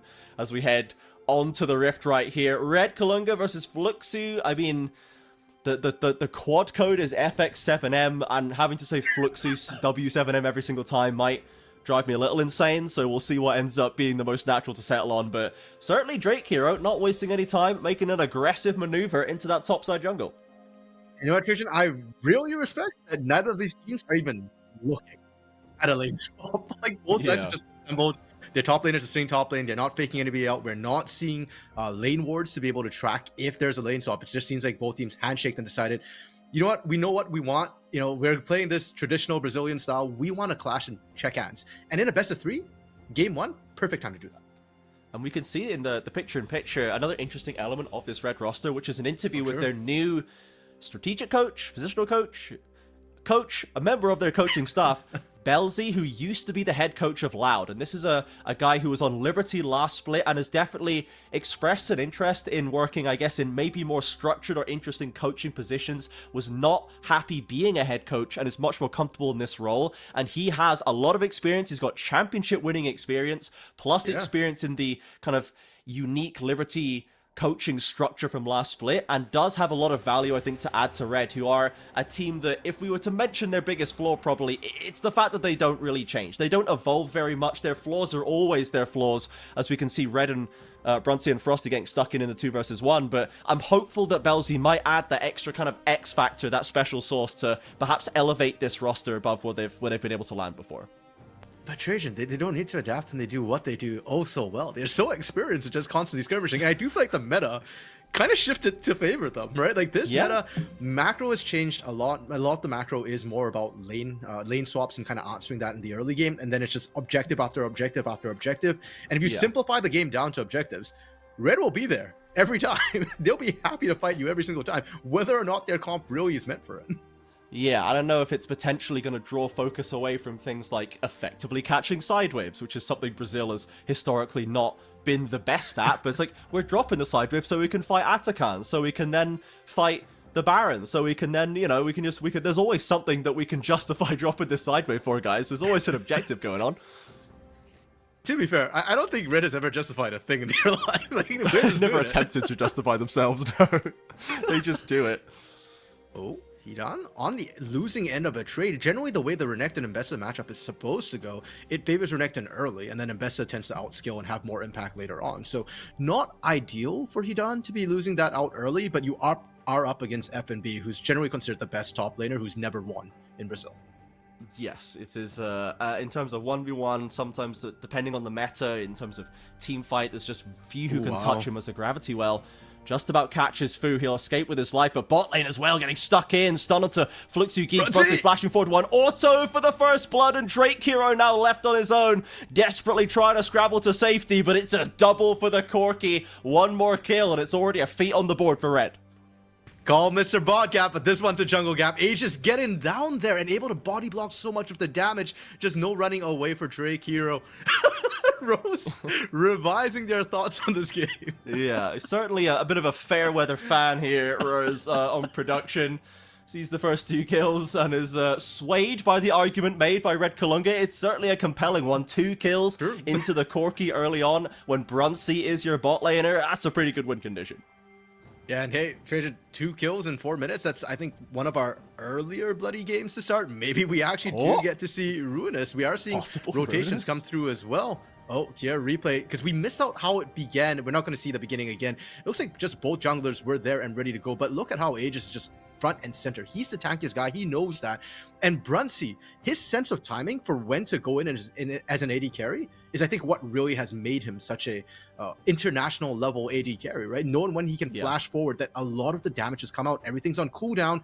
You can't really kill me, and I can follow through. I can pick up that first blood, follow through for the second blood as well. Yeah, just picking his moment perfectly. Always a strength of Brunsey to get the most value out, to make good use of the gold you invest in this player. He will spend it all aggressively getting kills. He will not just sit back and let the other team scale up. As now we'll see what pressure he can elevate onto the spot side. Did use both the summoners to do so there is still threat to be had if there's a counter punch from Fluxu7M waiting in the wings. But for now, Red off to a great start. 1,000 gold in the back pocket, 5 minutes on the timer, and like I said, 1 more kill and they'll have that first feat done. We'll see who wants to make an effort towards that dragon. Of course, Red with the gold down there in bot lane, expecting to maybe get some prio and go for it. We'll see if that top lane looks steps forward into a grub fight instead as Grefthar and Fluxu getting real scrappy in the mid lane. Finds another stun, does Grefthar, but Drake here around the corner will put paid to any further action. I'm actually really impressed. That's the second time we've seen Grefthar land that gravity field onto Fu. Once it comes down, if you just keep running, even without boots, it's really hard to actually land the stun. But Fu keeps wanting to trade, and the moment you turn back, you get stunned. And that just gives Grefthar all the time to pump out that damage. win out those trades. And Trajan, you're talking about Dragon, but it is LTA South. We've been looking more at grubs than anything else. And with that win in the mid lane, with the pressure from F&B up top, it's going to be Red first to these grubs. They take one, and it looks like they don't want a hard commit right now. They're taking their time with how they're playing this out. Yeah, they've made sure the grub camp is now no longer worth a feat stack for Fluxu if they want to commit hard to it, and they will take one grub for themselves. They're not leaving just now, and Drake here wants to commit through. Geeks looks for the Zenith Blade, does not connect on anybody. F&B now coming around the corner. Cork is going to be first to the plate instead of Marvin as well. And they're full committing. Red wants to send this one to look for some kills. F&B is the first to go down, in fact. And Fluxu are kind of running them over. They're low, yes, but they're the ones getting the kills, RMC. And Red fighting back with one. That's another pocket into the pocket of Brunsey. But now Marvin has arrived. Greftar on the front line. Doesn't really have much HP to play with. And Fluxu 7M, they actually walk away pretty happy there. Yeah, so at the end of the day, sure, I think it ended up being something like a 1-for-2, and Red is still leading in kills. But more importantly, the way this played out should have been a Fluxu W7N win right from start to finish, except that Frosty snuck away that second grub. And it starts well for Red. They bait out a lot of the abilities. They've got more health. F&B actually regenerated in lane. But the way this fight ends up actually happening, unfortunately, Victor is not that strong, and the AoE damage that Fluxu W7M were able to put out on the clump was massive. I thought for a second Brunsey could turn the tides, but they only go for gigs, and they pump everything onto the support, and that allows Marvin actually to be the one to come in and play janitor. You can see the damage here. A lot of value pumped out by Grefthar, but no kills secured right there, and Red did manage to get that third kill, so they got the Feat of Warfare locked in, one down for themselves, and as you said, a flash in fact, from Frosty just to steal the grub, which is pretty hilarious, but does manage to give him the advantage there as Hedan, possibly on the wrong side of a 1 versus 2 here. Aegis is ready and waiting, flashes in, has the stun, has the ultimate, the CC is layered perfectly, and FMB picks up the credit. Now Greftar escapes in the mid lane, not to be traded back on the cross-map play, but is going to have to give up a lot of space around his own tower. I'm not sure what Fu is really looking for chasing under turret there. He doesn't have the Emperor's Divide available, so there's no Shurima Shuffle option. And he's not built for burst damage with that recurve bow. That's sustained damage under that turret. You have to remember, they changed the turret. They hit harder, faster now. So, bit of a question, but still good pressure, good dive. Greftar doesn't have TP available. We'll have to either lose CS or sit in lane at risk. Yeah, and this is more or less kind of what we'd expect from Red. They're happy to fight over anything. Not necessarily always in the cleanest and most effective way, but they will contest you no matter what. And they've come out just about on top right now, maintaining that 1k gold lead. But Drake Hero should be able to sneak away this dragon without too much contestant. Brunsey and Frosty do not have the support of their jungler to look for it. Okay, fair enough. I do believe the Glacial Prison is still down for ages, so maybe that's why he's not going for this one. Might instead just kind of go for the delayed gank to come through if Marvin and Gigs decide to push out. So when all said and done right now, Fluxu 7M, they're still doing pretty well for themselves. They're able to get one of the grubs. They were able to contest with that, answer back with kills. They get first Drake as well, and I think Ocean Drake this early on as first Drake is beneficial. It's probably the most utility you're going to get out of that particular Drake, and hopefully it pans out, because the laning so far hasn't favored Fluxu 7M. No, it's relatively kind of, there's not massive gold leads across the board. The only significant lead really is in the pocket of Brunsey, who did get that first blood and the second kill and managed to clean one up at the top side. So a lot of it is fairly even both in CS, but the plates are kind of going down a little bit. You can see that Red is the one getting a little bit more value out of these ones. They tend to be able to move first towards the objective, so they're getting a little bit more priority in their lanes, and this is a standard Red state of being. They are very proficient individual talents, very good in their laning phases, and are expected to extract a lot of value out of them just themselves. Wait, how badly do they want to kill Hedan? That's 4 members rotating up right now, and they don't know. They just got spotted by the Nins.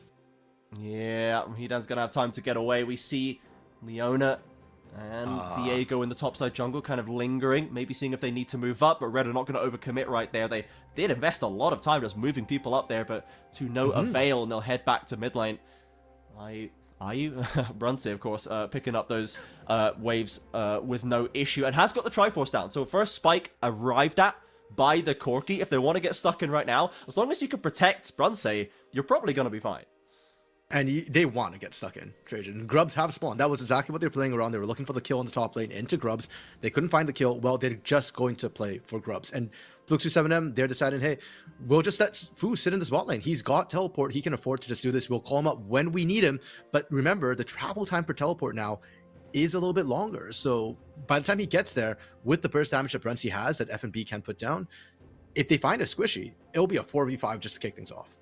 Yeah, I fear we're rapidly losing our Ruinous Atakan viability. True. Unfortunately, we had such an exciting start, RMC, but it's really slowed down right now. No one's willing to just run in Wait, they're and going in. throw their Don't lives do it, away. Trajan. Let's Don't see if do we it. can get a He doesn't. 10 double ace right now as the Grubs once again contested. 4 for red, but 1 left. They'd love to get this stack for the feet if they can get it off deck as the ult comes in from Hedan, just waiting with the Dominus in the corner. The TPs have already arrived. Scott? They're committing onto him, in fact. They eliminate him without a second thought. Emperor's Divide comes out, but Fu forced out to low HP. FNB is going wild on the Ambessa as the Grubs are locked up by red. And Fluxu in full retreat. If they can get another knock, another bump from the Sejuani, they could find more, but it's just going to be the kills. The Grubs decided victory for red in the top side this time.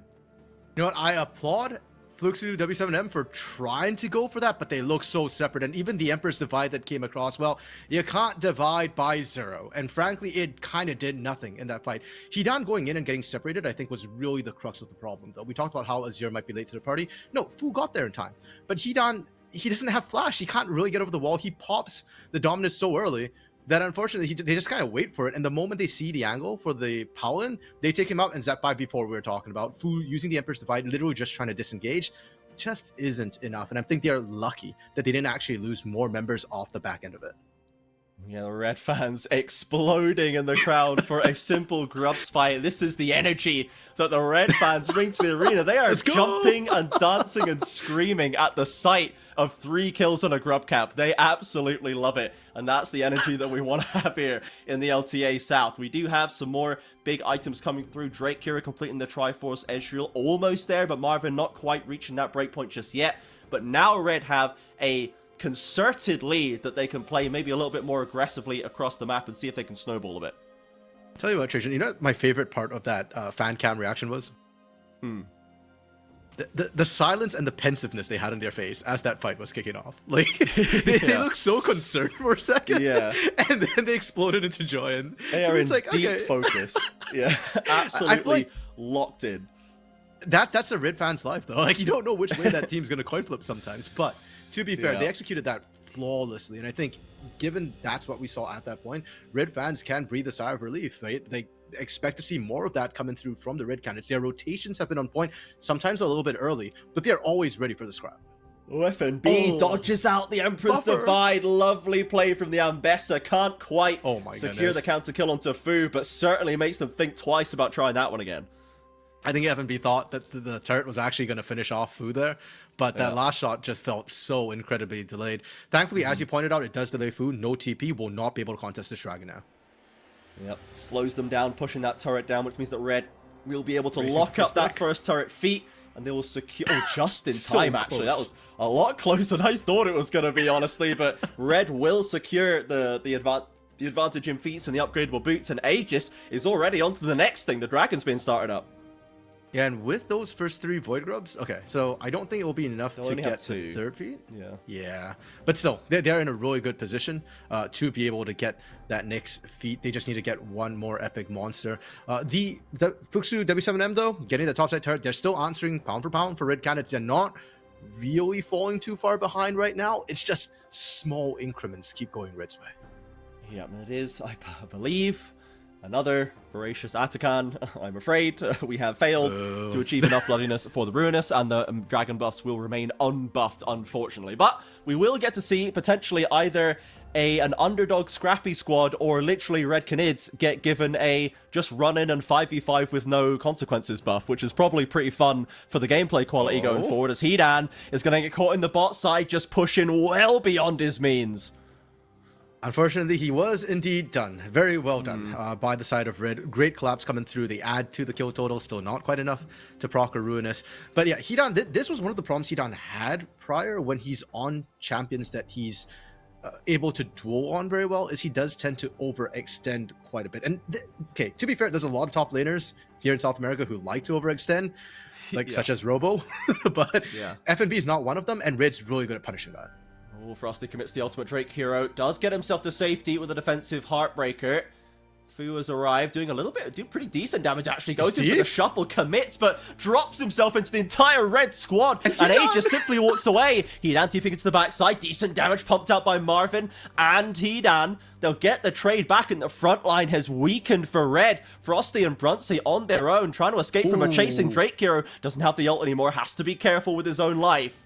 As Red will keep it as a 1-for-1, but decent counterpunch by Fluxu7M there. Yeah, and I think a lot of that came down to Drake Hero. They are not done yet, as Giggs might be caught out. Greftar's baiting. If that's Edith Blade had landed, I think Giggs would have died. I don't think Giggs really wanted that one if he thinks about it, but Hedan round the corner, flashes over, gets the stun. Greftar has been baited into the overextension. Knock up from Frosty, cannot save the victor. And now the TP in from Fu, slides in, doesn't go around the back door, goes straight in the front. And Frosty now isolated to be picked up by Azir. Sloppy work by Red, sticking around way too long themselves this time. And the Young Bucks got no fear. Fluxu W7M behind, losing fights, did not care. They were willing to double down on that one around Herald. Were able to find it. FNB still in enemy territory, spotted out by wards. They know he's there, but Fluxu W7M this time actually don't have the numbers to try and chase. We'll see a replay of this fight, and it did seem like Drake Hero was just kind of pushed out of it entirely, and you can see Fu, I think he's surprised himself by the amount of damage he does, and then goes, actually, I can commit for this one, but the flash was ready for Brunsey.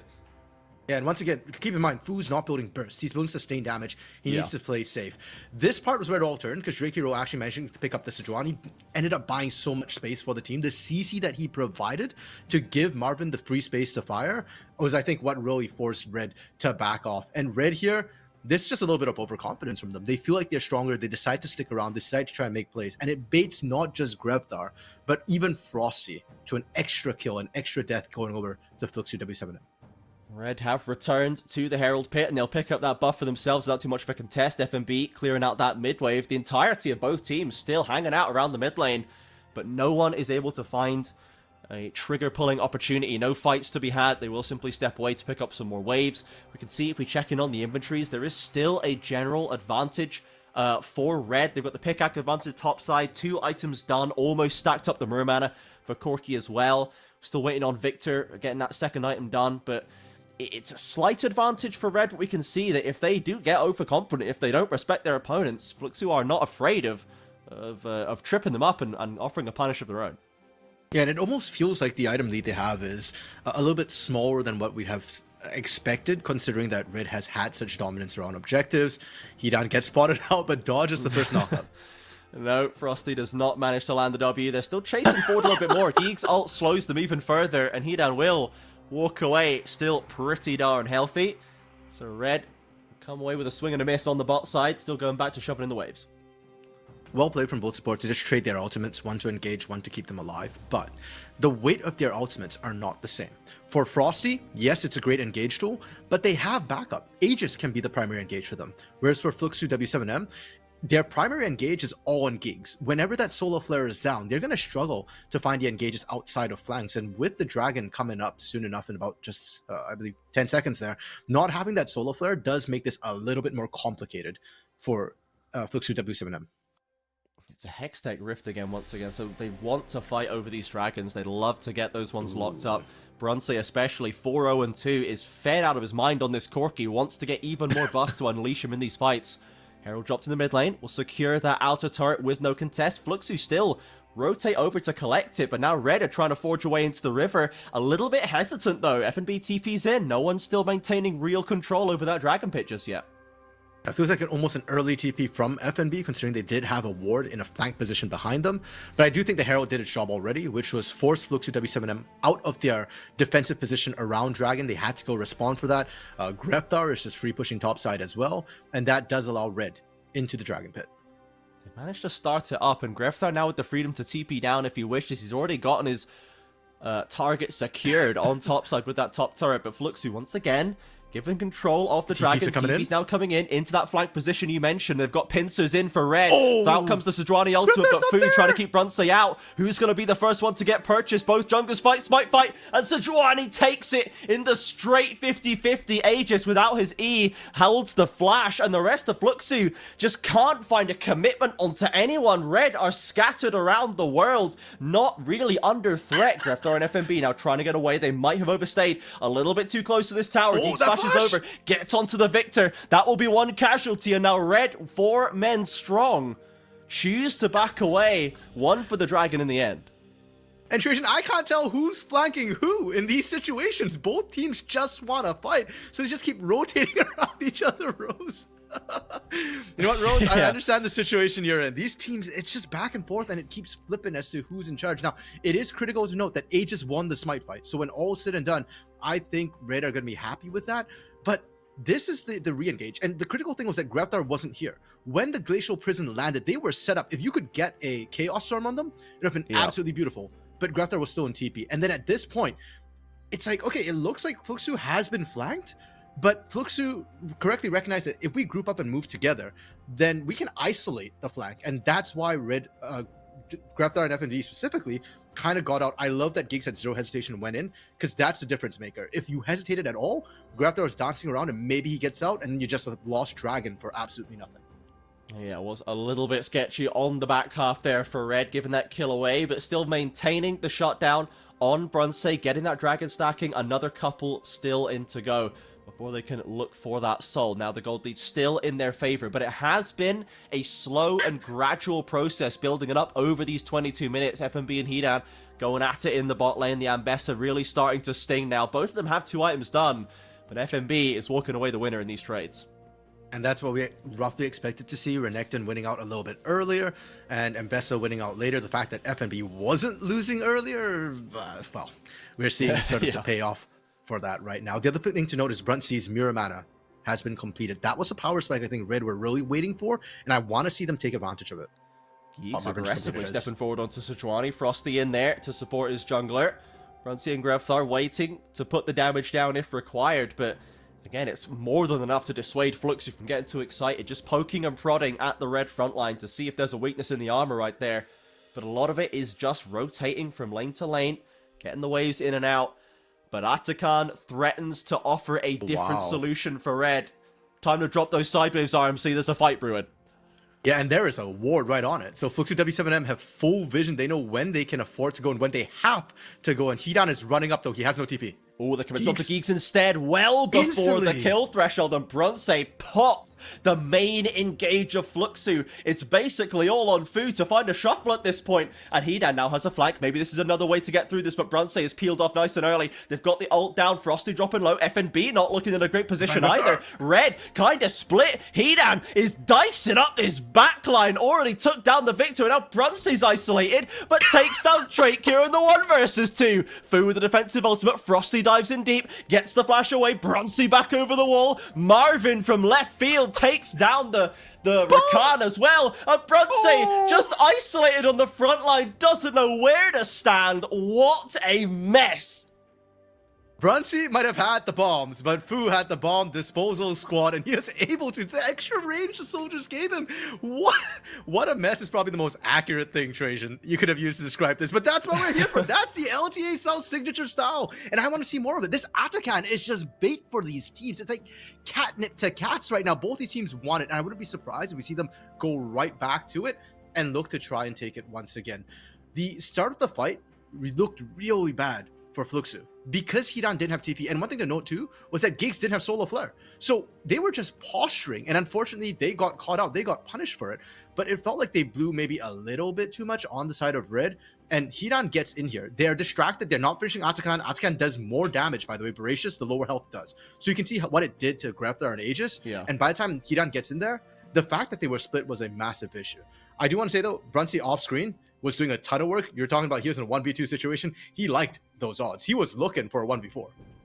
Yeah, and he really still likes these odds somehow, but it becomes a 1v3 that perhaps was miscalculated. Right, you can see he's just getting brutally spaced out by Fu, who used all his health and mana in that fight. Perfect use of resources, and gets a lot of damage down on the Azir. Yeah, and that's, I think, what you need to do. As Fu, with the build he kind of went with the early Nashor's Toothbrush, just stay safe, right? Stay at a position where you can just auto-attack from safety. In that fight, besides Brunsey, Fu was left relatively untouched. And now, with the Zonias as well, now is when you can start getting aggressive. Now is when you can start looking for those big Shurima shuffles and then get to safety with that Zonias. Yeah, it's absolutely doable for him. And Fu, we mentioned the quality that this guy showed last year. He was a standout on the previous Fluxu roster. Really looked like he was playing kind of above his experience level. And if he can just stay cool and calm and keep his head on this Azir, he's doing more than enough damage to turn the tide of these fights at times. So still happy with Fu's performance as a core mid laner for this budget roster. Now, Red in control of the river right now. They'd love to peel back and get the dragon, but they do not want to lose more control here, because that Atakan mess cost them about 1.5k of gold lead as they're committing forward again onto Greftar. Hidan, though, stopped up by a lovely glacial prison from Aegis, prevents the follow-up, and now Ambessa's deep into the backline, flashes out with the Sterex to stay alive, and the rest of Fluxu trying to get away from that Chaos Storm. And it's Geeks only falling on the front line. But Fluxu won the 5v4 last time. Yeah, fair enough. And it was with Gigs going down, soaking a lot of that early pressure with a lot of the ultimates down once again. But Dragon is not Atakan. And while Atakan hurts, Dragon just tickles. So you don't actually have that Phantom 5th man helping out Red. They managed to clutch it up when it matters. It felt like the game was sliding a bit away from them. But getting Dragon Point right now, Soul Point, is massive for them.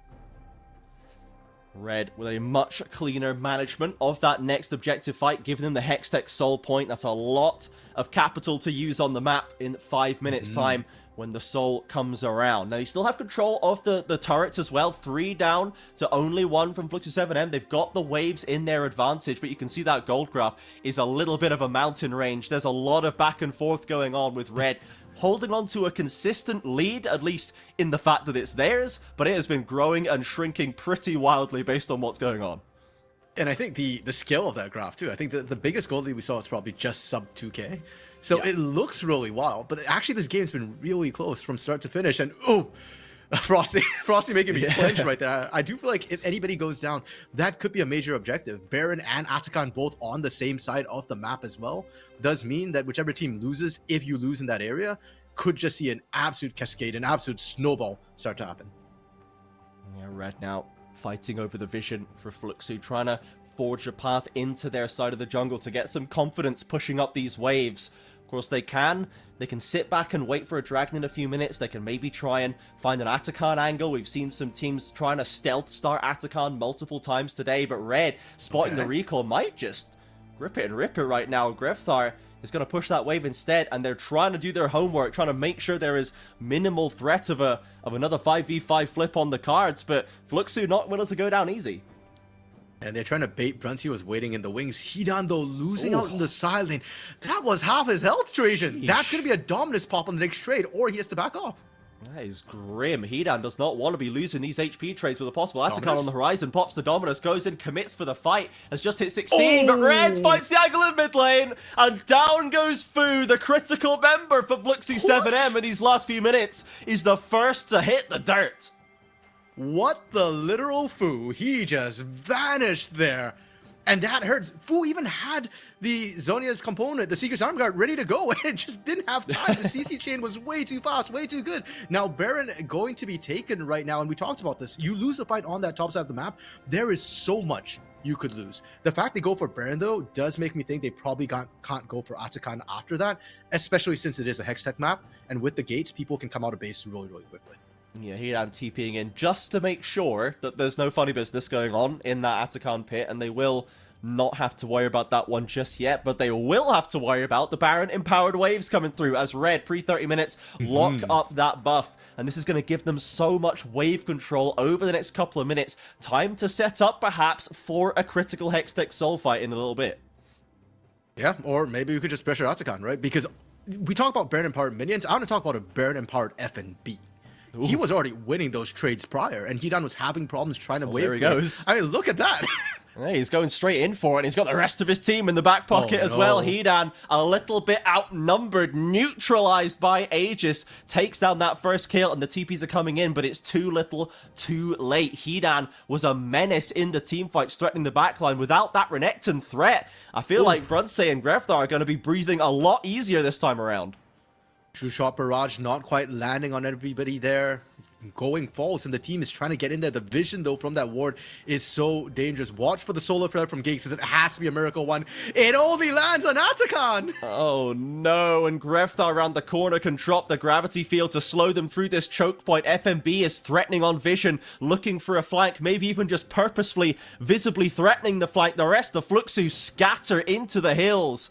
And Atakan secured red, wearing every buff they could wear at this stage. Flash in from FNB, looks to get some more, gets another little bit of summoner out of Marvin, holds the flash but uses the E, and now he's threatening to dive once again. They've got the buff, remember. They are incentivized to send it round the corner, RMC, and they started up with a kill onto the Viego. Hedan's off the fountain. Can he maybe make something of this? But the Chaos Storm is already a mile wide and completely blocks off the lane as FNB barely scrapes away with a shield. Hedan looking for more, can't get the empowered recall, and Red take it all.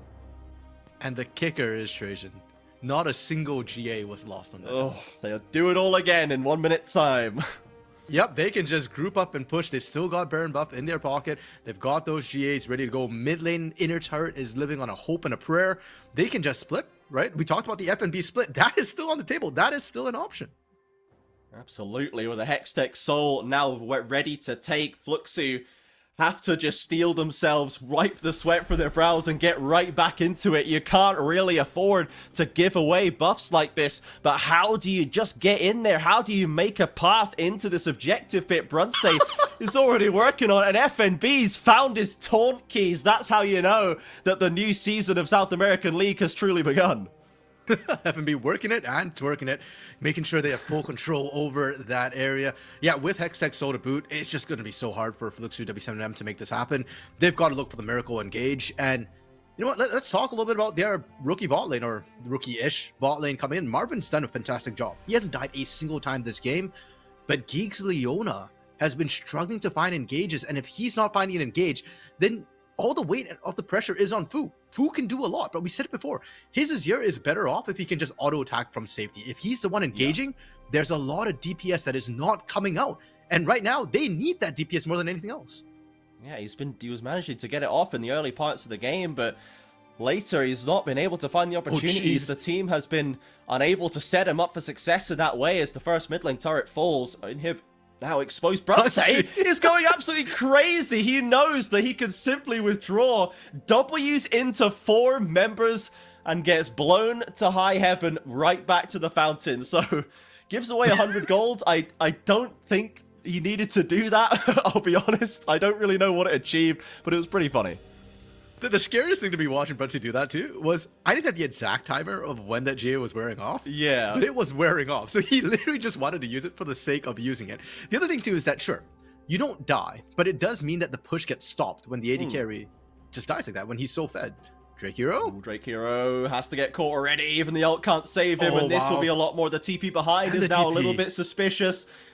In comes Hedan, but does he have a pathway onto an important target? Brunsey looking pretty confident right now. Valkyrie's back over into the red front line, and the rest of Fluxu can do nothing more but watch. This could be it. Marvin. 3 dead, exposed Inhib in the mid lane. They're going to keep it pushing in.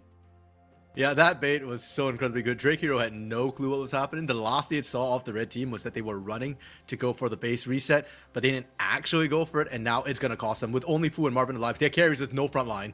Oof, instantly committing onto Fu. The second he's in rage on their screens, all the go buttons are pressed. The Nexus turrets will fall, and Red will secure their first win in the series. Certainly a scrappy one. A lot of action back and forth in that mid game, but they will walk away the winners.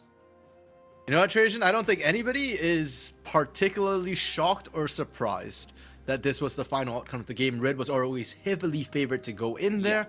3rd seeds from last split, no changes to their roster. They know how to win, metas in their favor.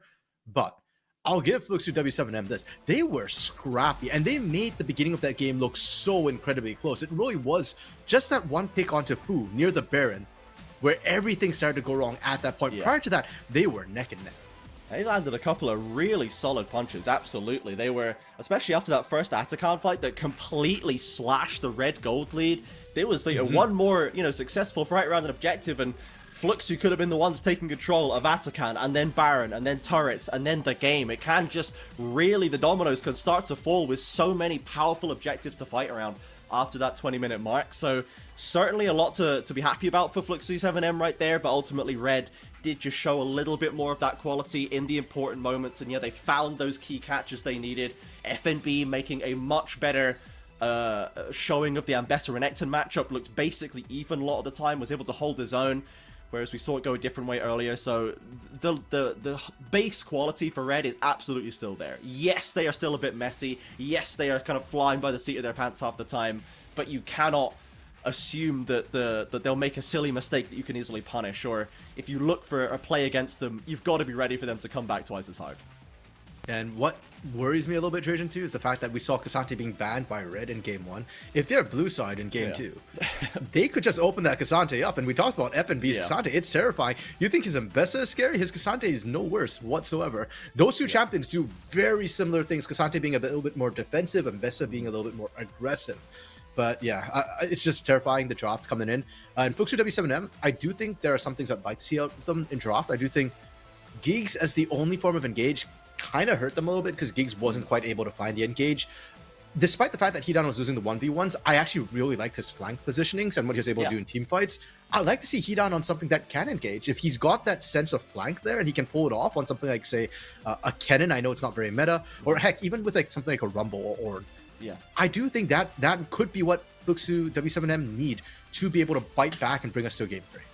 Yeah, if they do end up letting the K'Sante go through, maybe Hidan's got a Nara in there somewhere that can do decently in the lane and then look for the timings, right? There's I know Nara, we have a tempestuous relationship with Nara and a lot of our top laners, honestly, but he's got to find something, right? Because I think if you just leave it up to standard play, Red are generally going to come out on top, as they did in game number 1. Will Fluxu be able to push us to another 3-game series, or will Red finally shut the door and be able to secure a 2-0 for the first time in the LTA South? We'll be back in just a few minutes to find out.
And we are back. Welcome back, everybody, to game number 2. Red taking the first win over Fluxu W7M.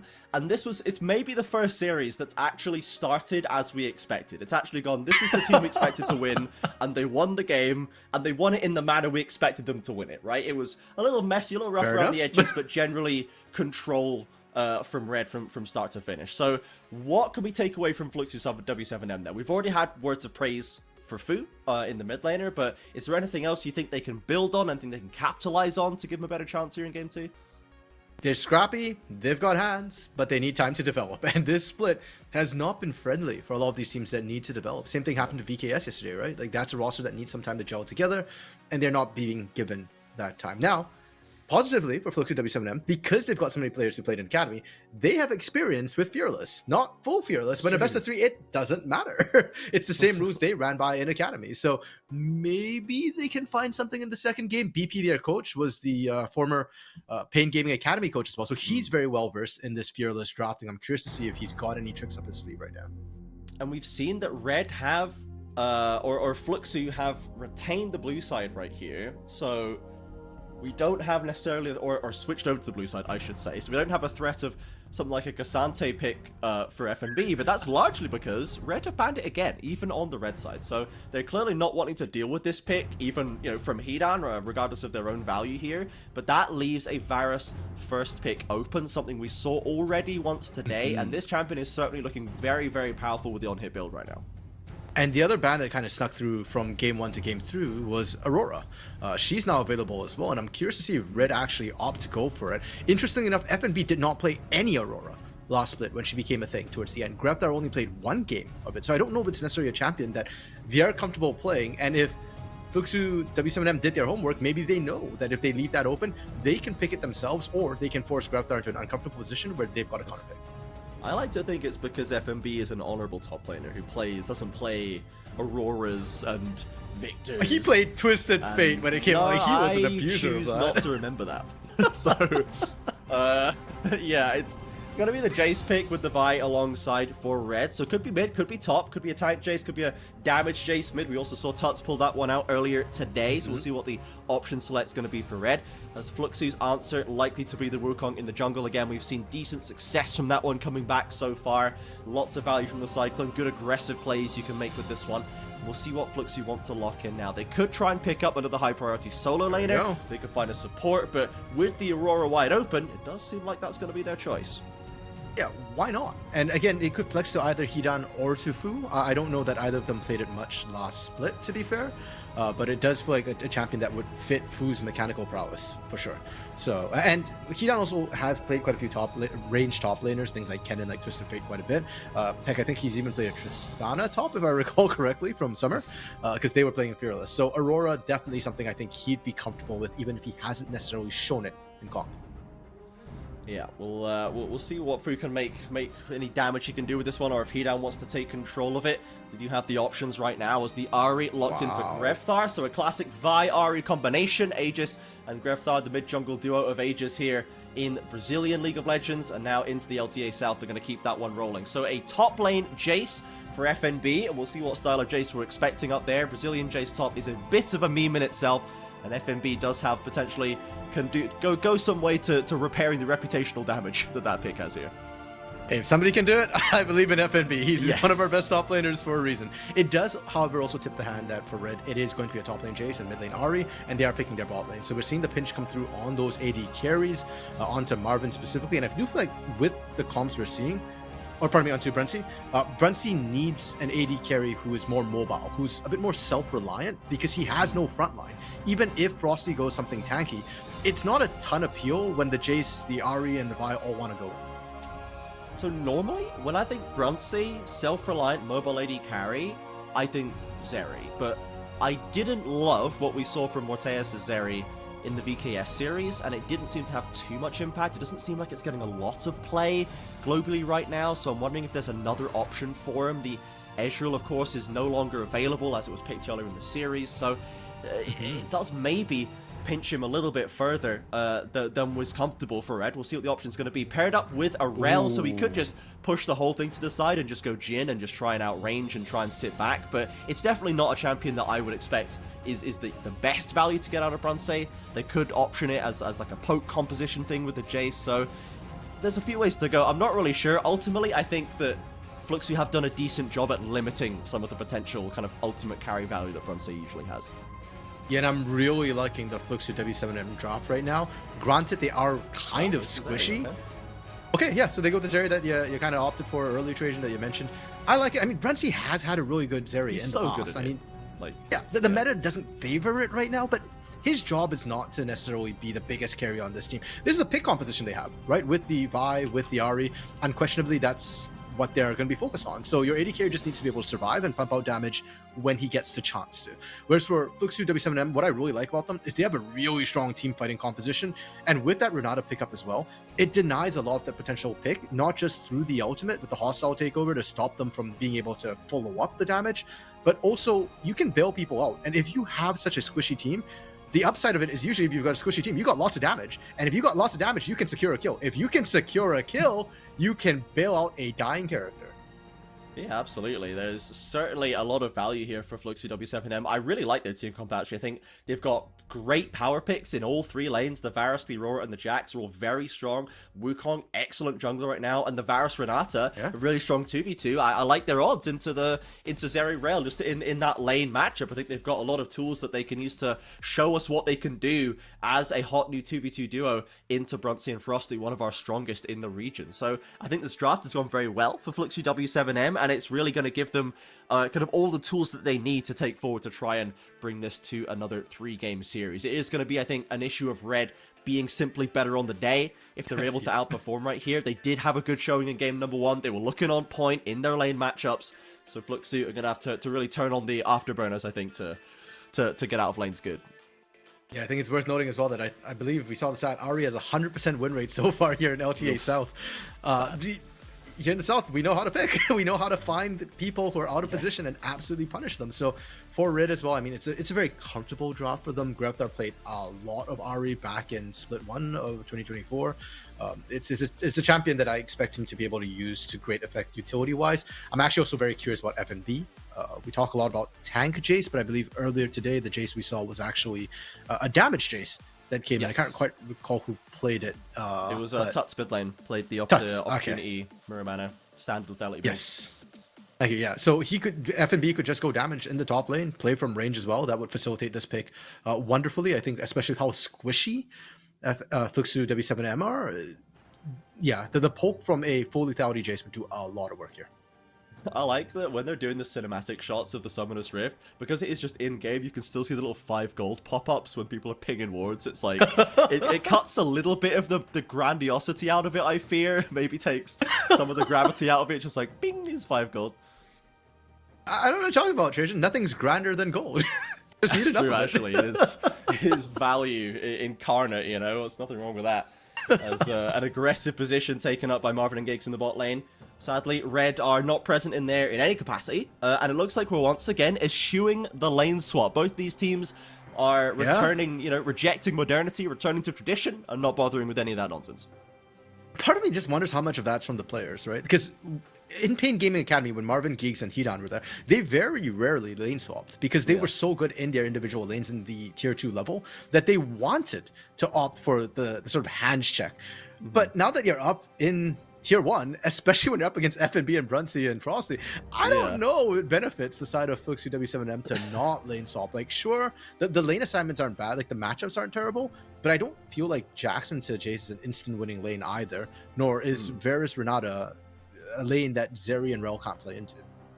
Yeah, like I would have expected, if anyone, I would have expected maybe Red to do it, just to try and protect the Zeri a little bit, or to try and push the Jax down, but yeah, I mean, if anyone is also going to be happy to just be like, I don't like lane swaps, I would just like to 2v2 and win, please. I think Brunsey and Frosty are also fit the bill to try and go for that mindset. True.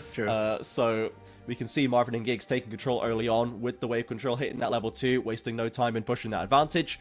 And we'll see who was able to actually get a firm foothold on the priority early on. And where the junglers choose to do with that information, both of them pathing top to bottom, so it could be a little bit of a bot scrap that we see before long.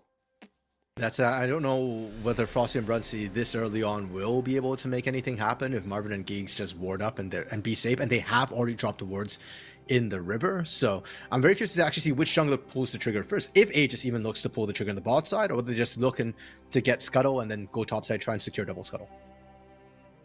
Yeah, both just making their way down right now. Some deep wards being placed by FNB, trying to look for any doubling back monkeys in that topside jungle, but it will be Red trying to take control of the vision, trying to make sure that Fluxu have no way of knowing for sure if there is danger coming for them.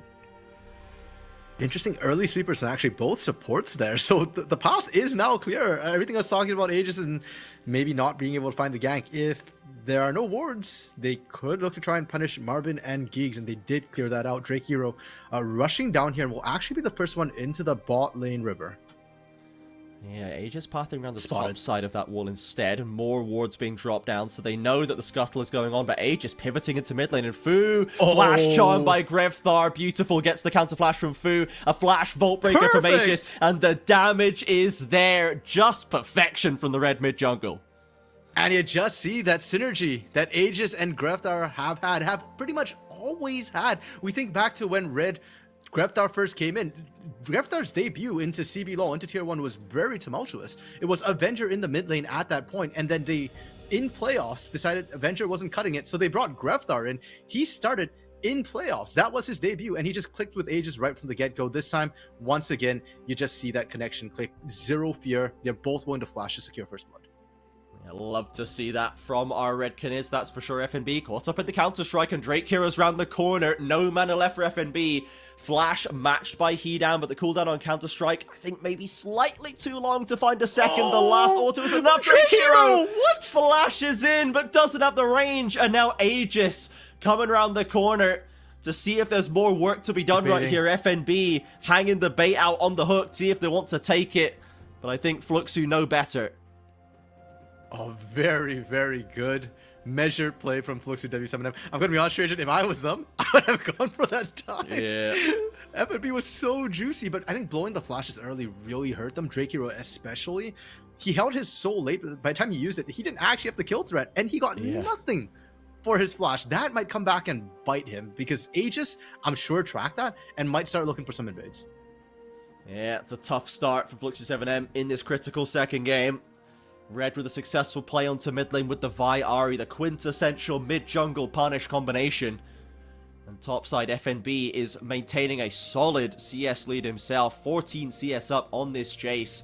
As you see a replay here, it's after the flash, but a little bit of a cinematic angle there. Get the drone footage from on the Rift, it's just beautiful. What I love too is actually the flashes, when they show that in that cinematic, the way like the angle of the charm and everything, like it looks so clean when they do it from that angle. Yeah, couldn't ask for more from the red mid jungle right there. Frosty now rotating away from the lane just to make sure everything's kosher on this mid side. And Red building a small lead for themselves. It does seem that, Marvin and Giggs have managed to establish CS themselves. The Varus is using that lane dominance for all it's worth. But Aegis instead, despite the fact the bot lane's not going so swimmingly, is straight onto that first dragon. Trades for the grubs, so both sides likely to walk away with one epic camp. Okay, that's rare. I think this is only the second time we've seen this happen in LTA South, where teams opted to just trade objectives rather than flat out doing it. Giggs, though, in enemy territory all alone. Frost, okay, interesting. They just backed off. Frosty, I guess, to be fair, didn't have anybody with him. Grevthar was in the middle of a trade. And now that should kind of key into Hedown that maybe I'm in a little bit of trouble. He knows it. He's staying back there. He's expecting Aegis to be somewhere nearby. It's true, actually. We'll get to that in a second, but FNB does have Marvin coming at him. The Renata handshake pulls him back. Luckily, there's no Varus ultimate, but they might not even need it. A couple more autos, one more for FNB, and the massive rain of arrows from the heavens takes him down. A straight 2v1 catch, no ultimate needed. And can I just say, too, it looks like Giggs was in a spot of trouble, tanking that up. There was no risk of Giggs actually dying there. He's got bailout, and that would have been a confirmed kill on FNB, so it resets him anyways. So really clean play for Marvin and Giggs. That was basically a 2v1 rundown. Yeah, I know Drake Hero's nearby. He didn't get a piece of that action. Rusty and Aegis looking for a steal, but Drake Hero around the corner will be zoned away by the Rel. It's going to be taken away by this Vi. Greftar ready and waiting as well. Frosty is still aggressively positioning in this jungle, maybe waiting for a little bit of a catch. But as you were saying before, I think it's interesting that despite the fact that we have kind of more objectives than ever on the map through these first 20-25 minutes, there's way less trading. There's a lot more. We're all going to fight to the death over every scrap and crumb because they want to get those feats, I suppose. But yeah, there's much less Dragon for Grubs trading there. Everyone's ready to get the elbows out and fight for them. Yeah, I want to see more of that, Trajan, because we're now at almost 8 minutes and it's only 2 kills. We contrast that to last game. We had 2 kills in 4.5 minutes. Yeah, no shot of a Ruinous. This was One day. I'm a little bit disappointed. Like, other teams, okay, Pain and Loud, we get 2 kills at 8 minutes. That's just kind of par for the course, to be honest. Yeah. But, like, Red, Fluxu, W7M. Come on now. Come on, guys. And a lot of this is coming from the lane swaps that came through, right? The fact that Fluxu, W7M went for the lane swap to get control of the Grubs, and Red didn't answer. They didn't look for the head-to-head matchup. They're now swapping, but it kind of took away a lot of that early scrapping potential that we otherwise might have had. Yeah, slightly behind the curve there. Now Brunsate and Frosty will show up to pick up that wave and get back into the 2v2 that they were assigned. Still, and the gold actually straight back to even as well. Getting that kill onto FNB, getting that lead slightly growing again in that bot side for Marvin, the beneficiary of that Jace kill, means that Fluxu and 7M are going to walk into these late lane objectives and these scraps with the same amount of power to bring to bear and with a decent amount of leveling, you know, like early game proficiency. The Varus is very deadly in that early game. The Fu basic damage will scale up pretty quickly. So Red have to be careful. They cannot get too confident as they did at points in game number 1. Yeah, if anything, I think it's a little bit dicier for Red because the execution, the burden of execution for Fluxu W7M's composition is so low, right? True, it's just wombo combo. Everybody's got ways to kind of engage. Heck, we've even seen Aurora engages like we saw in Series 1. Miru finding an amazing between roads to lock people in to that circle. So you just kind of run at them. Whereas Red Canids, pick is in a way simple to execute. The idea is find somebody, kill that person, but you do need vision and you do need to pick your targets a little bit more carefully. So a little bit more work for Red compared to what Fluxu W7M can do.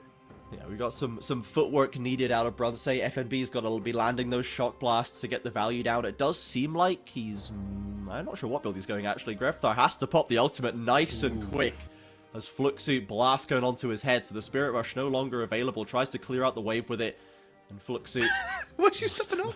I know, I was like, this is a risky business, but I guess he's confident there's no one on the top side of him, and he does walk away unscathed. But yeah, it's for FNB with the Tunneler start. Does this mean he's going tank? Is he going the Fimbulwinter build? I don't remember what Tunneler actually builds into these days. Like, almost feels like Black Cleaver, perhaps. Maybe to come through. It's kind of a halfway house between the two, almost at that point. Yeah, this is inventing a new build on the fly.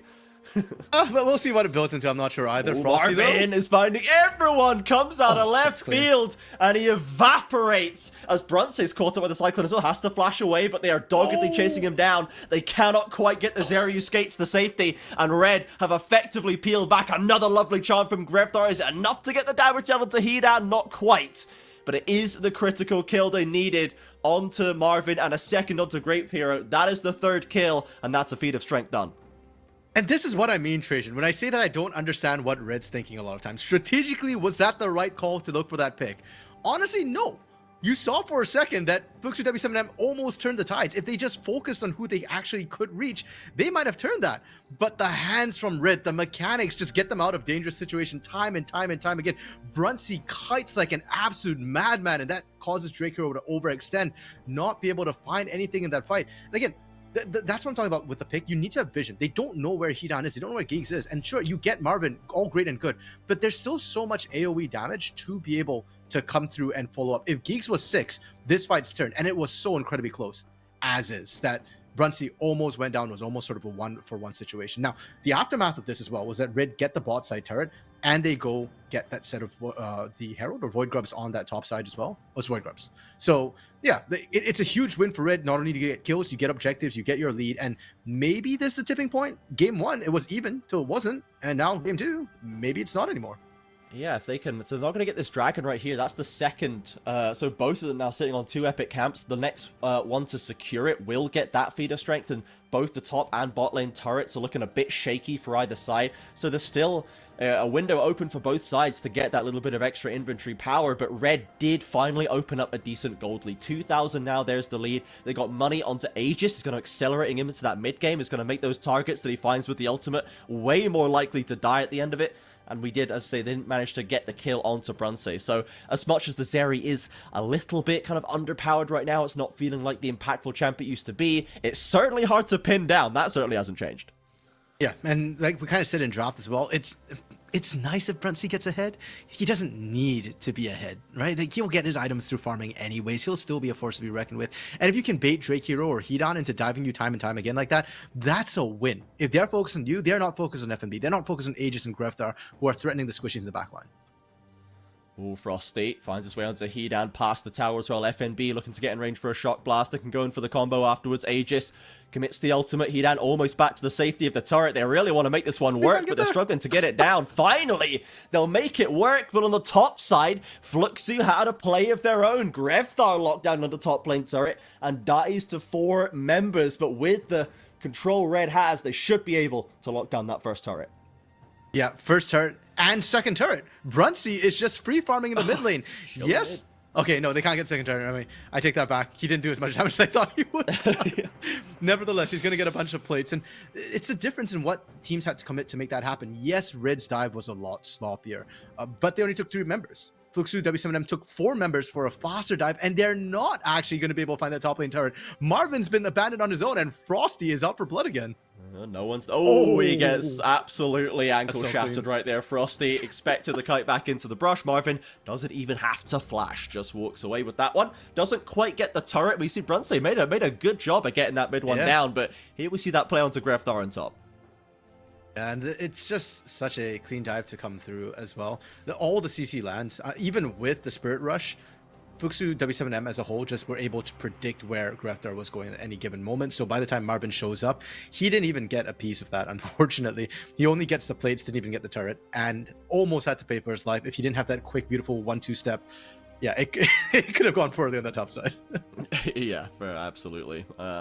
See a lot more of that extra gold picked up from the plates from Red in that early game, contributing to that. Now approaching on 3k gold lead. Greftar not dissuaded out of that top lane from the last dive he had to suffer through. Is going to get right back into it and get that top turret secured. The outers now all starting to tumble for Fluxu W7M. The map going to be a little bit more dangerous, a little bit harder to control those wave states going into the next few minutes, as FNB might have looked for an aggressive move onto Fu, but instead has to worry about Drake Hero coming around the corner.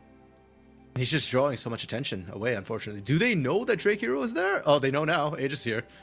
He just wants to commit for it. Doesn't quite land the Vault Breaker, but there's no tower, remember, and they've got more rotating. Brunsey, Frosty, Geeks, Marvin, everyone piling in here. TP's behind. They're just sending it as they manage to take down Drake Hero. Fu now a little isolated. The rest of Red trying to cover their backs on the TP. Flash away from the Aurora, but Brunsey caught up, gets away from the Counter-Strike stun, but it's not enough. Double for FNB, 1 kill back for Brunsey. It's the 2-for-1 for Red right now as Greftar tried to join the party, but I'm afraid everyone's already gone home, mate. Yeah, so again, 1 for 2. Red outplaying with their hands. We talked about the beautiful sidestep from Marvin top side. This time, Brunsey able to sidestep the chains of corruption coming through from Marvin. Cost him to focus, take a lot more time to really be able to take him down. And 1 for 2. It's just icing on the cake because mid lane turret's finally going to go down. Greftar should be able to pick this one up with this minion wave. And you were talking about map control and how much more Red have, Trajan. It's just exponentially better now that mid lane's gone down. Fluxu W7M have lost all control of the middle of the map. It really did feel like such a suspicious play again. Like you mentioned before, like that mid lane onto Marvin, it shouldn't have worked, but it just did. And Red just piles in on bot lane, gets a TP coming in behind them. It's a 4v5 basically, and if they can't scrap their way out, if they can't just kind of wrestle their way out of the bad situation, it could have been so much worse, but they just do. They just get away with these kind of things. That's why we call them the most Brazilian team, the whole hands team, right? They just put themselves in awkward positions, and it's fine because they know they can outplay. And even if they can't, at least they made the shot. And this time it's paying off in spades. They're winning all of these 50-50s. Herald in pocket. Frosty playing aggressive in a 1v3. It's the flash out of Marvin. That's a critical summoner taken off the board. It's still 2-1-0. The Varus still doing not bad for himself, approaching 2 items. And if they can't eliminate him early on, he's going to wind up the auto attack bonuses in these fights and will be a terror. So they need to make sure they can get onto him. And the flash being down is going to make that easier, as Red now contesting the space around a possible 3rd Dragon. Both of them sitting on 1 right now, but you can see Fluxy really not feeling confident. When Red actually step forward together, Fluxy have just got to give up the space. Yeah, and just who is stepping up on Red is insane, too. We saw Frosty in that 1v3 situation trade flashes with Marvin, knowing that his team wasn't quite in the area. We saw Greftar step up and try and annoy them, irritate them from the flank. Again, solo. Yes, he's got Spirit Rush. Yes, he's got Flash. You get Brunsey stepping up in a 1v3 situation again as well, just trying to bait enemies in. Red is fueling themselves. The individual players are saying, like, we are playing so well right now, we can take these risks. And Fluxy W7M, they are not ready. They are not willing to call these bluffs. Red rotating onto the bot side, dropping the Herald, trying to keep these towers tumbling. Keep that gold lead growing. Now, we don't get bonus gold for as much bonus gold for the inners, I think, as we used to, but it's still absolutely more gold in the pocket. They're going to shepherd the Herald in to get an extra bit of damage onto that inhibitor turret. They don't get the charge. I don't know if that was weird. Supposed to charge, or I don't know. But yeah, did they change it? As far as I know, if you take the turret down, it should reset the charge. Just kind of couldn't be arsed, I guess. It just ran up and died. So, okay. Well, they get 1 turret at least. And Greftar is going to be spotted rotating back here, but this is pretty much by the book stuff from Red. They've got the lead, they've got all the control they could need, and they're just picking places to go and push the pressure. Fluxu not really able to find a way to punish, finding no one lagging in the wrong lane or taking a dangerous route. It's pretty by the book stuff from Red. Yep, and all objectives down. Red don't need to scrap necessarily. They just reset on that push. They'll have tons of gold. I say they don't need to scrap, but what am I talking about? It's Red. They're looking anyways for the scrap. Yeah, why not? Drake here on the front line is just getting assaulted right now. That's 4 on top of his head, and Brunsey takes the credit. All of a sudden, he just disappears. There's not even anything they can really take off that, but they certainly take the kill. It's for free. To be fair, I'm not quite sure, Trajan, who was looking to scrap right there. Like, why is Drake Hero that far up? I mean, like, and Red, okay, I don't know what just happened there. That was really weird. So let's talk about something I want to talk about while we have downtime. Do we have downtime? FNB? Yeah, he knows. Okay. Greftar. Look at Greftar CS. He's down, 25, 30 CS, somewhere in that range. And this is why he gets a lot of criticism. He's the one lane that's not winning it in gold. But at the same time, he's 0-1-3, and Greftar's had so much pressure on this map. Even this game, where Aegis was not demanding Greftar play to him, I love that Greftar has been all over the map, getting pressure for FNB, backing up Brunsey and Frosty at pretty much every objective fight. And that's what makes his Red roster so weird to deal with. They're unlike any other team right now in LTA South, where they have such an active mid laner who's willing to sacrifice for sidelines. Yeah, absolutely. At the very least, you see some that are happy to play their Orianna game in the Nocturne Orianna comps, but they're still ending up like taking resources and building up inventory power for themselves. But Greftar is just the most selfless mid laner to have ever walked the earth, to be honest. Like, is so happy to give up that agency in favor of allowing his team to be enabled in their most effective way. Aegis and Brunsey are such wonderful carries. They're such great win conditions. And there's never a question that they will be kind of held back by splitting resources among more members. No, none whatsoever. FNB, as you kind of call it, going as a hybrid build, was a Shojins that ended up being built off that tumbler. Mirror Mana completed as well. So he's going to be a little bit tanky, but he also has quite a bit of staying power in a lot of these fights. And I think that's going to be critical with how Fluxu W7M want to get in there. One thing to note, Fluxu W7M has not found the team fight that their comp is built for. They've not been able to find the 5v5 fight. Drake Hero is getting just burst out right from the get-go. Where's the AoE? At this point, when you're behind, I almost feel like it has to come out from Marvin's Chain of Corruption. Try and find the backline with that ultimate, lock them down right from the get-go. And it's so hard when they're all so mobile. Everybody has some sort of dash. Yeah, it's very, very tough. He's got the Terminus Gwynsu's completed now, so he's on a decent item spike, and if he gets 4 or 5 autos off in the fight, he's going to be very, very strong, and you can see the difference here. Hedan really, really suffering. Basically, about a third of the damage done in this game. Admittedly, FNB has Jason as kind of a poke champion, he's building a bit more damage-centric there, but still, it's a bit of a tough tail of the tape there. I have a quick question. I thought FNB was sporting like a mini afro right now. Yeah, see, there you go. But he had dreads in that picture.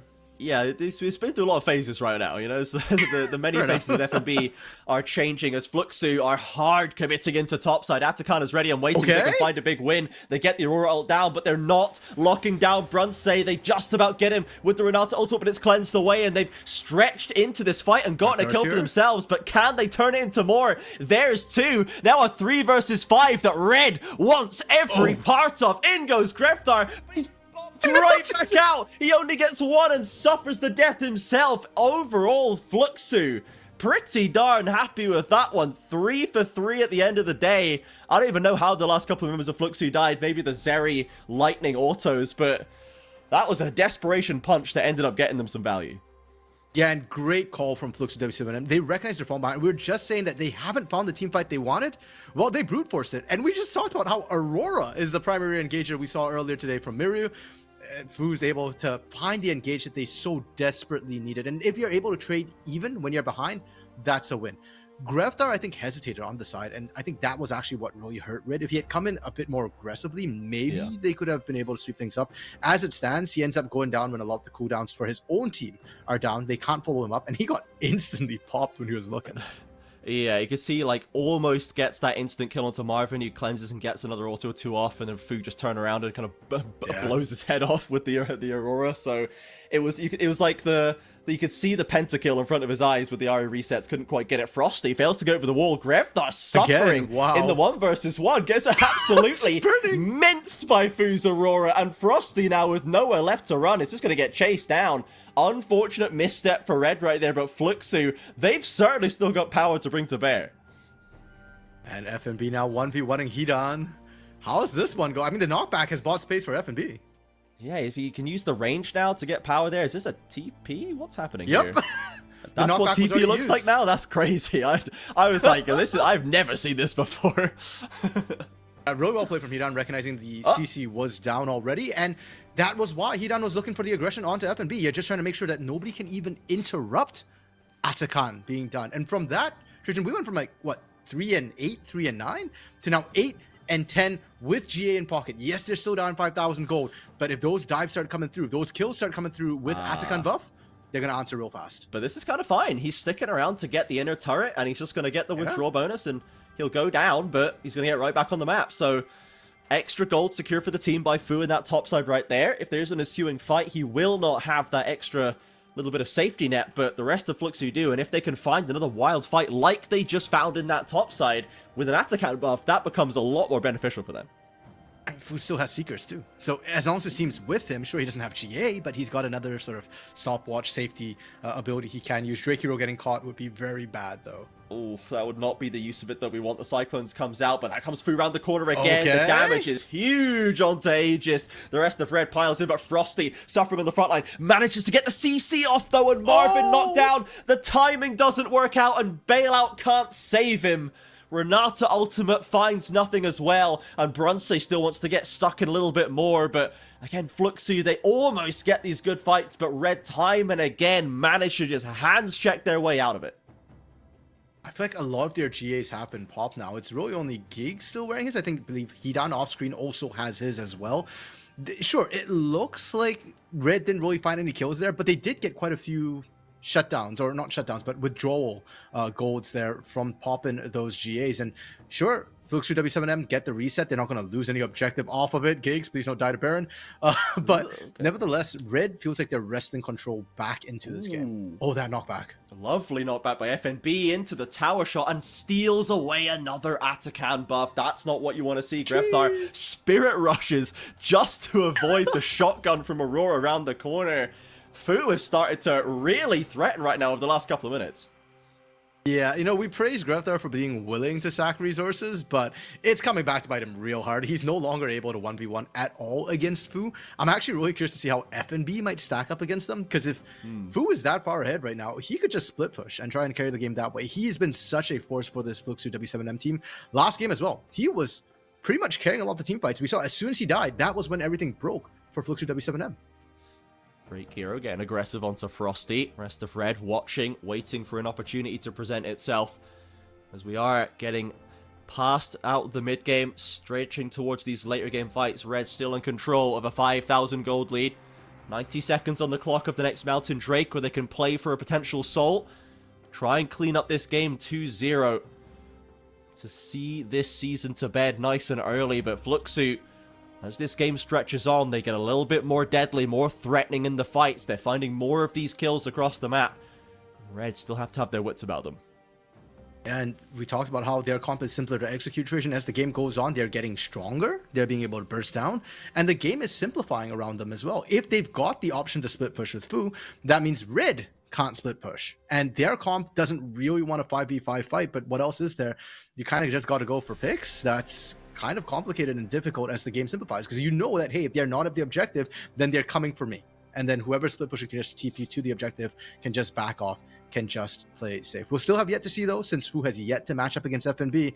It's still the Hidan FNB matchup, and that does not favor Hidan. Hidan is 2 levels down right now.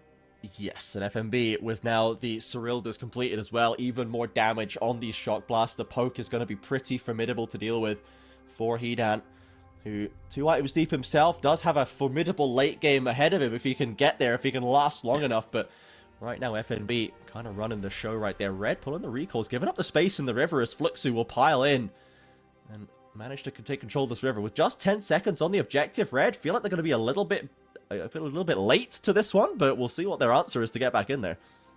Yeah, TP coming in from FNB to rejoin the rest of the team in the mid lane. That outer turret still standing means that Red have an easier point of access, but Fluxu W7M, they're still stepping up. They're playing aggressive. They want the engage.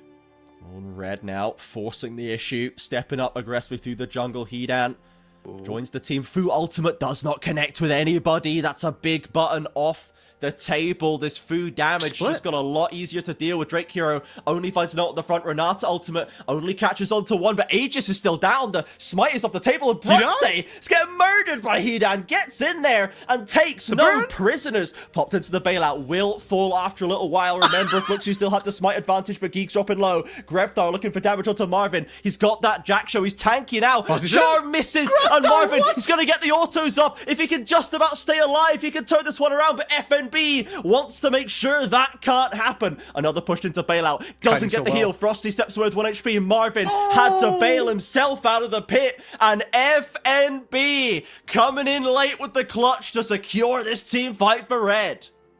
Top lane is an island because apparently they had a battle royale and FNB just killed everybody else. Marvin and Geek's the last one standing, but they can't look at this dragon. They can't get in there. And once again, it feels like Red out hands. Was that the way their comp was supposed to work? No. They didn't find a pick. They just ran straight at Fluxu W7M off of Fu kind of outing early. Between worlds went between members and just couldn't find anything. And they recognized, hey, if Fu's isolated, we can just run this in. Grevthar can join us faster than Fu can join us, or should have been able to. Grevthar actually took the long way around, so it ended up being a 4v4, but that's fine. And Aegis going down, he burnt so many summoners that the critical people, Brunsey and FNB, could survive and could actually pump out the damage, carry that fight. This, though, just becomes a mechanical feast at this point. The way they played around Dragon was insane. And I want to highlight Frosty as well, by the way. His sort of getting in there and the CC chains he provided was, I think, really what allowed this much damage to come down before FNB even joined them. Yeah, so many fine margins being played right here. Frosty getting away, not allowing the bailout from Drake Hero. You know, the last tick of Ignite, killing Hidan, and him, the bailout just ticking away before he can save himself. There's very fine margins being played here. And ultimately, I thought that the slightly tankier Varus build was actually going to keep Marvin alive with the Jack Show going into the Wit's End now. He almost managed to just stand his ground and fight his way out of that one, but it was very, very close. And we saw in the picture-in-picture during that replay, a couple more kills secured by Red, and they managed to turn this into more map pressure for themselves. You can see them still aggressively maneuvering across the map, pressuring top and mid. Hidan does have some purchase on bot side, but he's pulling the recall now. And for Red, they picked up Baron while that was happening as well. So, sure, Hidan can try and base race them. You're not going to beat a Baroned up team with all their members alive and shoving in. Mid inhibitor already about to go down. Fu forced away. Yeah, he's near his base, but that's still a bit of a walk. It's pretty tough. 2 inhibs falling in short order for Red Canids. They'll back away, still wearing the Baron buff. And now it was, again, such a tight situation in that mid game. Some fights going very, very close, right down to the wire, but ultimately Red managed to hold on every time and get that massive win. They've got the Soul, they've got the Baron, they've now got the inhibs to play with, and they should be able to close this game out without too much trouble. Okay, let's take stock. What is still left and available for Red to take? Hidan's life, apparently. Yeah, we could just go for him, I suppose. He's getting kind of blasted right now. FNB, very strong. Catch on the other side. Aegis forced to flash away. Grefthar ready to cover him. And the ult committed by Fluxu W7M does not find the kill. Big buttons pressed. No kills secured. The waves still crashing in. And that's 2 major teamfight ultimates down. The Cyclone being down as well, Chain's Corruption, means that Fluxu W7M, they might not want a teamfight anytime soon. They need those backup. Grandmaster might. Hidan's ultimate used to survive topside as well. Red, they can brute force this. We're trying to take stock of what objectives are left. The only thing on the table is bot side inhibitor turrets and inhibitors. And Red, they can brute force it. The turrets aren't that tanky at this stage of the game. Yeah, they will fall like dominoes if they can get some auto attackers in range. FNB shepherding in the mid lane, the rest of Red hanging out around bot, trying to let those cannon minions do the work for them. Brunsate has to be careful, short range as he is, but he's got that mobility. Fu again doesn't find good targets. There's been a chunk onto Aegis, but nothing else. The Between Worlds just really have not been hitting. That strong mid game has dropped away like a stone, and now Red has the triple inhib to play with. Yeah, and without it's so weird because it feels like Fu is the main engager for this team. Every time his ult's down, his team can't do anything. Game 1, game 2 is the same, and now it's down once again. Ooh, Frosty's happy to look for the engage. Instantly forcing the stasis. The Renata ultimate slows them down. Varus ultimate doesn't connect. One turret falls. The minions continuing to push forward. FNB just dives in. 1 versus 3 to force the final fight. A double kill from Brunsey off a huge lightning crash. Marvin abandoned off the fountain. And Red Canids will complete the job. Quadra for Brunsey. Dive in for the 5th. Can they get it? Pentakill for Brunsey to close out the first 2-0 of the LTA South. Sorry, Trajan. Zeri's weak in the current meta. Brunsey disagrees. Trajan, you can't even say you weren't familiar with this game. Come on, man. Mr. Botgap himself. First pentakill of the LTA season. No, I don't even think LTA North has had the pentakill yet, have they? I think they had a quadra. I think Sayo had a quadra before, but that's it. I don't know if we've had a penta yet, no. I feel like I feel like there's been a Jin penta somewhere, but I don't remember where that was. I might be mixing up my leagues, but yeah, I think that's certainly the first penta that I've noticed, and you're absolutely right. When it came through and I saw the draft in front of me, I'm like, this is a Zeri angle. This is like a classic Brunsey Zeri angle, but surely now is not the time for the Zeri angle. It absolutely was. It kept him alive so many times, using the mobility to its fullest extent, and then drops a penta to seal it off. I mean, what more can you say? And you know what, if you're a Red fan, this is why you get hyped. Not only did they get the first penta, they are the first team in LTA South to not go the full distance, to actually close out the best of 3, 2-0 to start. And it's not like Fluxu W7M was a walkover by any means either. They played really, really well. I am so impressed by Fu, and I think as a Tier 1 debut, it was a pretty good showing for Marvin. Marvin consistently pumped out damage. His positioning was really, really solid. It's kind of everybody else that I'm looking at right now. Your carries are in line, but Hidan, Dre, Hero, Gigs, come on, guys. Y'all are the ones with Tier 1 experience in the past in a way. Okay, Gigs only 6 games, so a little bit, you know, I'll cut him some slack. But y'all are not able to match hands with Red whatsoever, unfortunately. Yeah, I think those supportive pieces, those enabling pieces suffered today. The carries from Fluxu W7M are looking very solid, looking very, very solid. So there's definitely threat there, and I like the way they were drafting. I thought their picks were solid. I thought like Fu particularly, it did just feel like too much is on his shoulders, even including Marvin. Like in terms of the damage dealing, just as you said, he always has to be the engager. On Azir, it only worked when he managed to get like the big engages, or when he was positioned right to get the most out of his champion. He didn't feel like he could rely on the rest of the team to pick up the slack when needed, and as soon as he puts 1 foot wrong, game's over. It's unwinnable now. If Fu's not playing at 100%, it's now unplayable, and that's just too much pressure to put on the guy, I fear. I feel like he's become the new house in terms of this year, having to engage that way. Yeah, for sure. To be fair, yeah, like that was even more pronounced when there was like the 9 kill funneled house Tristana that just instantly became worthless and died on a side lane 5 times the game ended. That haunts me to this day, but there is a similar kind of feeling there, I think, for Fu, and he can definitely be happy with this individual play. I think he was showing a lot of good value there, and there's obviously there's games to play, there's rooms to improve. There's not that many games to play because of the way this is structured. It is just a single bracket, so Fluxu W7M are now going to have to go up against Furia in the lower bracket to try and stay in this one. They have another best of 3 next weekend to play for their tournament lives. Thank you, Rose, for the bracket. So we can see our upper and lower bracket matchups right now. Pain and Leviathan on the top side, and Isurus, Estral, and Red Kalunga. Isurus and Red, I think, is going to be very exciting, because both of them have shown some scrappy, messy gameplay, and I think that series is going to be a bit wild. Yeah. And then losers bracket, Loud VKS. Last year, I think this would have been very, very cool. I think right now, I think one of those teams looks a lot better than the other. So we'll see if VKS can turn it around a little bit. And then Furia, Flux, I still think it's cool. I still think it's cool because Loud and Casters didn't even face off last split in CBLOL 2024 Split 2 playoff bracket. They didn't get to meet up. Kind of similar to what happened in Pain and Red. Yeah. So now we kind of get to see it here. That's going to be kind of funny, I think.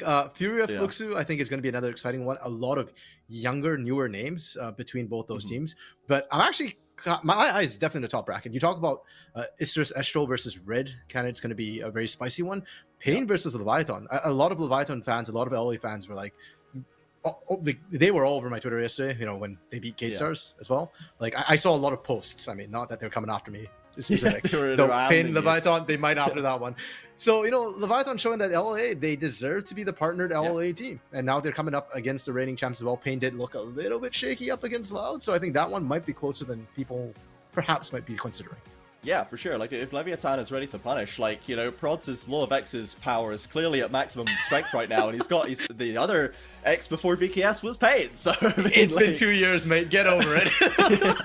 Well, if it wins him the series, then don't get over it. You know what I mean? If it translates into a one game of League, then feel free to feel your feelings, dude. But it was definitely an impressive start for Leviathan, and yeah, Pain, they look like themselves, but they're not perfect by any means. There's definitely ways to exploit against them, so that is interesting to see what Leviathan look against kind of definitionally the highest bar that we have in the region right now after that exciting upset win to Staris. So plenty more exciting matchups to play. We have now at least had a 2-game series, so we know it's possible in South America. We do know that it's physically possible, and we'll see if we have any more to come through. I believe, when do we hit best of 5s in this bracket? I assume qualification matches will be best of 5s. Cross conference. Really? We don't have best of 5s in regular season. Sure. So still best of 3s coming through this bracket, and then whoever, I guess 2 we send up? 4 we send up. Yep. So top 4 we send up, and they will hit the best of 5s with LTA North, which should be exciting. So honestly, it's hard to say. It's very hard to tell who that top 4 is going to be already right now. We came and used to have this, like, this is the top 4 of the league. It's like Pain, Red, Loud, VKS, and then it's like, oh, Furious maybe there, and oh, maybe this new Kaboom roster can do it, or whatever.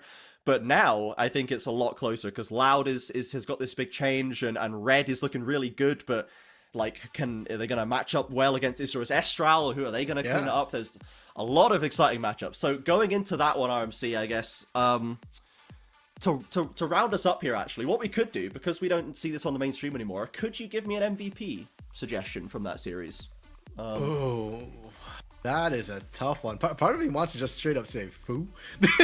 I think Fu was like absolutely nutty. But I think I got to give it to Brunsey, man. Brunsey in game 1, his early game was so incredibly strong, and I think that was the foundation for what they managed to achieve that game. And in game 2, yeah, I know they gave him the penta, but at the same time, he had to play Zeri with next to 0 peel. Frosty was just in there like swimwear every single time, and just leaving Brunsey exposed to the rest of the fury of Fuxu W7M, and Brunsey just took it, no problems, showed off his stuff. So I'd probably get to Brunsey.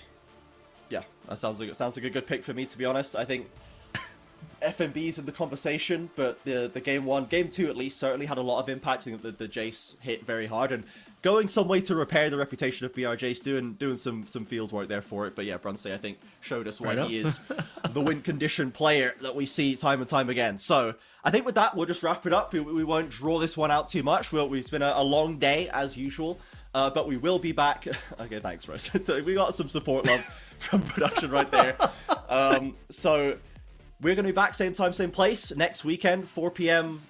UK time. That's for me, 1 p.m. local time in Brazil, and a slew of times between and around those in America, depending on your time zone. So feel free to check out the socials and jump back on and continue watching as this bracket continues. I've been Trajan. Thank you so much, RMC, for joining me for the second series. And thank you, everybody, for watching. We will see you next week. Oh, thank you, Rose on production as well, even though you're still BMing it. Goodbye.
We'll be right back.